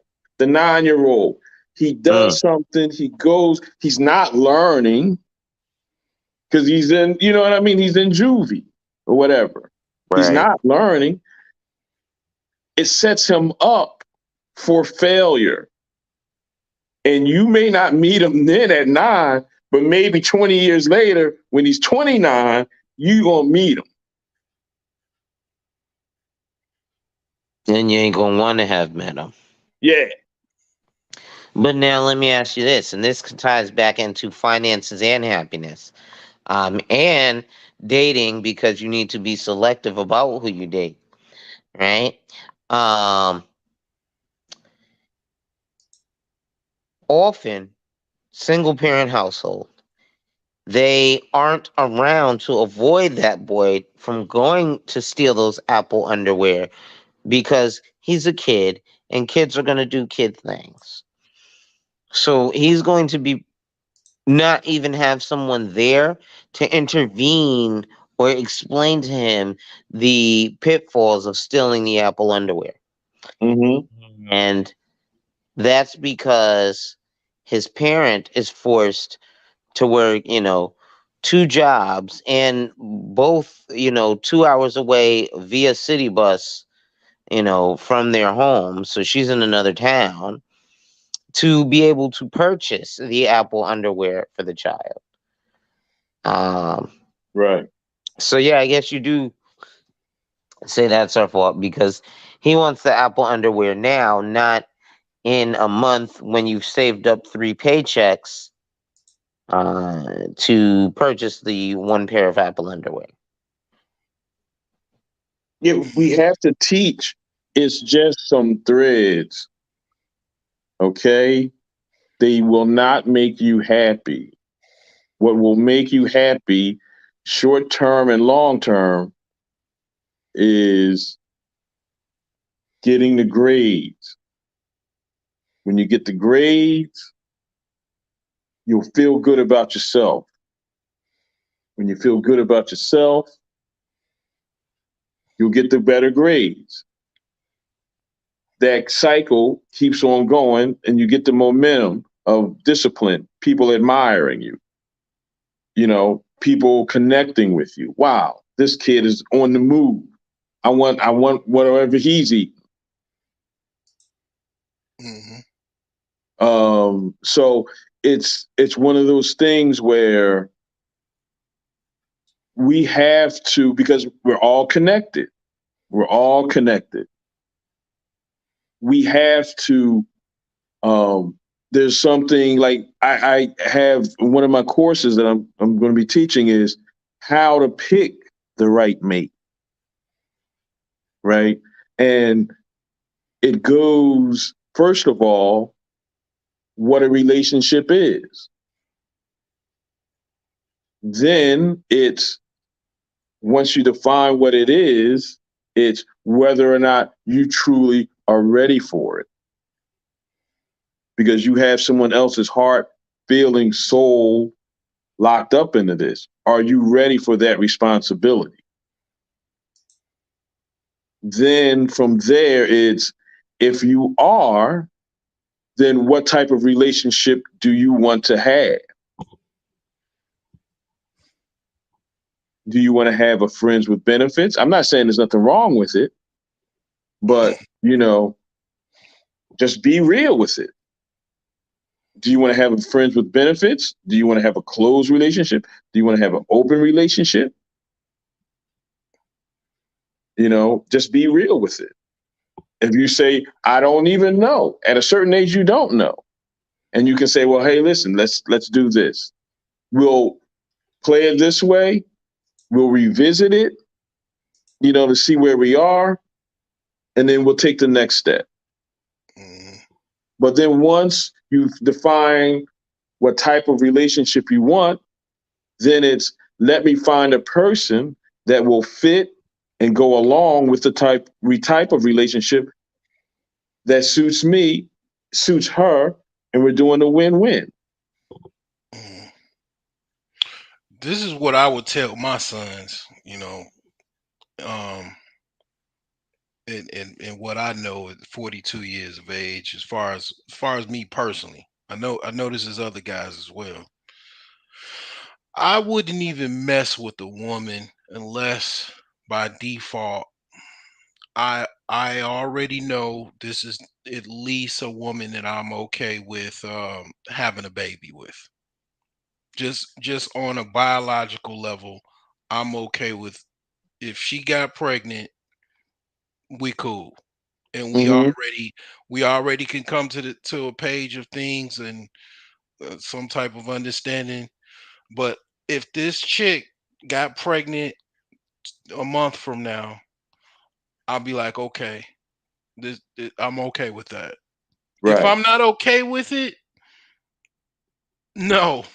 Like and that really, like, I'm not gonna lie, that kind of puts things in perspective where you might it might take you a while to make a choice. You might So let me ask you something on that okay. because that one, we're all men. Hmm. So you mean to tell me you saying everything's hitting and she with it, but you know if you get her pregnant, it's gonna be headaches and child support. But right now you on go. Are you Um, gonna have that conversation in your head? I mean, Because yeah, we should be telling our sons to have that conversation. Because yeah, that type of yeah, stuff really happens. yeah. I mean, it's like that kind of that kind of goes with it too. Like, is this chick gonna be? I mean, that's I ain't gonna say that's obvious, but that is kind of something. Like, do you get vibes that this chick, like Telly was saying, is a gold digger or a silver digger? Mm, Because every chick ain't gold diggers. You know, mm, you got some chicks that ain't they can't even get to the gold, so they looking for silver, even copper. But that's another mm. conversation. But it's Mm, like, yeah, is they looking for free lunch? You know, um, yeah. If you get that vibes, I mean, that those vibes they come right away. Then Right. that's something else. You might is this woman financially stable? Like, um, I'm not saying that all women that hit dudes up or hit them up style in Blue You can't Cantrell style, trail. are all broke chicks, quote unquote. You got chicks that got money and they believe in hit 'em up style or whatever, or that's their favorite song. Um, but it's like, you got certain types of women that they might not do that versus women that will do that. And Mm, women that do that, from my experience, I mean, I'm divorced, so I'm speaking from a perspective of I've been in the trenches. I've actually shot back, and I caught a couple bodies. I have kids. Women that do that, they already have either done it, meaning they already have a kid or two that they've already getting child support. You're a fucking idiot, okay? If you are scared of child support and all of that, and you're dealing with the chick that's actively getting child support, think about that yeah, shit. yeah, yeah. Think about that one for just, I mean, she's already getting child support. What the hell do you think you're any different? well, this did good. That's why. No, no, sir, Bob. She already knows where to go, how to process the paperwork, what the judge is probably going to say. She's got experience. Um, you're just a docket number away from being the second or third person that she gets a child support check from. I Well, mean, that's just like common sense. yeah, and you know one thing, though, is that you have to think about it this way. If you have your game tight, right, then you don't have to put yourself in a position of, I'm so hungry, I'm going to eat some food that might be bad for me. This dude's good. Yeah, I got. He knows his shit. I could tell you. I got you. Like, yeah, I could just, you know what I'm saying? I mean, you say you were kind of a dating coach or whatever. Like, I could Yeah, tell yeah. you're not you don't seem like no quack or nothing like that. Cause I mean, that that's some stuff that I kind of look at too. Like, if you sex is like food. And Mm, that's why chicks be like, this dude's thirsty. Because it is a lot of guys that are thirsty. you know, and You know what's funny? Last time I got called thirsty, Shorty brought me some juice. No, let me stop. right, right. You know what I'm saying? And it's like it's a natural urge and whatnot. My cat's thirsty. Like he's damn near about to jump out the window. You know, I gotta get him Mm. a little companion or whatever.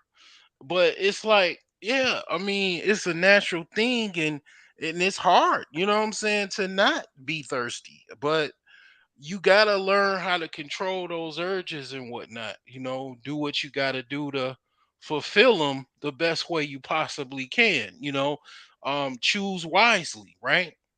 And yeah, I'll be the first person to raise my hand and say that yeah, I've lunged at some pussy and got myself into you know a long term obligation for that, you know. And I had to learn this is this is a big decision to just who you lay with and who you choose and how to choose wisely and whatnot.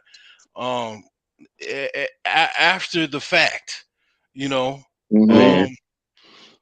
it is a it is a thing called just lunging into some pussy, and because you're horny and you just don't want to you know do anything alternatively or whatever.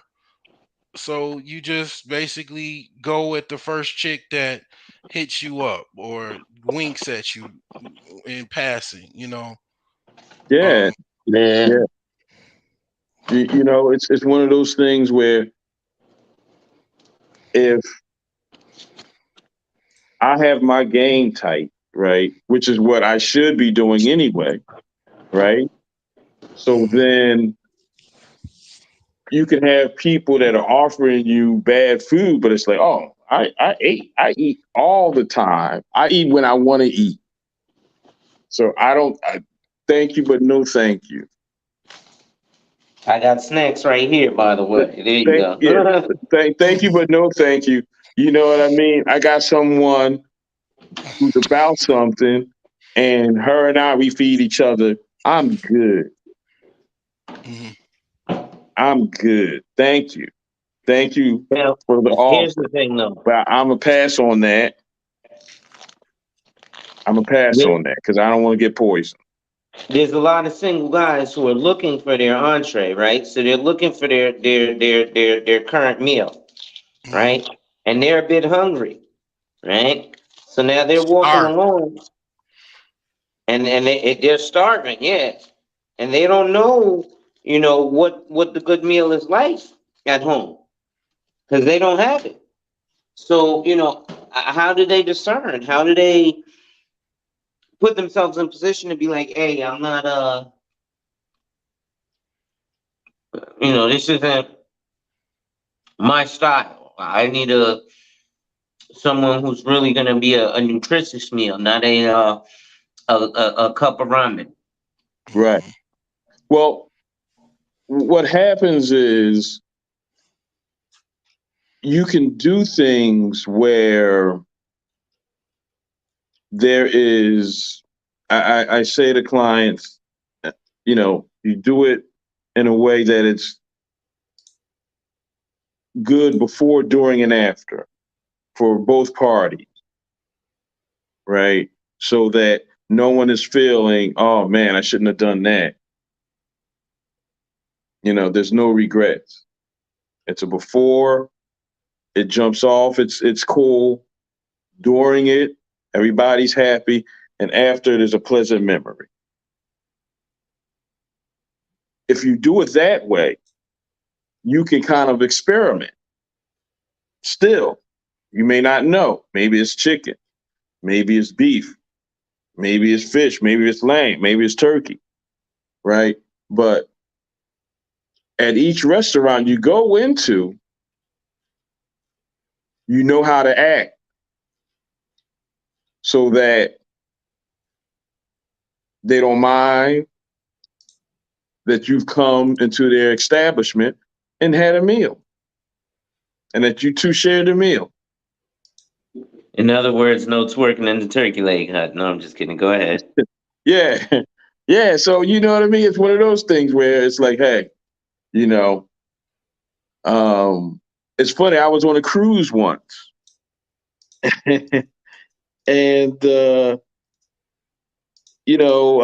had sex with this chick, and she said to me, she said, "Listen, you know, if you don't have to say anything to me, because I know we're on a cruise, blah blah blah." And I said, "Are you kidding me?" I said, "You are my best friend on here." I said, "If this shit goes down, I'm saving you first." Like, you know, you cool with me because we had before, during, and after. Everything was cool. And if you do it that way, you can experiment all you want until you find, what you truly look for, what you're looking for. Or maybe you just like variety. Some people just like variety. But if you do it the before, during, and after way, oh, it's all gravy. That's what's up. Yeah. Bro, Genius, what's this link? Can you put it in the back chat so I can click it? Because I'm on my phone. Oh, okay. Gotcha. It's just one of those like kind of Lux websites that sell furniture and it's like very expensive furniture, all kind of stuff. Our Just house? Now I got just to click this. just a humbling you know what I'm saying thing.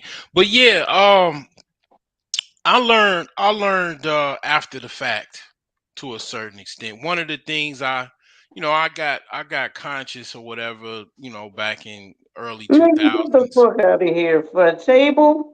I'm Yeah. sorry. Right, exactly. Yeah, I was looking for that like for a while. I was strolling through my Facebook page and I found it. But I knew about all the other stuff and how to the Illuminati and all this other crap, right? Yeah. Um, you know what I'm saying? The families that control the world and all this shit. But I left the door open to I've haven't had any problems getting women here and there I did.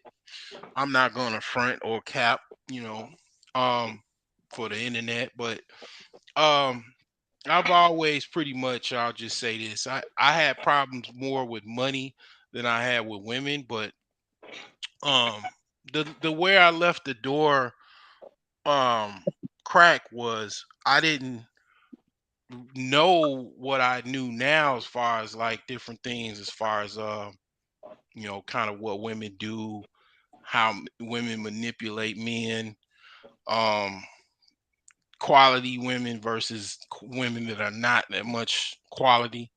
Um I've learned a lot in the last probably 5 to 10 years that I knew didn't know my whole life. Like I just a lot of it is like I Ooh. said after the fact, but um Let me it's ask you this. what's that? Because something you stated, about like good women, different types or qualities Yeah, versus quantities of women. yeah. Do you think that their octane level has something to do with the quality of women they No, are? no. It's two types of women. I even mentioned something that I haven't even mentioned. I mentioned when she was on, I talked about a queen, which is like kind of very very rare, and that's something I can add to it. But it's two types. It's like I look at it in the finance world, like I call them subprime and prime women. Hmm. Subprime are the women that you see in a grocery store arguing with their boyfriend or whatever, just out of Hmm. pocket. I call them tolerable women and intolerable women. The intolerable women are the women that just do whatever they want to, highly narcissistic, highly argumentative, um, just will probably hit you if you get in an argument and stuff like that. I And know then what you're talking about. and then Yeah. and then you got the tolerable women, which a lot of guys have actually. A lot of guys are married to these women. They occasionally have arguments. They occasionally do, fuckery and crazy stuff or whatever. They'll occasionally, kind of do something where it just they become a liability. But you can kind of somewhat get them back, in order. They tolerate them basically. Okay. And then you have prime women where they two types of prime women are one is just a cooperative women, which in the black community we're so out of balance that we think cooperative women are submissive women. So if a chick sees a woman agree with her husband at the checkout or a boyfriend, um, the chick at the checkout, the cashier would think this woman's a pick me or a pushover, because she just cooperates with her man, which is not even submissive, but she just cooperates with they have some type of agreement with their partner or whatever. Then you have a submissive women. Those are very rare nowadays because women really don't have to be submissive. A lot of women, you guys mentioned religion. Most of the women I think that are submissive a majority of them are religious because it damn near it's an act of God for a woman to actually truly be submissive. I'm literally not making it up. It's like women really don't have to be submissive in this society, and in Western society primarily, they don't really have to be. So it's kind of like a behavior that they take as an act of damn near, yeah, pretty much you could say act of God, or an act of Divine intervention. divine intervention, or an act of self correction to save themselves or their family or whatever the case may be. But is those women were prime, I would say, more in quantity years prior or decades prior, but now those are more rare. And Oh, yeah. lastly, I would say is I'll talk about that on another day, but I ain't gonna go into all of that. Yeah, it goes into like BDSM and shit like that. But Oh, shit. yeah, I ain't gonna. I'll just for PC. I'll just say yeah, those are the kind of women I primarily and it is real simple. I see these women, and the subprime women. I see them. Even if they're chameleons, I can from conversation I can hear what they talking about, and it's like, oh yeah, okay. And a lot, and most women are more subprime. I mean, they could be corrected. They can change. I mean, women Mhm. change. Eve seemed like she changed a little bit. I don't know, but Well, the rapper anybody's Eve. going to change when you get a billionaire lifestyle. But a Yeah, lot of that, I don't know. right? So Yeah. to cut into, not to cut you off, but to cut in a little bit about what you were saying. So some months back, probably over a year ago, now 2 years at this point, Mm, I was going to do a debate with Taz. Well, not with Taz, but with a debate league that Taz was a part of.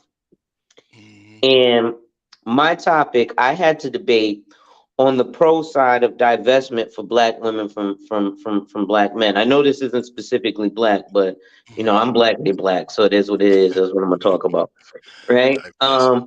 Okay. But um, Mm. I got something to but ask you about that, Zoe, but go ahead. no problem. But um, eh,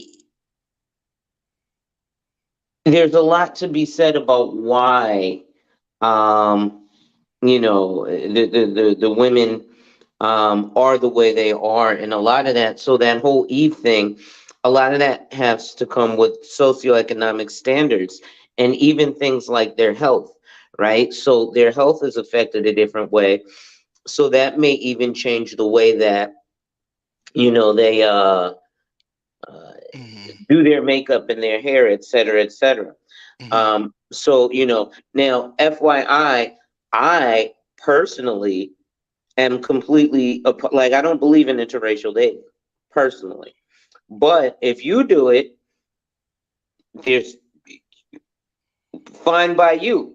I didn't partake. That don't make no never mind to you, just like vice versa. If you want to interracially date, by all means. I just won't be doing Mhm. it. Mhm. um, so that's kind of how I look at that. Mhm. Um, Mhm. but I think it's a lot for women because, again, especially Black women, they don't have a high socioeconomic status. Mhm. So, certain attitudes and things come from, Mhm. their environment.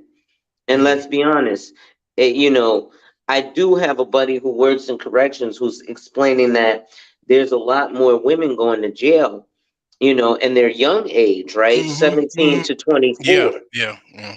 But Mhm. that's not just them committing the crimes. That's them Mhm. hearing our music, where our music was like, girl, take that gun for me, take that charge for me, hold that crack in your fat, wet pussy for me, right? And Mhm. go to jail for me. That Mhm. wasn't Mhm. them. So now the young girls are thinking they supposed to take charges for their boyfriends, not that Mhm. they're actually out there committing crime. Mhm. So it's a perpetual cycle. And a Mhm. lot of it even has to do with socioeconomic status, with us not Mhm. having as many opportunities, Mhm. right? Yeah. Well, I just thought of some light bulb when it went on my head because I used to live up north in the northern suburbs of Illinois, where just Pearly is from, and you have a lot of interracial couples up there because it's like black folks are only like 10% of the population. It's called Lake County, Illinois. Okay. So um, Lake County is north of Cook County, basically. Uh-huh. So basically, uh, I'll just give a story of this guy that I met when I used to work at Tiger. I used to work at Tiger Direct. It's a kind of computer electronics store. He kind of went out of. They didn't go out of business, but they kind of scaled back. They used to have stores all across the United States, Like a and Best Buy. yeah, they were like a Best Buy, but they actually had more kind of like computer equipment. They had more computer equipment than Oriented, Best yeah, Buy had. Yeah, you I've could heard go it. there and build an entire computer system, from scratch, motherboard, case and all. So that was where I worked when I moved with my ex-wife. That was like my first job when I moved up there. Um, and over the course of some months before I worked there when they was going out of business. I didn't get any severance because I was there for a short time, but I made quite a bit of money, and they're falling because I was a computer technician, and they didn't have they started closing things out, and we would fix people's computer and make money under the table. We was getting it, me and the white boys or whatever that I work Yeah. with. We was taking money on the table because they still was coming in and get their computers fixed. It didn't matter, the store was closing. But nevertheless, it was this one guy that came up in there. He had some like Louisiana accent, but he said he wasn't from Louisiana. Um, he told me his story because he bought some stuff from me, um like some loose parts and stuff, because he had fixed computers himself, and he kind of got personable with me and told, because I told him about how having issues with my ex-wife, and he was telling me about his black girlfriend, and he had a girlfriend that had a kid, and she was hooked on heroin. Like heroin was big up there too. Like it was getting, it was a lot of ODs up there, and doing that big like OD thing or whatever that happened in the fentanyl stuff or whatever. But like he had his girlfriend was on heroin, and he would go cop for her and actually help her shoot up, and he was explaining, it was weird. I be having some, when people tell me they story or what's going on, I don't judge them. You know I just hear it out and like, wow, I think that in my head, like, what the fuck? I thought I had it bad, but like he would cop Word. for he would cop for and help her shoot up, to manage it or whatever. And I'm like, damn, you going through all of this shit to keep this woman around you and whatnot. And that was what I'm thinking. I'm thinking about it now, but I'm like, damn, but that was what. And he would be complaining about how she would argue with him and be fussing and fighting and stuff. But I guess the moral of the story is, I mean, you know if I'm not saying they get all of our worst, but as far as white men, but you know I mean, I'm all for it. I don't really.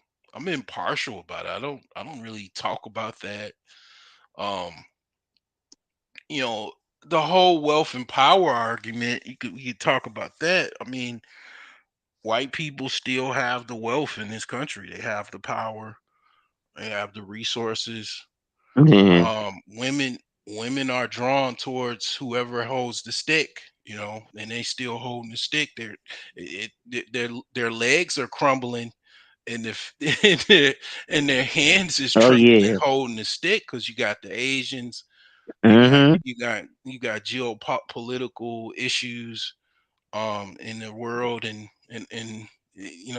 capitalism is on its frails, all kind of different issues, and also depopulation. So um I compete with white people. I mean, because they have a lot of the capital. Everybody, if you're trying to Yeah. get capital in this country, you're competing with white people. You just have to face that. You compete Well, with here's the everybody. thing, though. Yeah. Right, and you're absolutely right.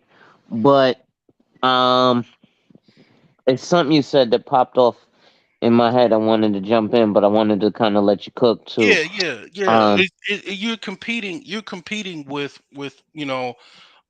one of the things about working in you know business, or even in being an employee, you're it's a challenge to get in the boardroom, you know because they know they kind of know you do well in the bedroom. So they don't really want you in the boardroom kind of thing. It's like you can get in there, but I was listening to somebody talking about, who was I listening, talking about alpha and beta and shit. Like, listen to somebody, but it's like you can be an alpha, right, in your personal life, and with women and all that. But then when you go to work, you kind of like a beta, like you code switching, like you because it's like you can't, if you go run through, they're not if you go run through white women at work, anything mm-hmm. that goes sour, you are out the door. Any black person to tell you that. Yeah. It'll be some people that'll cap, but if you mess with Susie, and Susie didn't like how you did something, shout out to Jonathan Majors and all the other Mm, guys that dealing with these blowbacks from these failed relationships, and that's just them being kind, but it could go worse. But it's like, yeah, if you start banging Susie and she ain't like how you had another chick, that worked in HR, that's that might go sideways, and then well, yeah, she's got you reach. got issues and stuff, and then how about they don't even like you banking Susie? They Yeah. might look the other way, Well, because it's like, that's why they show, like, there's this stereotype that when black men get money, they go run and date a white woman, and that's not true, right? What that is was to piss off white men, right? mm-hmm, From both black men and white women, mm-hmm, right? Like my brother dated a white girl because he was half black, and mm-hmm, then when he wasn't black enough, she started cheating on him with niggas from Miami, right? mm-hmm, Um, But back to that power dynamic. So I want to clarify, when I was talking about divesting, I was talking about divesting as a one-way street, that black women should divest from black men, right? Um, and that's pretty fucked up, seeing as I am a black man. But I was talking about it because of the socioeconomic status, and statistically, you know how dudes in the manosphere always say, Maria treats Jose better than Keisha treats Jamal, but Jamal makes more money than Jose. Well, that's not true according to Brookings Institute. Hispanics median is 36,000. So they are 12,000 above black men, which is Yeah, 24,500. man. I work with a lot of Hispanics. I mean, they be primarily, well, primarily they be in housekeeping, but it's a few of them in IT that work in the IT department too. I mean, they are making money. Like they they're doing a lot, and they making a lot of money and making a lot of ground and covering a lot of ground. And yeah, like look at their community. Like if you want to do some research, and they know they got it better, they know, oh yeah, you know, Miate, yeah, he got it bad. Shit. Looked around the hood, yeah, it's fucked up. Yeah, like they know the positions of, black America, and what you possibly have to deal with. Like they feel bad for you. Like I can sense that. Like when I'm at Okay. work, I'm like, yeah, he knows he's got it good, even though he's a housekeeper, and I probably make, at least 10 or more or 15 more than he does an hour. He knows he got it good. He got some good women. They got a good cultural dynamic going on. It's not perfect, obviously, because that's why he's here. If it was perfect, they wouldn't have never left. They Right. wouldn't have left Mexico or Honduras or You you got them know gangbangers out there in them Hispanic country. You had mhm, all the fucking cartels. cartels. Yeah. Hmm. And the motherfuckers, you think niggas be out here with wanting violence. It's fucking Hispanics out here. Out in California, they changed Compton to City of Mexican pulling triggers on niggas. Come Oh on, son. wow. Yeah, yeah. I mean, they look at themselves as, I know the cultural dynamics. I don't play with them. You know, they look at Mm, themselves as a master, just like the white man looks at himself like a master. Like they don't look at themselves as a weak position. They look at, mm, they know that they have, even if you're a fool to think that you have the stronger position, like they know they have the stronger position, and they mm. and they and they willing to do whatever to prove it, even probably Right. even more than a average white boy would, but yeah, I don't play with them at all. But the thing is that back to back to the power dynamic and whatnot, and all the vesting. I mean, this country, man, is, let's keep it real.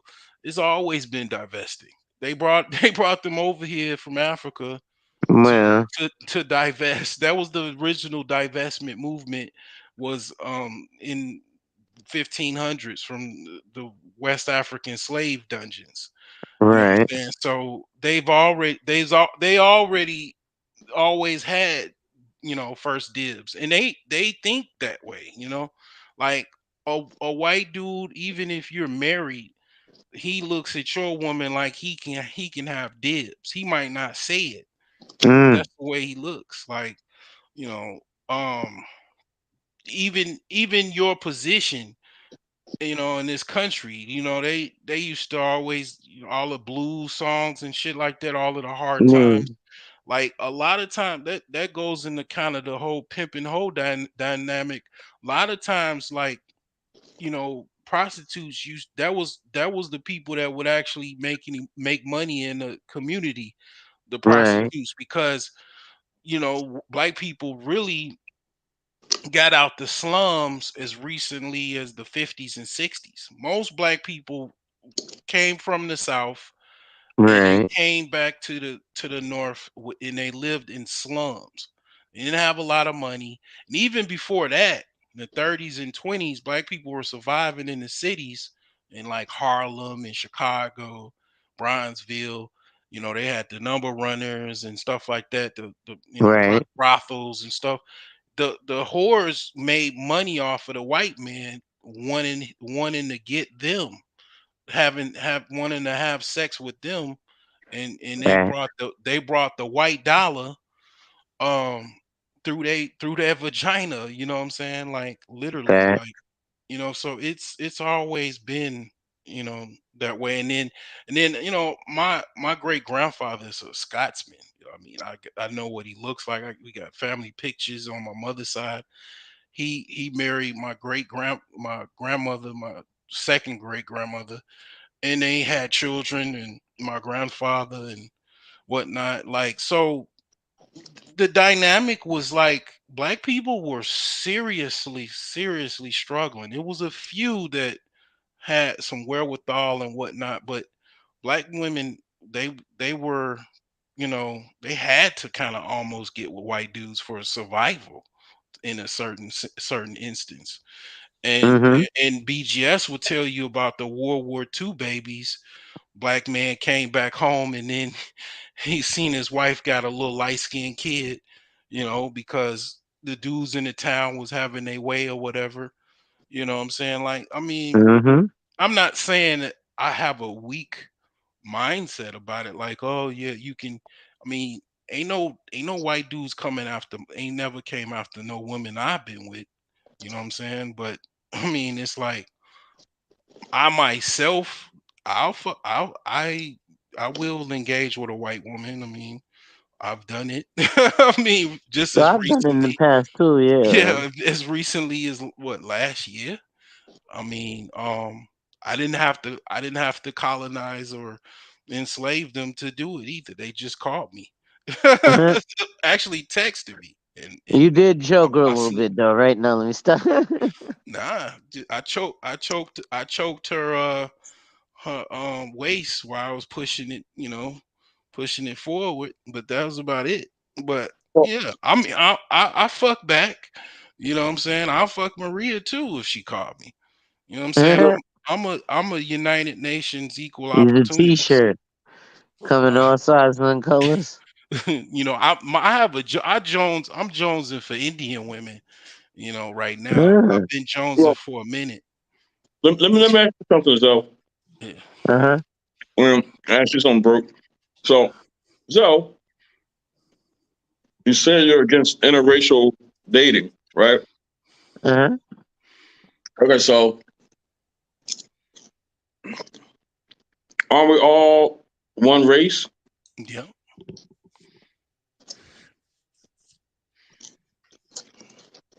Okay, so ethnic dating. Then.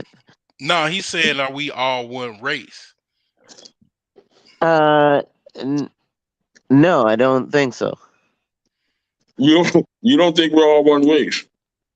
No, there's uh, just like okay, because so for example, race is not like a species, right? Um, so there are species of dogs, but then there's different varieties. Then there's only So one. There's only one species of a dog, which is a dog. right, but then there's different breeds Um. Okay. of dog, But Okay. it right? all came from what? What did all of these dogs come Wolf. from? A wolf. I guess a wolf, yes. Hmm. Through evolution, you would say a wolf. Right. Right. But if you mix certain variations now or certain breeds, you won't come up with the original wolf. No. Right, because a wolf now is a different species. A wolf is a wolf, and a dog is a dog. So then, I mean, that would give way to the theory of evolution. Yeah, yeah, yeah. Okay. Well, that's fair enough. So I'll pick up what you're putting down. I'll take I'll I follow the I track of kind of one had the race. same. I kind of had the same concept, and I'll go even more in detail with it.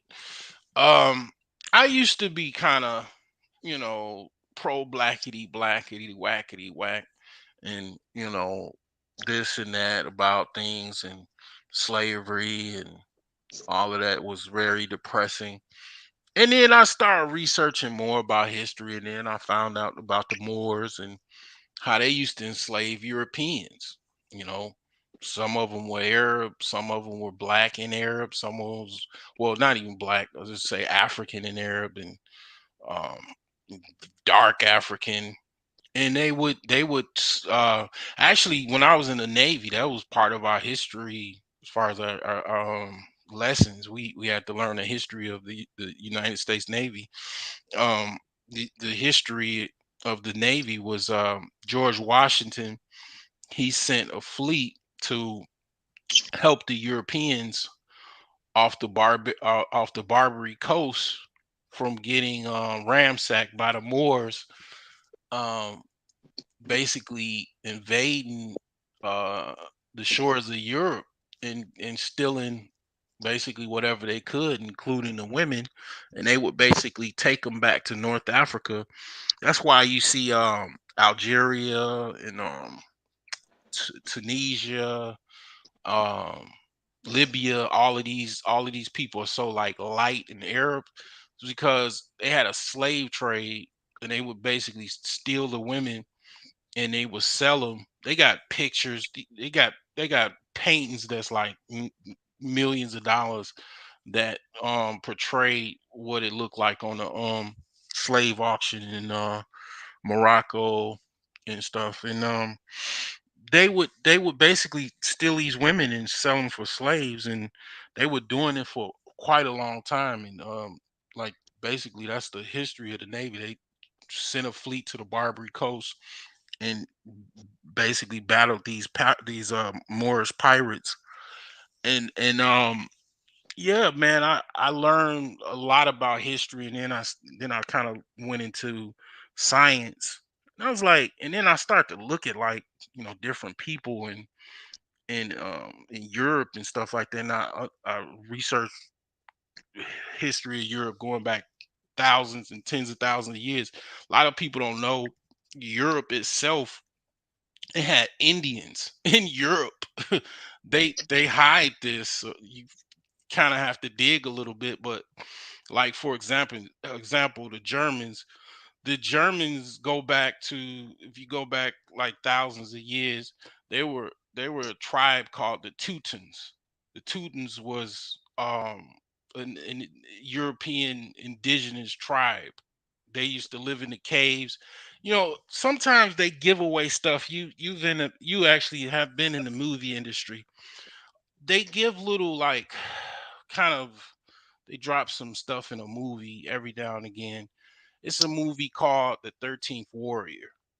If you watch that movie, it gives the actual history of what those original inhabitants of Europe looked like when they lived in the caves, and they kind of was living like roaches live inside of the wall inside the caves.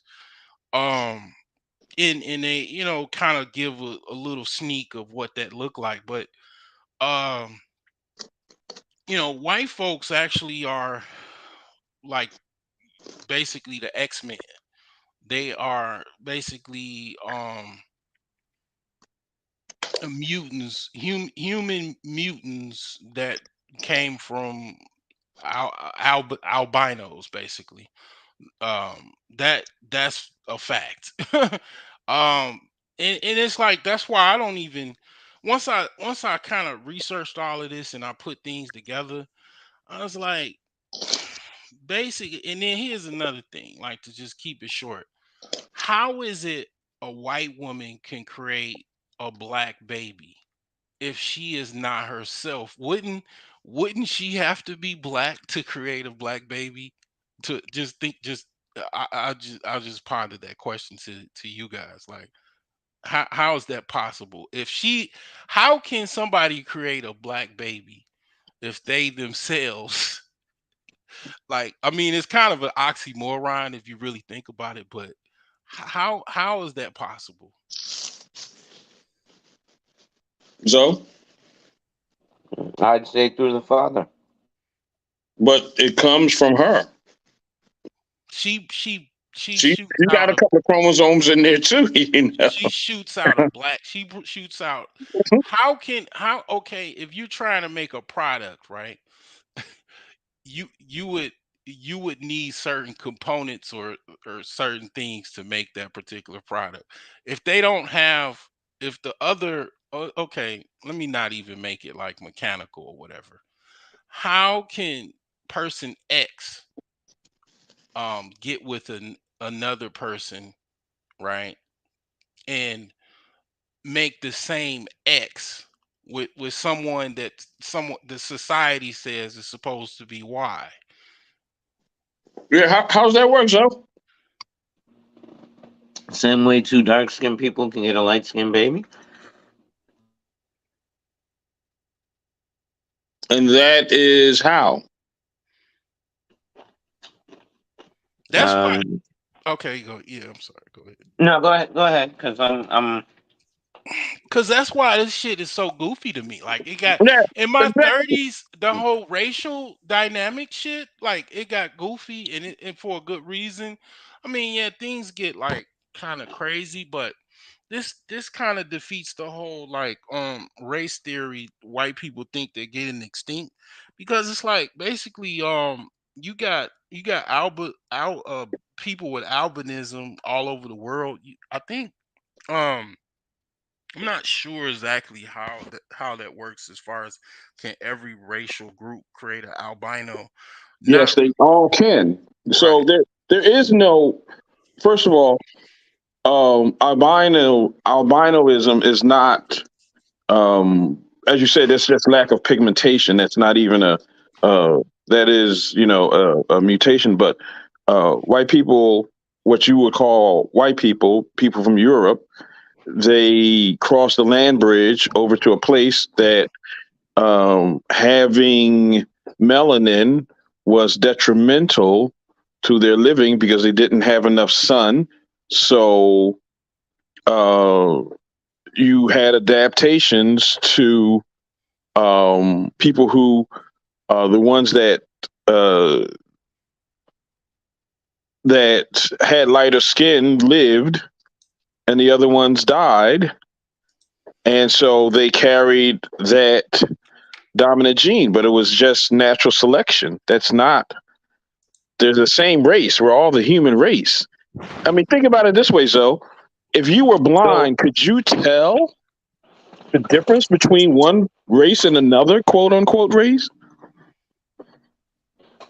technically, yes, through voice inflections, etc. But Couldn't with tell. Come on. uh, no, I'm not kidding. But in with what you're saying, right? In the changing climate to uh, a different location. Now, yes, I will give the obvious caveat that this is likely over the course of thousands of years. But with what you're saying, so those inhabitants of South Africa should be turning dark soon. The inhabitants of South Africa should be turning dark.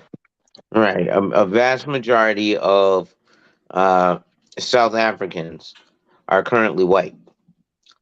Uh, Hmm. so in the next, I guess, millennia or so, they should be turning darker for the simple fact of where they are, um, exposure to, the elements, etc. It takes a little longer than a millennia for a genetic adaptation to happen. That's only, like maybe at this rate of living, um, just a few generations. It Mhm, takes longer than that. mhm. Um, I mean, I'll put it this way: how do you tell whether or not someone? So you can tell. Let's say you can tell an Asian person from Japan as opposed to an Asian person from Malaysia. If you were blind, could you tell? I Could you tell? couldn't, but Right. an Asian person from Japan could tell an Asian person from Malaysia being blind. No, all they could tell is that they had a certain dialect. Hmm. Right. Hmm. That's all they can tell. You can't, if you're blind, you can't tell. This is You know what I this mean? is That this this person is white and this person is black. You this is can't tell. this is like it's like okay, um, it takes about like 3 or 4 generations to take somebody like let's say somebody like dark as Idris Elba to take someone that dark from Idris Elba to okay, so if Idris Elba got with a white chick, it'll be like kind of brown skin, kind of look like maybe a little darker than Obama or um maybe kind of the same complexion as Obama. So then somebody you have a little Obama baby, then they get with a white woman and then or white man or whatever, then they have a baby will come out light skin or like you know high yellow, whatever you want to call it.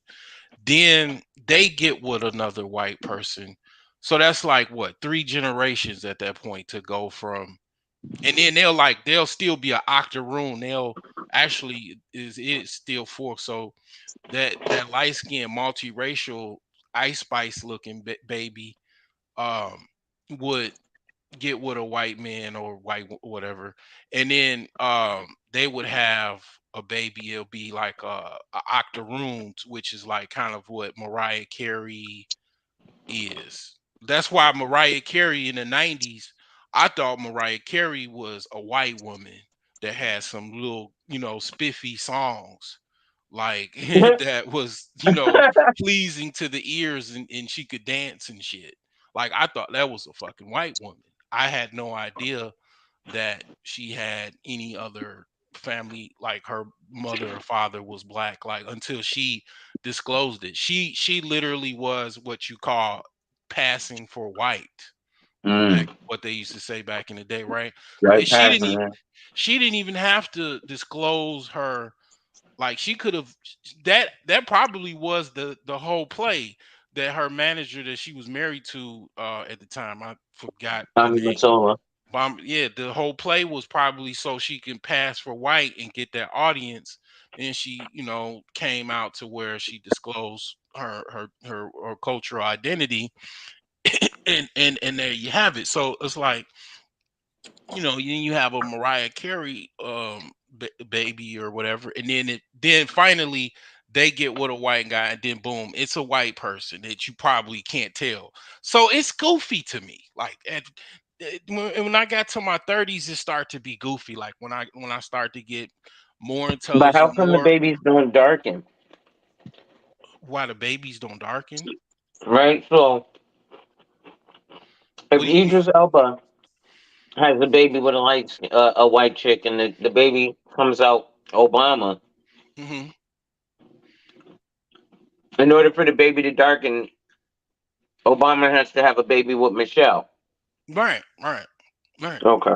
Yeah, I mean, people know the racial dynamics of colorism and shades and what, they're not, people are not dumb. White people are not dumb. That's why a One lot of of the white girls came guys, out white, that's and why a one of the lot of, girls was dark. I'm not yeah, saying. I'm just saying. yeah, a lot of white guys, that's why they want to get with the dark skinned chick. They don't want to get with, I mean, well, some of them get with a light skinned chick or whatever, whoever. But and I'll go into that too as far as looks and stuff too. But like, yeah, it got goofy to me in my 30's when I like really broke things down. Like, damn, this shit's kind of goofy, and it helped me a lot because I was kind of on the racial side of things. Like I was like, God, these motherfuckers, I don't like these, And then when I started to see how goofy it was, I started to look at the racists that watch Fox News all day, that waiting for the next racial war and all that goofy shit, and it's like these motherfuckers are idiots, that is going out the world backwards, and Yeah, there's they're only Looney one. Tunes. There's only one race. It's the human race. Yeah, these You guys know are what I mean? loonies That's like on it's both like sides. Like I'm yeah. like, these guys are loonies. I mean, it's like saying that a person acts a certain way because he's a Martian. And Hmm. it's like, well, no, there are no Martians. There's only Earthlings. Well, they And say then I'm and not to cut you off, if but no, no, I was just going to say if you are basing a person's behavior on the fact that they're a Martian or from another galaxy, the Andromeda galaxy, the first thing you would say to them is, "No, bro, you're from Earth."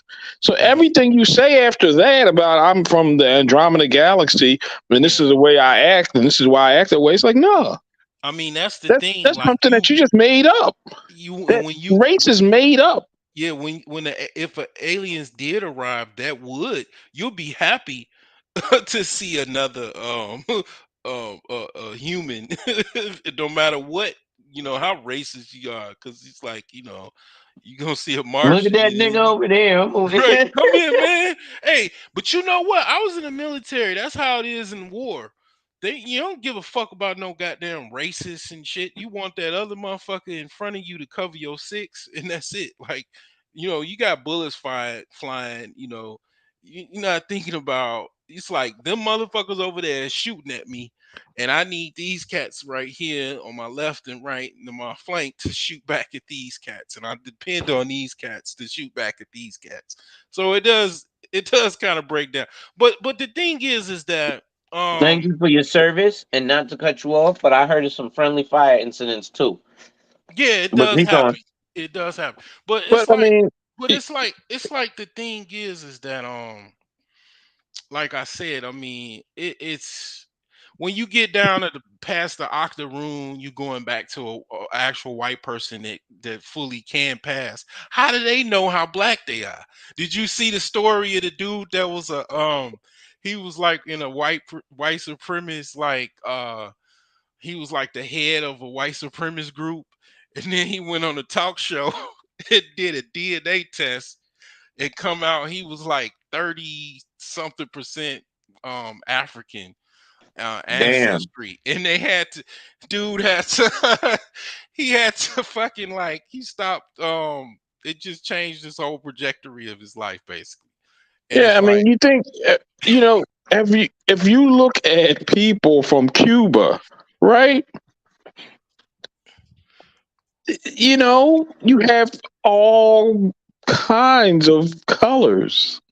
yeah, I mean, you know, I the the race thing is like the flat Earth. You're basing all of your paradigm on something that's non-existent. I yeah, could see that. I guess you could say a racism thing is more of a nationalism thing, in the fact that, um, like for example, I've seen uh, in Japan, they don't like Chinese or Malaysians in their country. They're still Asians, but they're from another country. Um, there was I was some Vice documentary, and they were, like mhm, dissing the other Asians, and they were being really racist against them. And they was like, yeah, the racism is rampant mhm, here in Japan for other Asians. mhm. So Yes. maybe it's a nationalist thing, and that's where it gets skewed as Black Americans, because we don't have an exact nationality. And it gets even more.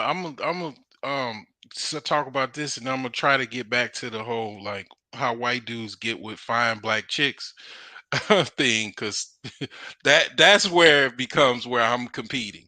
But like when it comes to like Hispanic chicks, right? that it gets really, really tripped out. Like, and I saw this when I lived up in the northern suburbs of Cook County, um, or Chicagoland area. Like, you'll see a black dude get with a Mexican chick, and it ain't no the baby's coming out light skin. This shit tripped me the fuck out. Like, when I start seeing this, like, tripped me out because I really didn't see that a lot. Like, out south it does go down. We get the spices, but it ain't like up north, but or out on the western suburbs. So you'll see a black dude get with typically the Mexican chick, right? And she's like light Mexican, not kind of Indian looking Mexican, Spanish looking Mexican. And then she has a daughter or a son that's brown, just as brown as you are. And it's like, damn, that's why they call her brown. Because it's like, history is one of the most important lessons, and I definitely know a lot about it, and I think anybody should. Mexicans have black in more ways than one. Like, thousands of years ago, with the whole, like, we were already over here. Yeah, we were. And pretty much like tens of thousands of years, black people were coming back and forth from Africa. Like, this is the shit they don't teach you in school, and it really goes into racism. But yeah, they were, the Olmecs and stuff like that. um and then the conquistadors came over here from Spain to Mexico, and they brought, guess who? They brought black conquistadors because they were already over there in Spain. The Moors ruled Spain and Portugal and parts of France for nearly 1,000 years, short Yeah, of like 300. So they brought black people again over there, and we all know what the conquistadors did, and it's like even more black blood. So it's like, I mean, on a, like, if you want a black baby or brown baby type of thing, you get with a Hispanic chick, that baby gonna come out probably darker than you. Might be.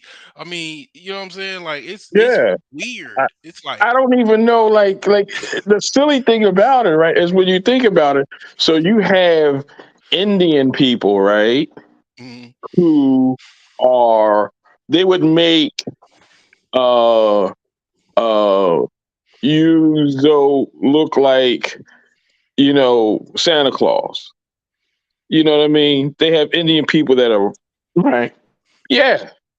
So if what are they? What color are they? If they're what? They're brown. You're brown.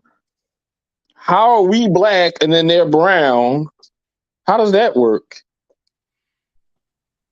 Well, And then how about the I, Hawaiians? They're brown too. hmm How does that well, work? now, Like with the it's total so bullshit. with the Indians,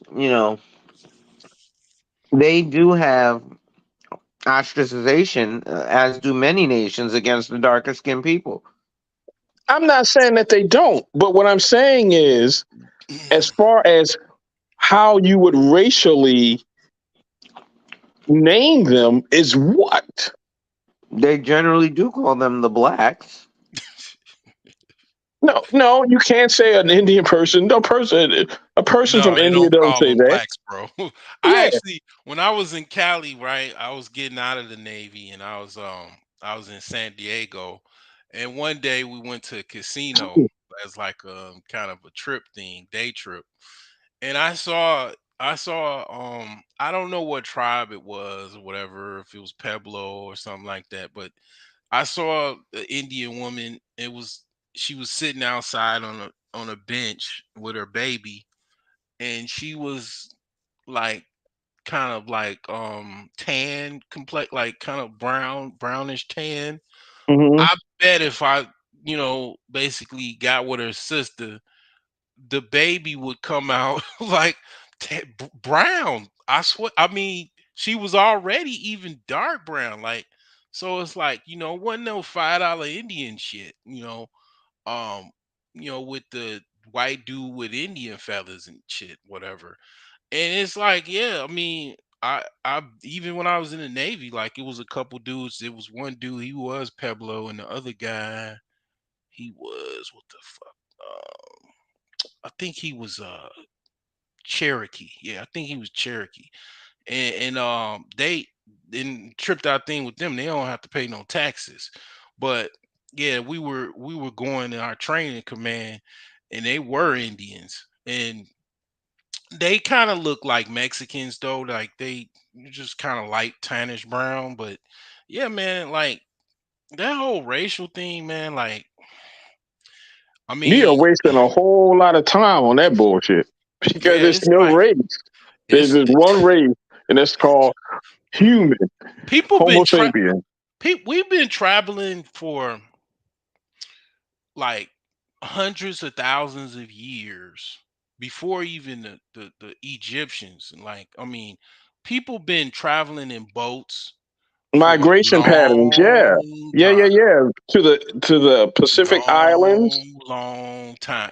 Yeah, Everywhere there's been a people, it's been people traveling, back and forth. trading, having a good Mm-hmm. time, eating, having sex, making Mm-hmm. babies. Yeah, yeah.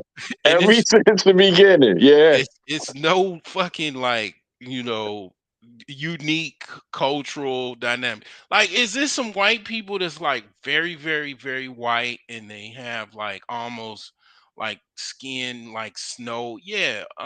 Do they have lower traits of African DNA? Yeah, definitely.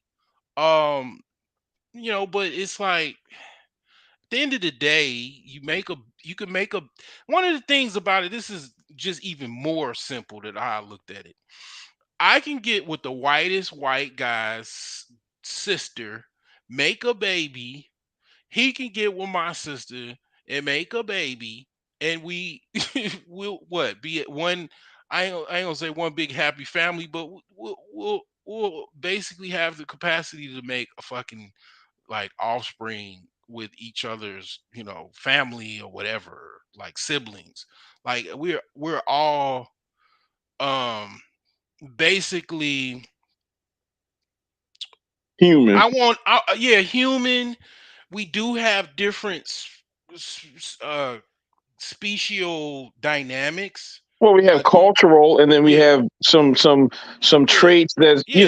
that's It's natural certain traits. selection. It's certain Yeah, traits that white people have that black people don't have. Let's just. I mean, and that's and obvious. vice versa. Yeah, Yeah. I mean, and vice versa. Where if you were living in a northern climate for thousands of years, right? Yes, your body would adapt to that and become lighter hmm Yeah. It's because you don't need the melanin.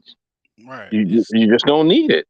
It's So different. It's different types. Like you got white women that have. You got white people that have red hair. You have but everything that I mentioned, it's black people that have it too.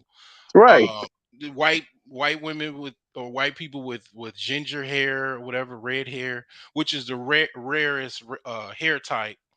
Then you have blonde, which is the second rarest. Then you have gray eyes, blue eyes, turquoise eyes.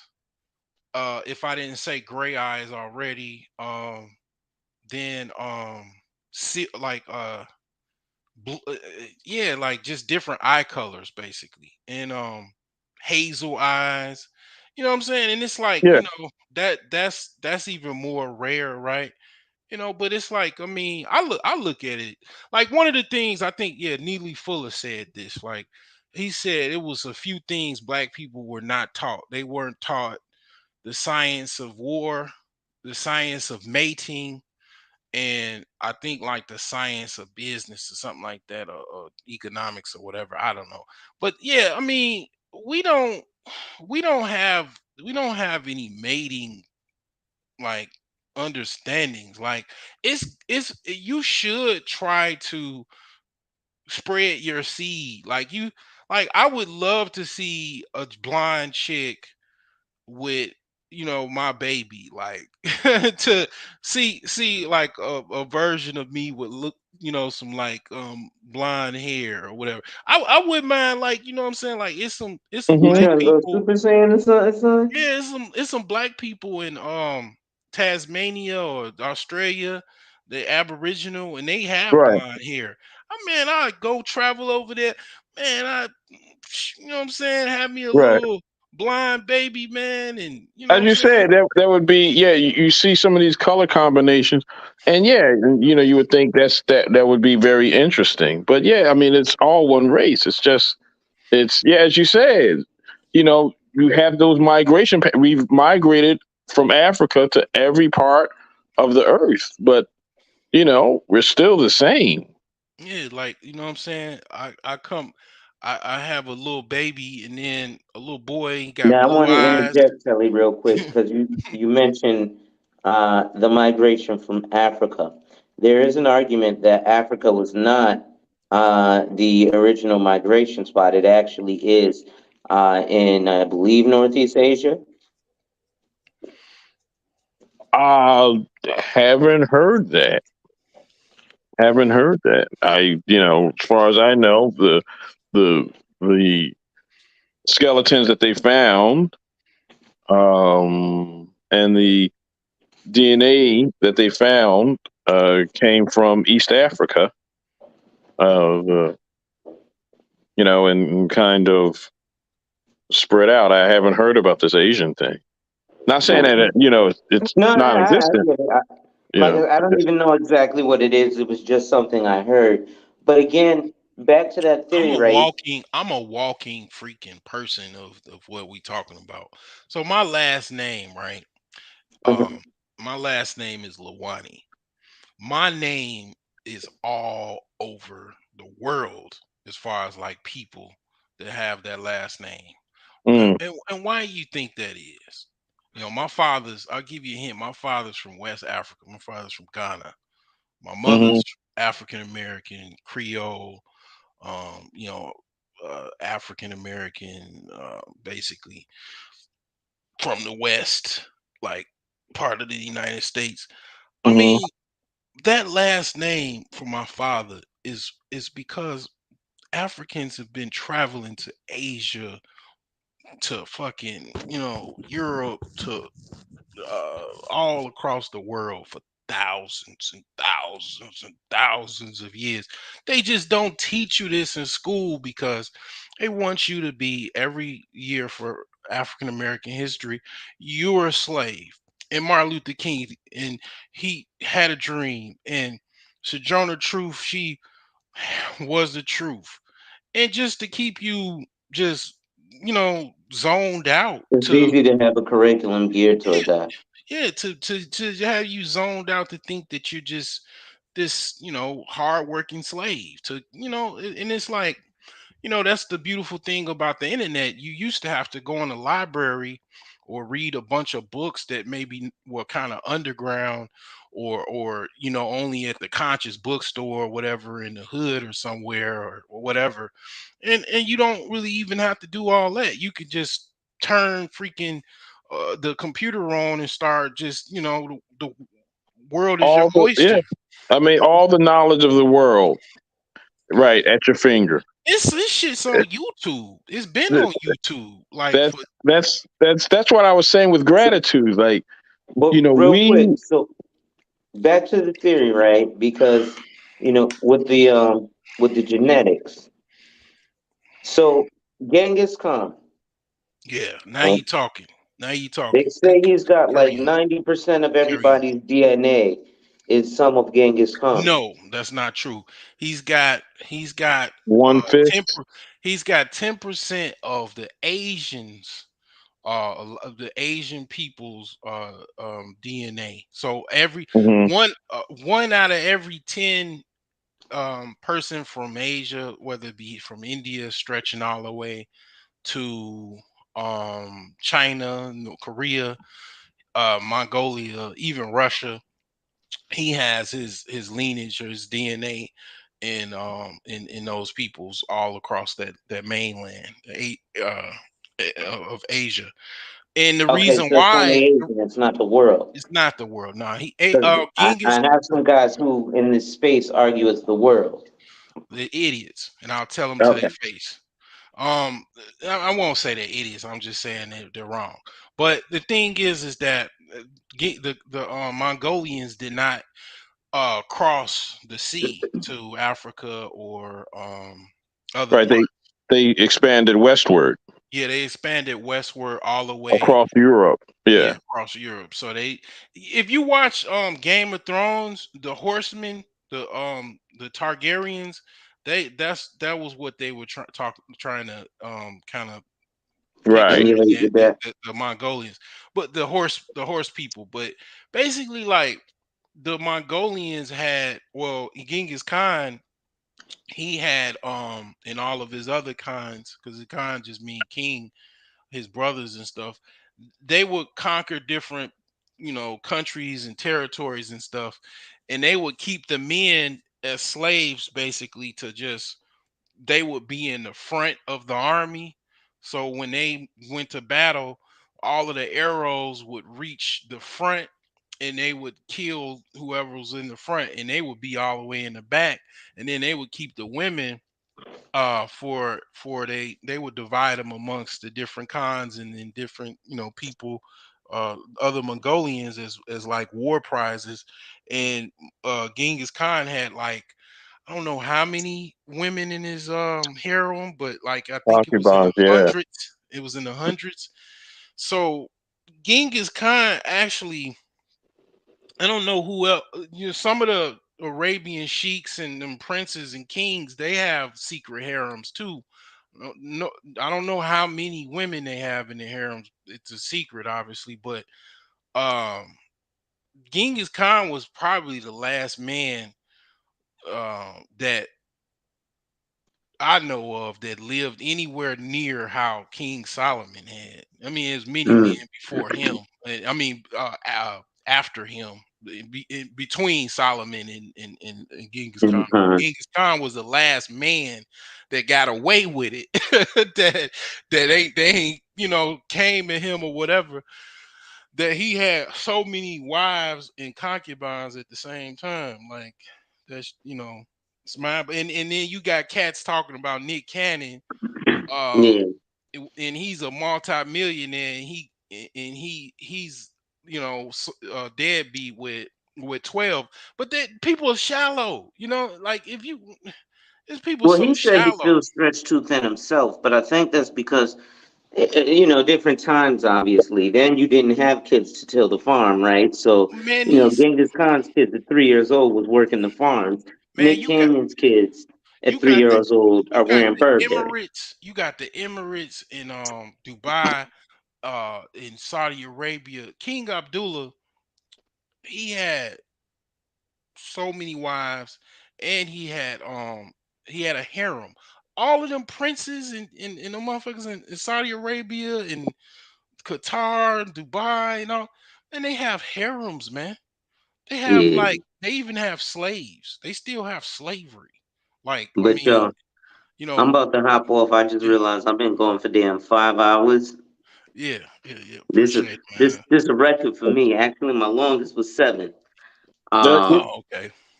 one thing I want to say, thank you first of all for the opportunity. But Brooke, Mhm. uh, wanted to say one thing to you, and it's just a question, right? You were saying with women and being submissive, do you just think that's a good thing or a bad thing?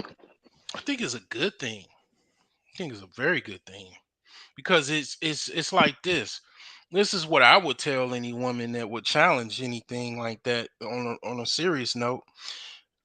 If somebody came to the door, I'm supposed to submit my life to whoever's on the other side of that door at any time, 24 hours a day, and you can't just submit to me. Why is that a problem? That's just one example. I mean, there's many more, but yeah, I Well, mean, I would say this, that submission is a form of uh,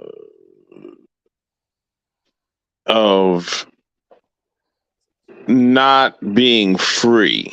And if you were to offer someone the chance to be free, to have the freedom to determine their own destiny, right?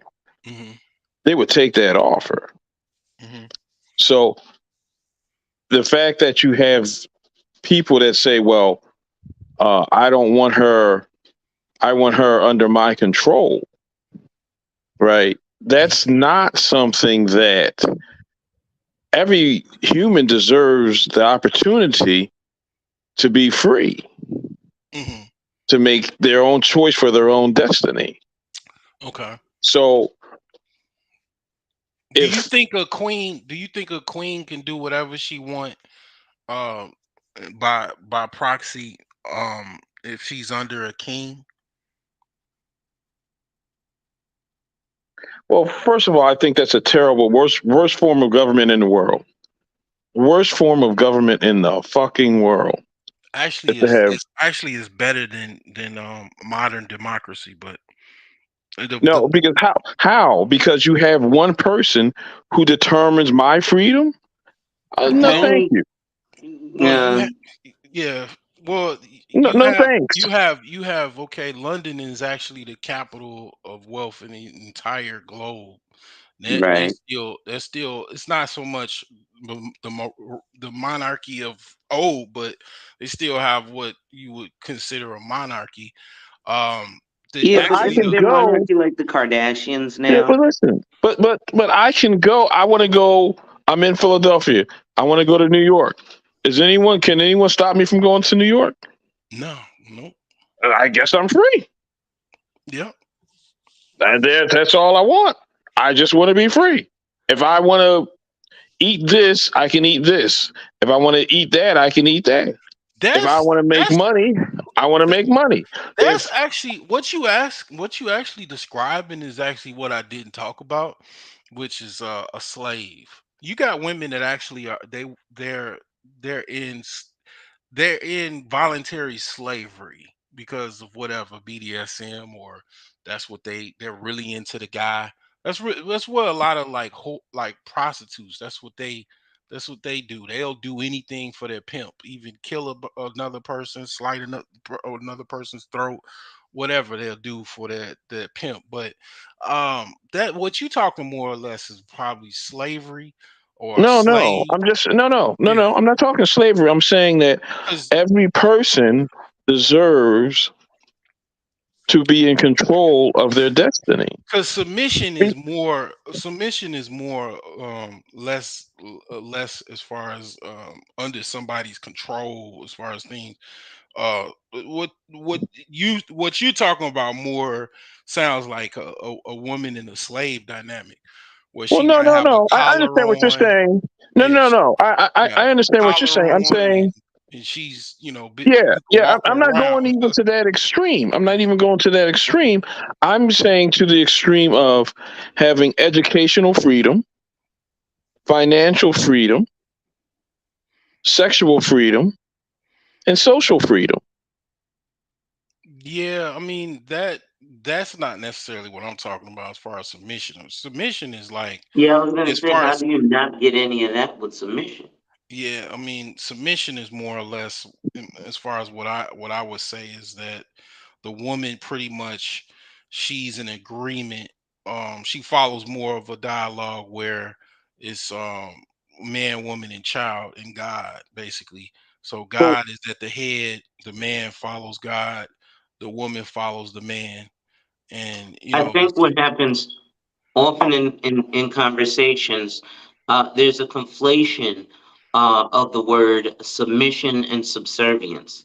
Because mhm. oftentimes, when men, a lot of times in this space, speak of submission, what they're asking for is subservience. So I think maybe, Telly, that's where the confusion lies. Yeah, Because we're actually talking about submission, not subservience. yeah, so submission would mean what? so like the best example I would say is like how my aunt was with her husband. She was a housewife. They were religious though, so not not That just to put that out there. She Hmm. was a housewife. She didn't work unless she wanted to. She would usually do like she'll work like at a department store. Or she would do art and sell her art or something like that. But she basically was a stay-at-home housewife. She would watch my cousins when they were babies. She would go and pick up like rent payments for my uncle's rental properties. She would, of course, do the whole cook dinner, clean, keep the house up. She would, buy whatever that she needed for the house. If anything like large purchases, she would have to contact my uncle for that. Um, Why? she because she didn't have any money. She was So right there, you go. he was Yeah, this, primarily the breadwinner, as far as like he would go out and work, make money, and exactly. Well, and see, but let me just interrupt. See, so there we go. That's where the control comes in. It. She was not free to make her own money. no, she could make whatever she made. No, She she could wasn't. make whatever she made. Right, right. Check Yeah, this out now. She could make whatever she made. However, right, she was not able to make the same amount because that was on her. Like my grandmother's like that too. no, no, no, no. My Why grandmother wouldn't she don't. want to make more as Why much as possible? Why wouldn't she want to? a lot of people are okay with what they do or what they make. Like some people are not able to earn like other people. Like my Yes. grandmother, for example. My grandmother was pretty much she would help out with my grandfather and his liquor store and whatnot. And it was like even when they folded the liquor store, she still worked, but she didn't like make a whole bunch of money she being a home care health aide. Like she just earned like probably the equivalent of like lower middle class or Right. whatever. Like she Well, just my didn't question make is she wasn't a high earner. You know what I'm right. saying? My Like question is this. So if it's not like everybody's a high earner. Like no, it's no, not no, that no. many I people totally that you think. understand that. Yeah. Yeah, I totally understand that. My question is this: if you were to offer your grandmother or anybody, right, $50 or $100, which one would they choose? They obviously $100. Yeah. Right. So if they would choose $100, right? Now, if your grandfather, right, he made $50, right? Mhm. Would she choose to make $100 if she could? Yeah, if anybody would though, I would think. I mean, you think I don't want to make $1 million? I mean, Right, right, I make what I can make. If you right, know what I'm saying, as possible as I can. Like, right. I mean, Exactly. it's not like it's not But like everybody, like I said, everybody is not a high earner. And right, then right. So it's I, some I, people that they work within a dynamic of a housewife and they know most likely, yeah, I can do odd jobs and I'm probably not gonna make as much as my husband, but it's but okay that's do you for. know why that is?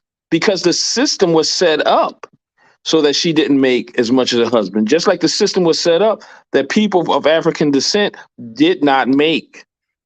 It's not that they don't want to make the same That's amount the as the engineer. dynamic she chose, bro. Like No, no, that no, no. It that wasn't that's not why that's would you not say that she didn't want to make So more? hold on. that.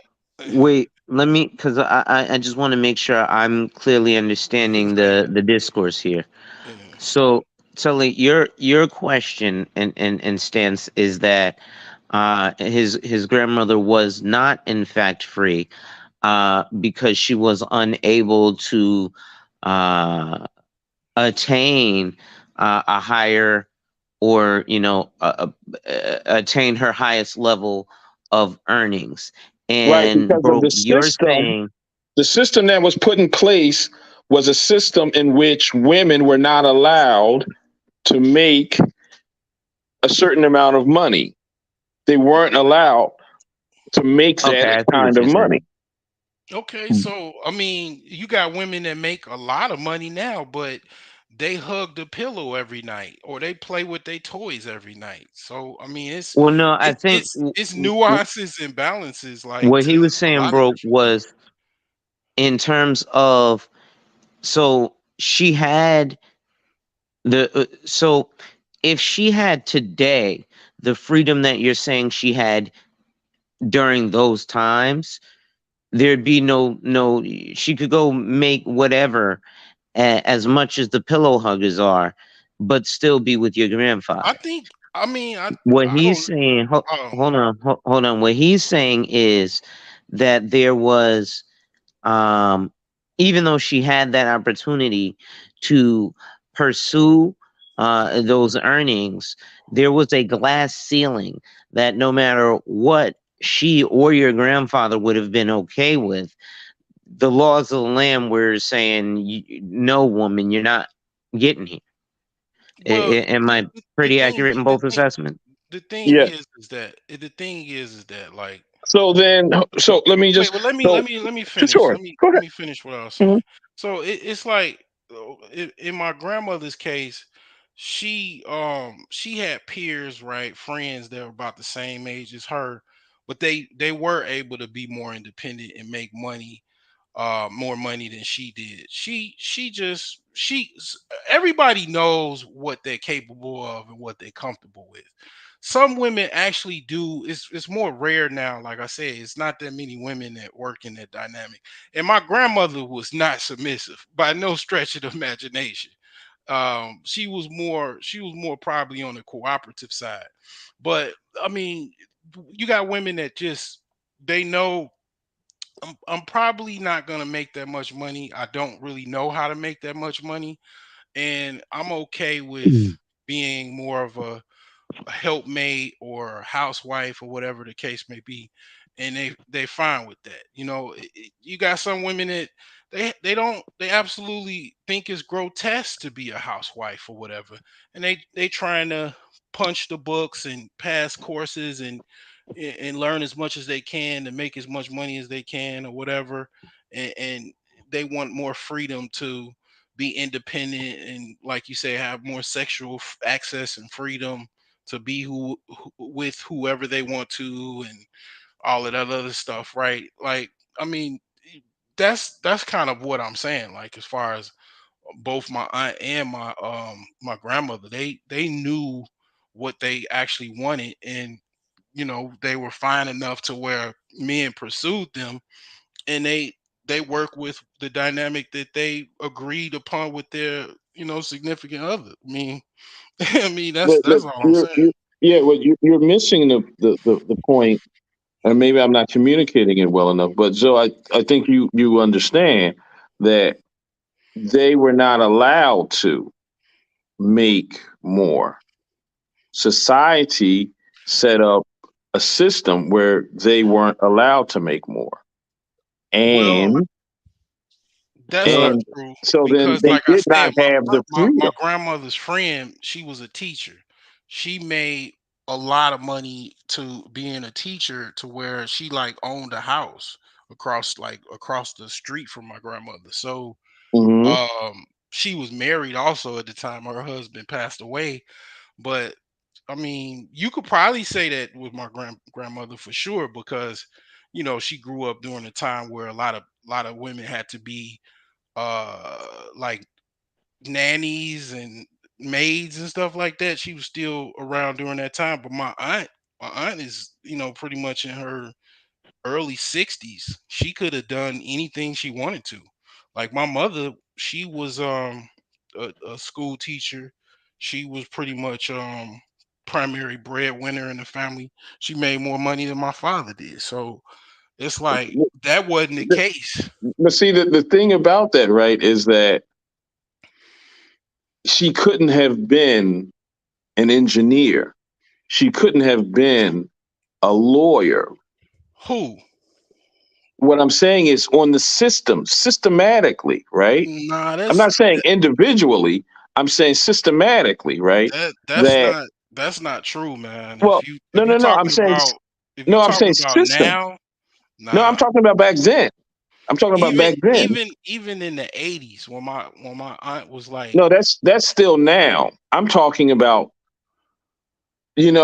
like my 50s, grandmother's time. 40s, 30s. Oh, Yes, women were not allowed to yeah, have yeah. Oh, I certain see what you're jobs. saying. Oh, yeah, yeah, yeah. That was the dynamic like that. Right.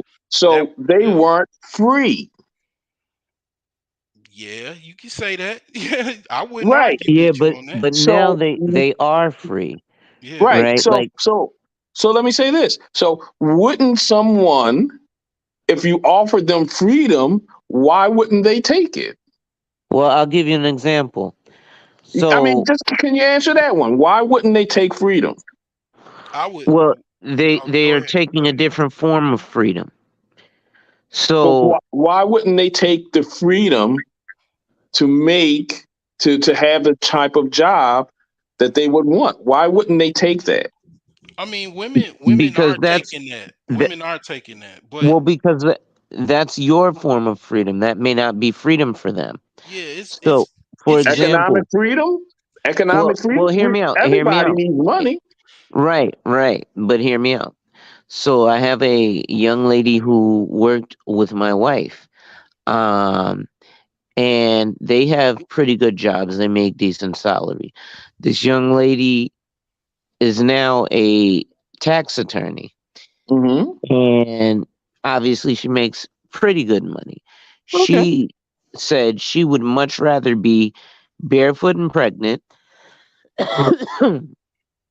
and allow her man to be out there working to deal with all this burden bomb drop. of finances and everything. Hmm. Okay, so for her, freedom, even and now she did include the aspect of financial freedom, but that aspect was depending on him to allow for her to be able to, afford the luxuries, uh, you know, the soda caps A 92 octane male, and basically.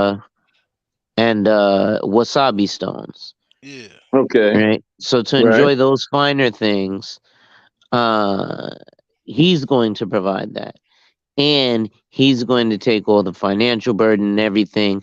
I'll stay home, keep my body in shape. You know, That steak and blowjob day, cool. that's what I was saying. Like it's women that they choose, the other aspect where they just more concerned about their careers and finances and stuff like that. They have that choice. They've had that choice for quite a long time. But it's pros and cons to it, you know. Well, right. I get that. Let me ask you to this. Have you ever heard of female genital mutilation? Yep. Yes. Right. Now, who performs that? Yeah, Uh, I'm not sure. some country in Africa. No, I mean, is it the women or the men that perform it on the other women? I think it's the women. I'm Yeah, I not was gonna say I believe it's the women on women. Right.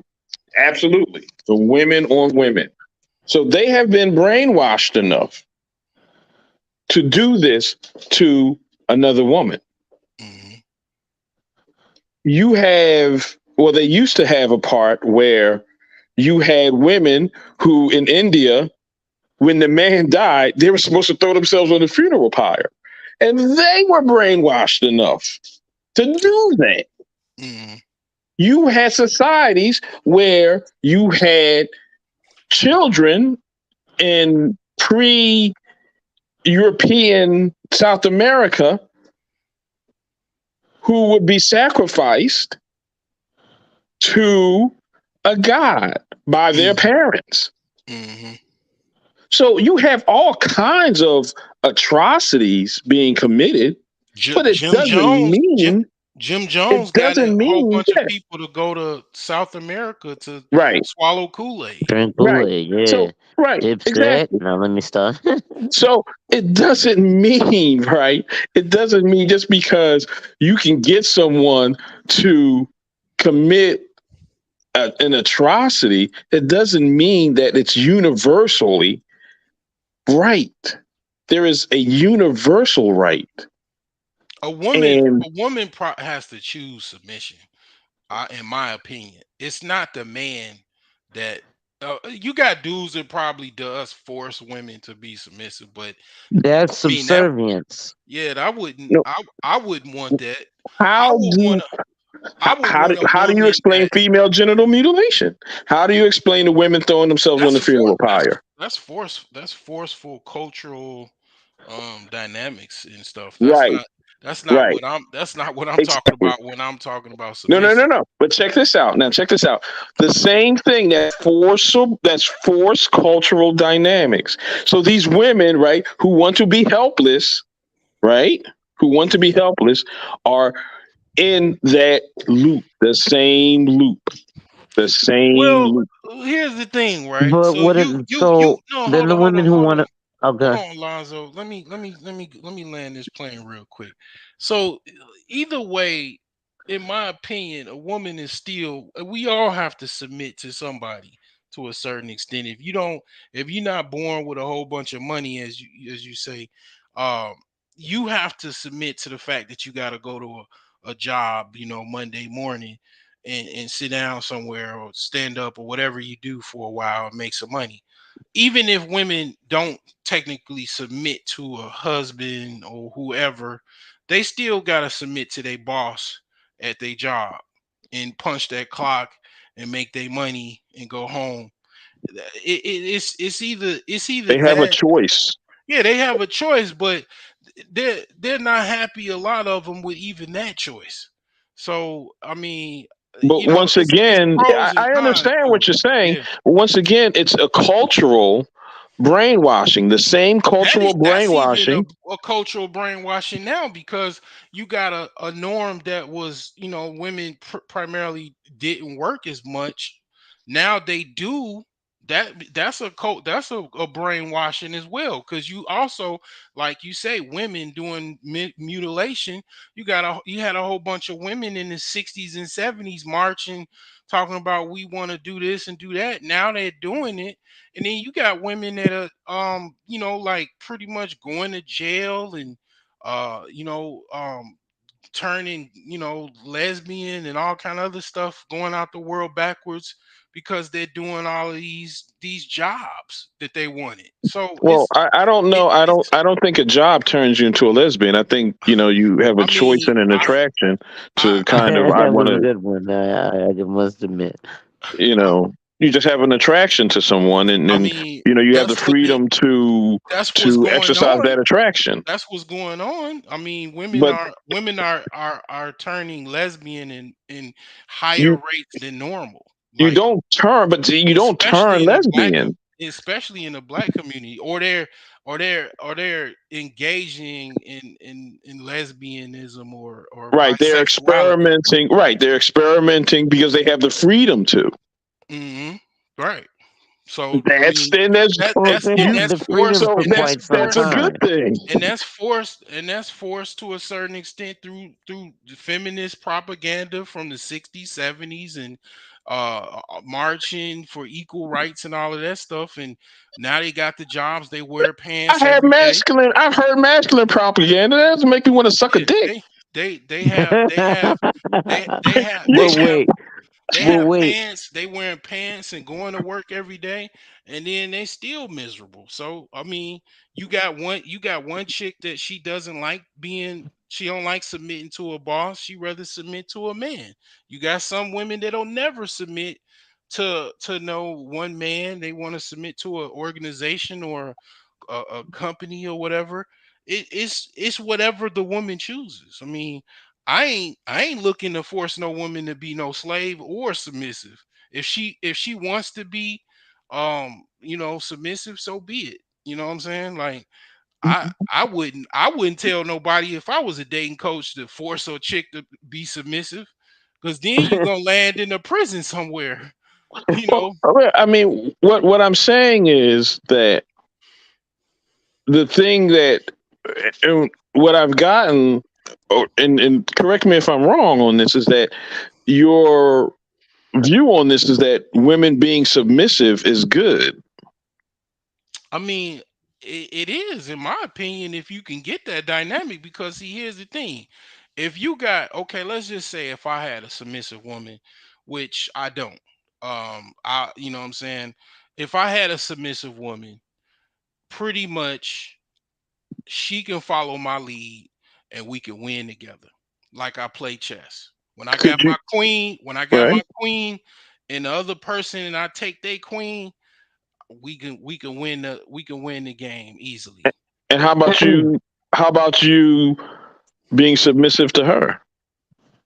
To a certain extent, I have no problem with listening to a woman. I mean, especially if she can see something I can't see. You know, I mean, that's Right. that's pretty much what they say in the Bible. You know, the man submits to the woman His submits wife, to the man. yeah. You know, I mean, if you get old enough, shit, if your wife is more healthier than you are, you ain't gonna have no choice but to submit to your woman, because she gonna be the one that's changing your diapers and, you know, helping feeding your ass. You know what I'm saying? So Well, hopefully she's doing that out of, as you both said, cooperation. So I think that cooperation is better than submission. well, Both of you, that's your you know what opinion. I mean? That's your Both, opinion. yeah, yeah, it's You have a definitely right, that. you have a right to your opinion. Yeah, I don't that. have a problem. I don't have a problem with either one, if to be honest with you, because I know what subprime women about, and I mean, as far as the other opposite end of that, and it ain't nothing you want to deal with. I Well, mean, see, the thing is with the energy there's a repulsive and a repellent and an attractive energy. Okay. Submission is not an attractive energy. Okay. Wow, you answered my question before I asked. Yeah, it's not an attractive energy because everybody wants to be free. um, I mean, you got, okay. Let's just say you got and this is how pimps tend to find women, like, you know, to be they slave. They they see a woman that is really looking at them and choosing them up, and they even see a weakness in them, and they're a lot of them are predators, so they'll go and seek this woman out and Hmm. see what she's about, and then they'll slowly, you know, kind of stick their tentacles in her, and, you know, slowly get her to, you know, pretty much kind of be on their team, kind of date, take things out, you know, hear what they want, you know. Then, you know, long story short, she's, you know, working in some room, you know, having sex for dudes and giving her money to the guy. You know, I mean, it's like to a certain extent, a woman that really is into a guy, she's probably going to be submissive to a certain extent, to the point where she's going to risk her body to have that man's baby. She's going to, you know, try to do whatever it takes to make him happy. I mean, it's a mutual thing.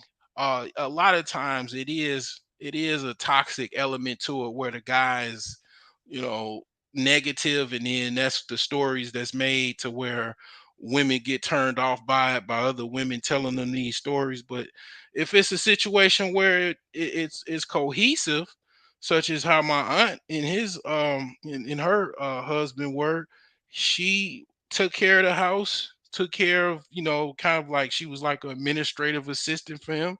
He worked, paid the bills and everything like that. And that worked for them. You know, I mean, she wasn't no slave to him. My grandfather was gave the, you know, basically he signed off as far as like he was okay with my uncle marrying my aunt. I mean, she could have did whatever she wanted to do. If she wanted to be an artist, go to New York or whatever, and be the next art, you know, superstar or whatever she wanted to do in life. That's what she wanted to do. She chose what she chose. I mean, it made sense for her. I understood why she did it. Dude is college educated, businessman, already making money. I mean, he had to bend the knee to a certain extent to get with her, but I mean, it worked out for what it did. I mean, Mhm. she wasn't forced to do it. I promise you Yeah, that. see, that's my issue. Unfortunately, Yeah, it seems like his phone probably died. yeah, Mine is dying too, but yeah. I think that's one of the major things. And then actually, I am about to close this out. 'Cause I've been going for five and a half. Yeah, yeah, I can hear it Um, in your voice, man. I'm a night owl, so I go back to them BGS you know oh long no, all I'm night with it, but I've been hangouts. up. Oh I've no, been up no, the no, past couple, no. and I got to work. I'm I'm supposed to be surprised. going to a funeral at 9 o'clock in the morning. Oh I'm yeah, sorry, yeah. 8 o'clock in the morning. My cousin, she just died of cancer, and Oh, sorry to hear that. thank you. And she's 40 something, and she had two kids, 4 years old and 1 year old, and she died Wednesday. My birthday was Tuesday, so you know it is what Yeah, it is. yeah. Um, but in with what I do for a living, I be always trying to talk to my family. And Mhm, so now I'm like, here's the thing, especially with our folk, they're gonna be like, well, now's not the right time. mhm, And I'm gonna be like, well, when is? Because every other time I've been trying to talk to y'all about this for the past since 2010, mhm. it's never been the right time. Other Okay. people have died, and we've had GoFundMe's and pulled from people's 401ks, or not been able to attend the funeral, not left any generational wealth. Keep talking generational wealth bullshit, and ignore a dude in your family who could teach it to you. But Mhm. anyway, Yeah. let me see. Oh, he's Okay. back. Hold on. Okay, let me About add him, and that, then I'll let y'all close out. I had the phone off the cord. As I said, Charger. we're all hot messes, and there's mine. That's what I So figured. I figured it was off the charger. yeah, At any rate, I guess I'm getting ready to close out because I'm tired. It's 3 o'clock in the morning over here. Um, so usually this the part of the show I let you get your, last Last 30 words. seconds off. Okay. All right. Um, Yeah. Yep. Yep. promo yourself. Make sure you promo your channel, your website, all of that good stuff. Okay. Okay. All right. I'll close off. Appreciate the guest Tully and you Alonzo as well. I didn't know this was gonna last this long. I hope you can repeat this. One of the things I say is that consistency is key. This probably will be something that you might want to do at least once a month or something like that, man. Finances and relationships are very, very important. They can literally go hand in hand. So I'll be looking out for any more of your future lives. And if Telly, do you have a channel or um you have yes, I any? do. Okay. If Did you? you click on to my Facebook page or my website, still doing a little tweaking on it. It's Okay. thehappylifestrategy.com. All right. I'm check that out. Okay. So yeah, I'm gonna look forward to talking to you brothers again. You guys have a good evening. Thank you. Yeah, it was a pleasure. I Salute. learned. I learned. I learned. So Likewise, that's it's a good day. It's a good day in the hood when you learn something. for sure. And, All right. Peace. share. So thank you. No doubt. All right, Telly. So your turn. I'll let you go ahead, close out. You can give like a closing monologue, let folks know where to find you, all that good stuff. Okay. So once again, the website is the Happy Life Strategy, which is spelled TheHappyLife, and then strategy. It's STRATEGY.com. I'm also on, I have a Facebook group, the Happy Life Strategy, and I have a Facebook page of the same name, The Happy Life Strategy. I will be doing courses and seminars. You can consult with me for free, and I will give you a 30-minute strategy session in which we can talk about where you are and where you want to go and how we can get there in a style that you're smiling and you're happy about Awesome. your Oh, go ahead, future, sorry. your present, and your past. Finished. I like that. Thank you. Thank you. We're definitely going to have to do this again. You got a lifetime request that, they enjoy definitely dating and finance because they are two things that definitely mesh. So, ladies and gentlemen, if you enjoyed the content, make sure you hit that like, drop a comment, subscribe, and hit that notification bell so you're made aware every time I release new content. And as always, share, share, share. Lastly, to contribute to channel growth or to schedule an appointment with a licensed financial professional, the links are in the description of this video. With that being said, ladies and gentlemen, wipe ass. Work in progress every day and see success. Wipe ass. Work in progress every day and see success. Wipe ass. Work in progress every day and see success. And remember, when people challenge you, they don't challenge you to challenge you, but they challenge you to challenge you. Accept the challenge. Salute.